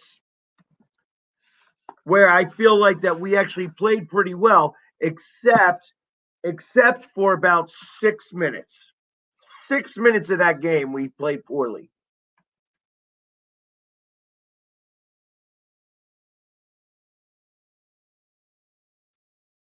Six minutes. Boston's got our number. Boston's a good team. They're a good team. You cannot take your foot off the gas. And it has all started again. This all started. I'm gonna out him right now because I bet you he may wound up minus. Did anybody wind up -3?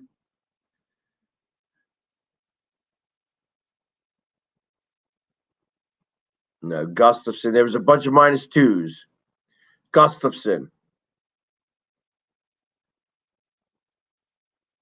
Haig. It's time. It's time. Gustafson, I'm having a problem with. I have a problem with Gustafson.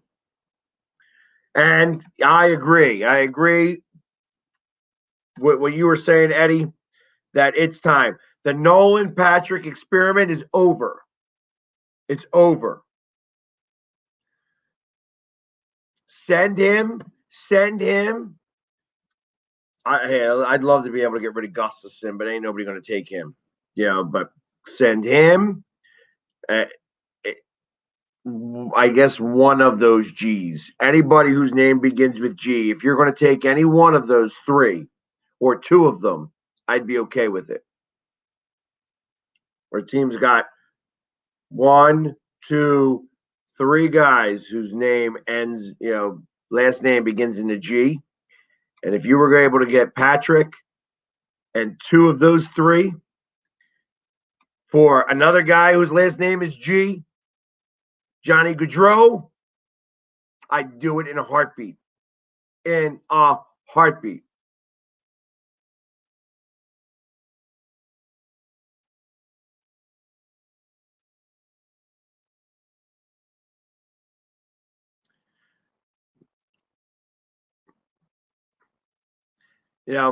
I don't deal with idiots. You know what I mean? So I'm gonna make it so that you don't even get the.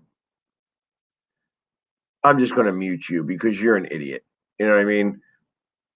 I can't stand idiots.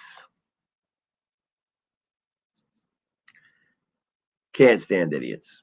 So you got muted. I didn't block you, but you got muted.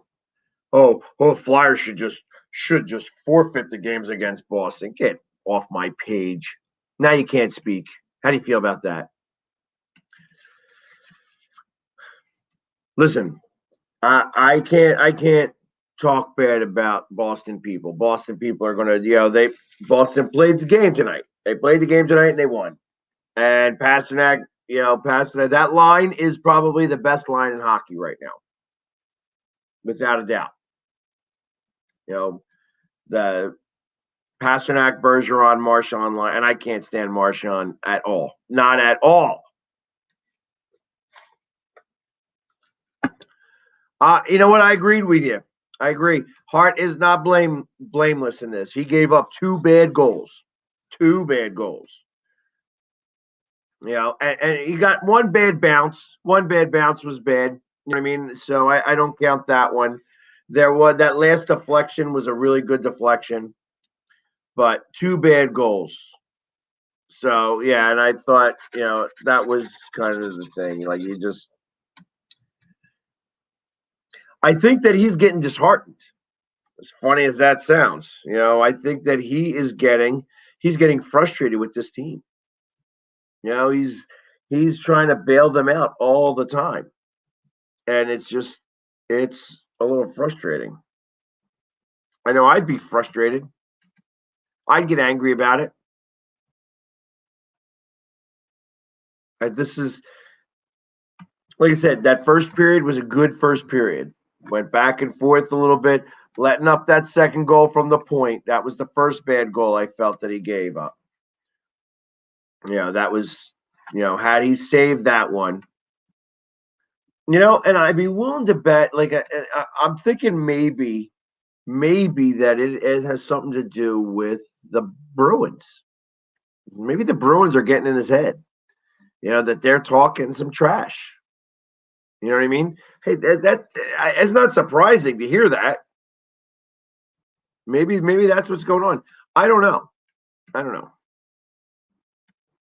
Sorry, guys. But I find it interesting.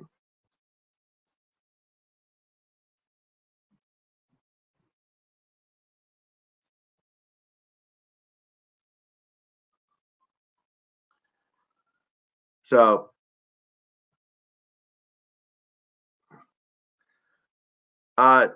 somebody asked if I bet the games. I don't bet. I don't gamble.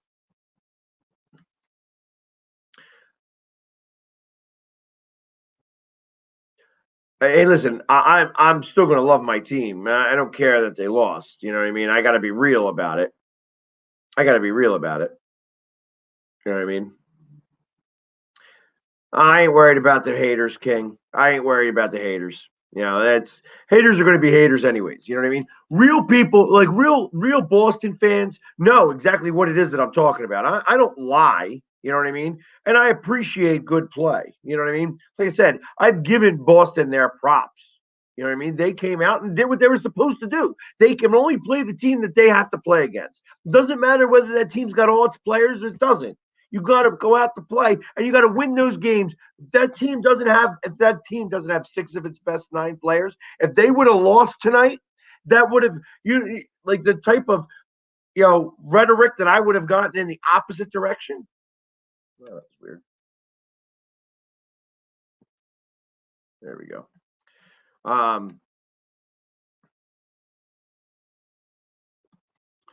Those are the things that happen. I mean, this happens all the time. You can only play the team that you're supposed to play. And when you play that team, you better win if they don't have their players. And that's what Boston did today. They won. And they were supposed to win. I didn't think they I just didn't want it to be the blowout that people were talking about. And it wound up being the blowout that people were talking about. And I feel like that's on coaching. That is on coaching. That's what happens. So I get to do my show tomorrow night. Tomorrow night, when I am doing the Philly Sports Show, you definitely want to tune in because I got a lot to say. And I'm going to rewatch a little bit of this game.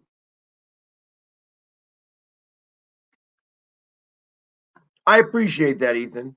You know what I mean? I really do appreciate that. So I got Ethan over here, and for all you guys on TikTok that can't see, hey man, I'm a Boston fan, but you guys did good. Put your best foot forward and didn't quit. That's all that matters. Good game. And I appreciate that, Ethan. I'll be honest. I feel that we played, 53 minutes of a good game. I feel that the last 4 minutes of the second period and a couple of minutes in the third period.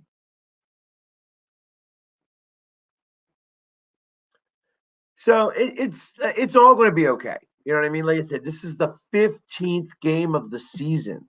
We're playing 56 games. And you know what? They're not all against Boston. 5 of 15 games we played against Boston. You take Boston out of our schedule, we are 8-1-1. And it doesn't matter whether being outshot or not. These are things that happen. There are teams that just get under your skin. And it happens that way. I mean, Boston is not undefeated either. I think Boston has lost 3 games to the New Jersey Devils. The New Jersey Devils are beating up Boston. Really? Why would that be? Well, how does that happen? It does. It just does. And I get it.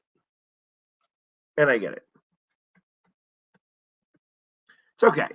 It's all right. This is all fine. This is all going to be okay. I'm angry because it was 7-3 tonight in a game that the whole nation watched. Everybody saw this game. It's an outdoor game in Lake Tahoe. We didn't have 6 of our guys, but again, you can't. I don't make excuses like that. You know what I mean? That is what it is. And it's all right. It's okay. Like I said, we got 41 games left to play. 41 games left. Out of those 41 games, there's only 3 more against Boston. I think we'll be okay. Just my opinion. You know,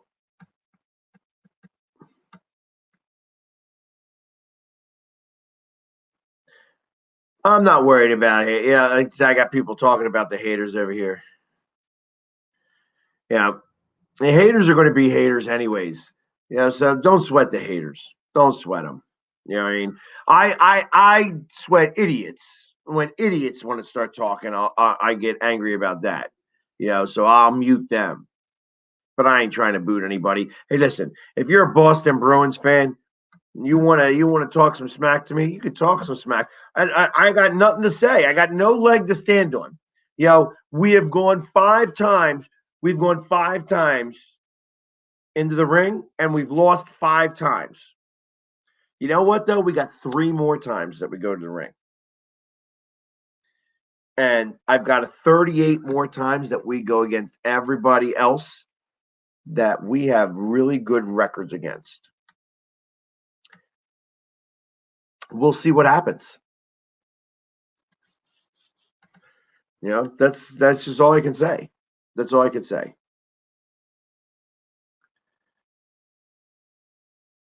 Exactly. So Eddie's like, back on Wednesday night, we play against the Rangers again.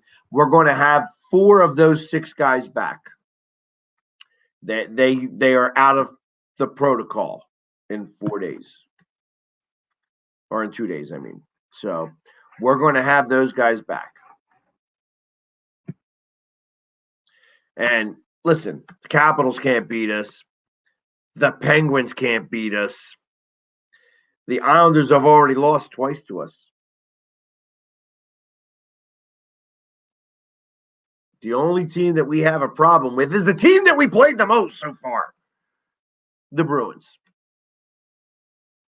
That's okay. That's okay. I'm all right with that. You know what I mean? Like I said, it just I am frustrated with how certain things happened in this game. And I have the right to be. I have the right to be. This team needed to play better. First off, I again, like I said, I said this earlier. Whoever's the special teams coach on this team should be fired. Should be fired. And I'm sure it might be, it could be, LaPerriere or whatever his name is. Ian LaPerriere. It's time for him. It's time for him to get changed up. Somebody else has got to take over the special teams. They are one of the worst teams on the penalty kill. Now, again, this maybe have something to do with the fact that we have played 5 times against Boston, and they are one of the best teams on the power play. So maybe those 2 run hand in hand. No other 2 teams have played each other as much as we have played each other in the NHL.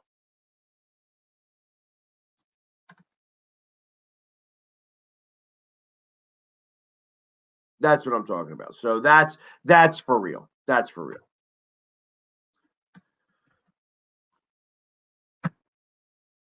But like I said, it's still a long season. This season's not over until May. We're in February. And we're still, even this loss, we still didn't lose 3rd place yet. We're still in 3rd place even with this loss. And 2 games in hand against everybody. We're going to be fine. We're going to be fine. Just angry about it. I'm angry about it. I don't like giving up. That's a 4-point game. These are 4-point games, and giving up 4 points to Boston angers me. And I even know when we're in a skeleton crew. It is what it is. It is what it is. You know what I mean? Like I said, I brush this off like I brush everything off. This isn't the biggest deal in the world. I got painted up, and I'm going to get painted up the next time you're going to see me on here. You know what I mean? Well, not tomorrow night. I won't be painted up for that. But you're going to see me all painted up for more Flyers games. I'll be in Nemo mode or reverse Nemo mode, or you know what I mean? So I'm going to still do the same things I do because that's what I do. That's what I do.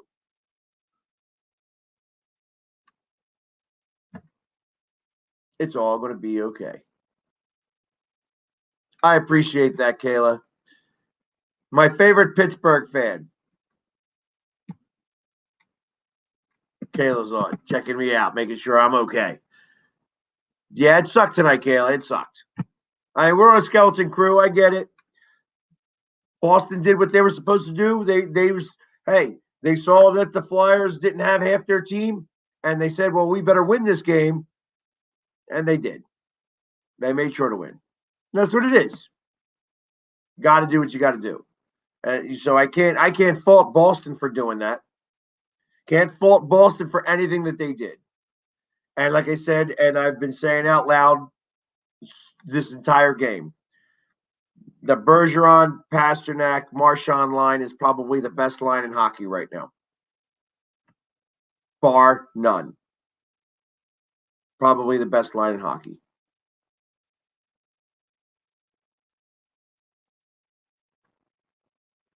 And that's what happens. And that's what happens. You know what I mean? So when you're playing the best line in hockey, you need to have all your players, or you gotta play stellar defense.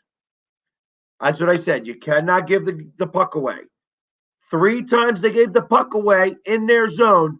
It wound up with 2 goals.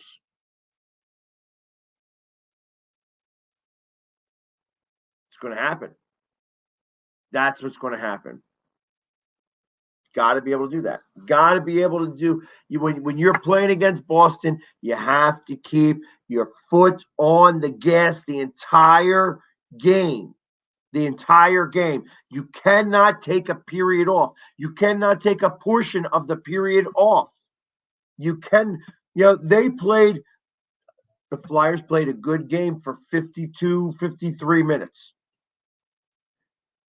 4 minutes left in the second period. The last 4 minutes, they scored 3 goals. They scored 3 goals in like 100 seconds.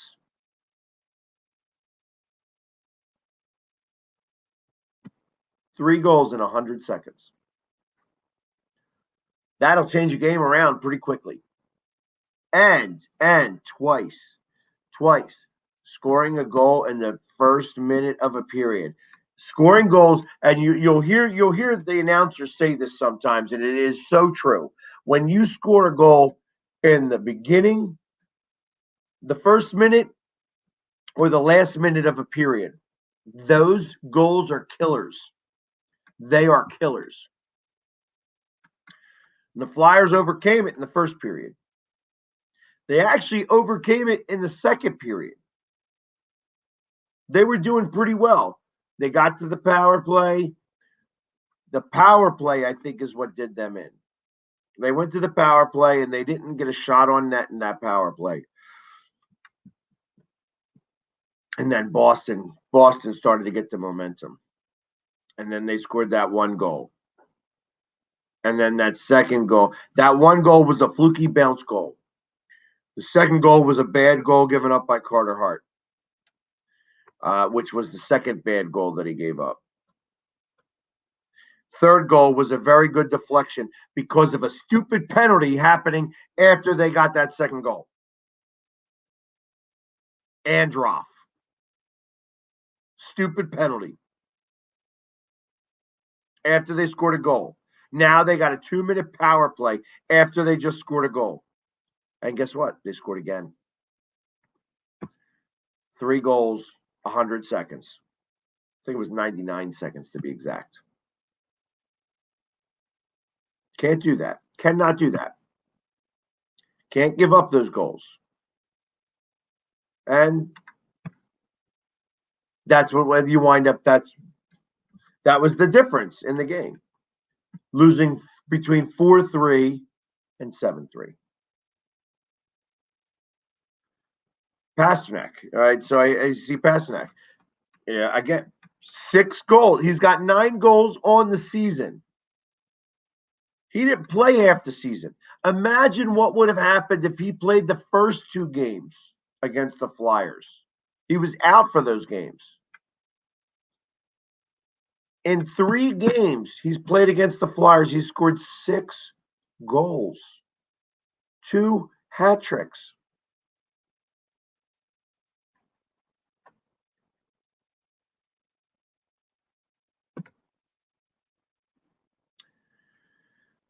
It happens. It happens. Sometimes the team's got your number, and they are doing everything that they can. These games right here, the way that you play these games now, equate to a mindset later on. So although it's not over, it's going to be in the Flyers' heads later on in the season. They have to start to take, once they get this team back, they have to start to take the play to the Bruins. And they have to change the narrative. They got to change the narrative. Because right now, the narrative is that the Boston Bruins have got our number. And I can't guarantee that we're going to play the Boston Bruins in the playoffs. I don't know that. But that's where it becomes the bigger deal.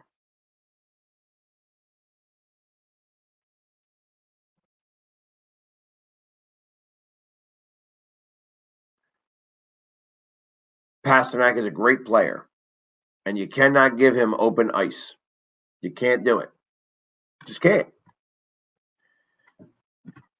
And anytime he gets the opportunity, he's going to put the puck in the net. And that's what he did.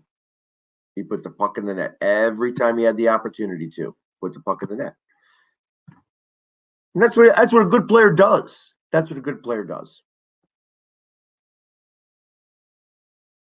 JVR has been playing pretty well. He's been doing his thing and doing a great job. You know what I mean? He's got points in the last 7 games that he's played. And he's doing well.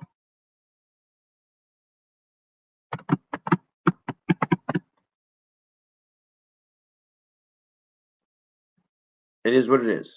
Like I said, I can't fault Boston. So when Boston people want to come on and start talking smack on either one, I got nothing to say. I got nothing to say because that's what they're doing. They're winning games and they're supposed to be winning those games.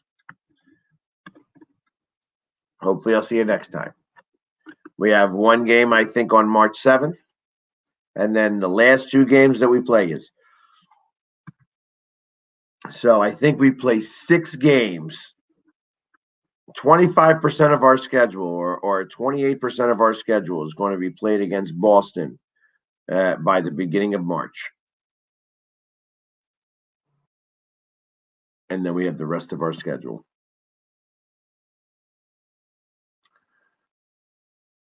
It's okay. It's okay. We have some time to figure it out. When we have our players back, I want to see them play better. I want to see them come after them. I hope Giroux was angry. I hope that Voracek was angry that he couldn't play. Lawton, I think, was the biggest loss for this game. This game specifically was a Lawton game.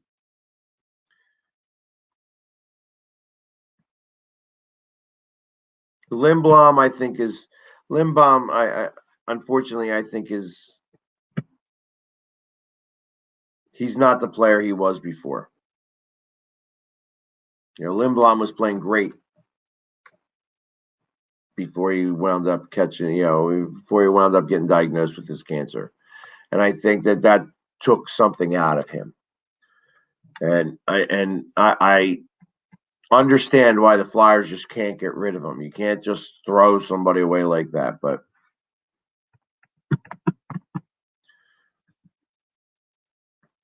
He's not playing up to snuff yet. He's not playing where he was playing before. And that's a problem. Losing Morgan Frost for the entire season, that's a problem. Like he was going to be somebody. This was going to be the season he started off with, and he's not here.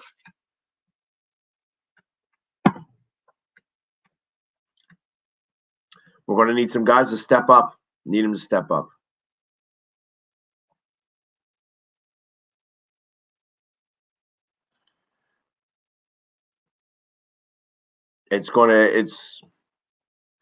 I would love to say, like I said, I think, yeah, right. I agree, Eddie. Lawton he was the guy who was most missed in this game, and Voracek a little bit because he's a little bit like feisty against Boston. Giroux is Giroux, but Lawton is like the guy here, and Oscar Lindblom, like I said, I just don't think he's recovered yet. I don't think that he's back to 100% yet, and that's frustrating. Kayla, you have a great night. Thank you. Anyways, guys, it's after 11 o'clock, and it is shower time for the Philly sports guy because I ain't sleeping like this. But listen, I appreciate everybody coming on. Would I ever want to coach the Flyers? I don't know enough to be able to coach the Flyers.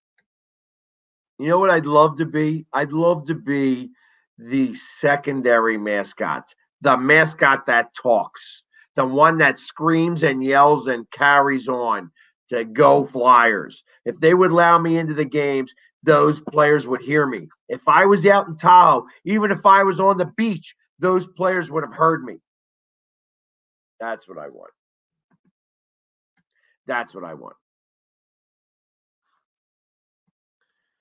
I want to give loud emotional support.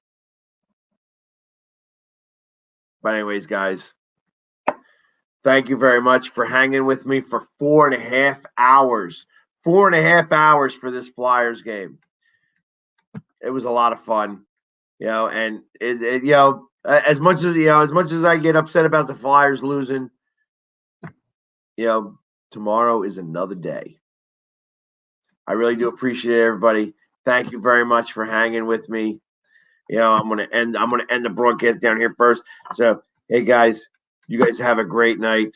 And as Gene Hart would say, good night and good hockey. Thanks, guys. You guys have a wonderful evening.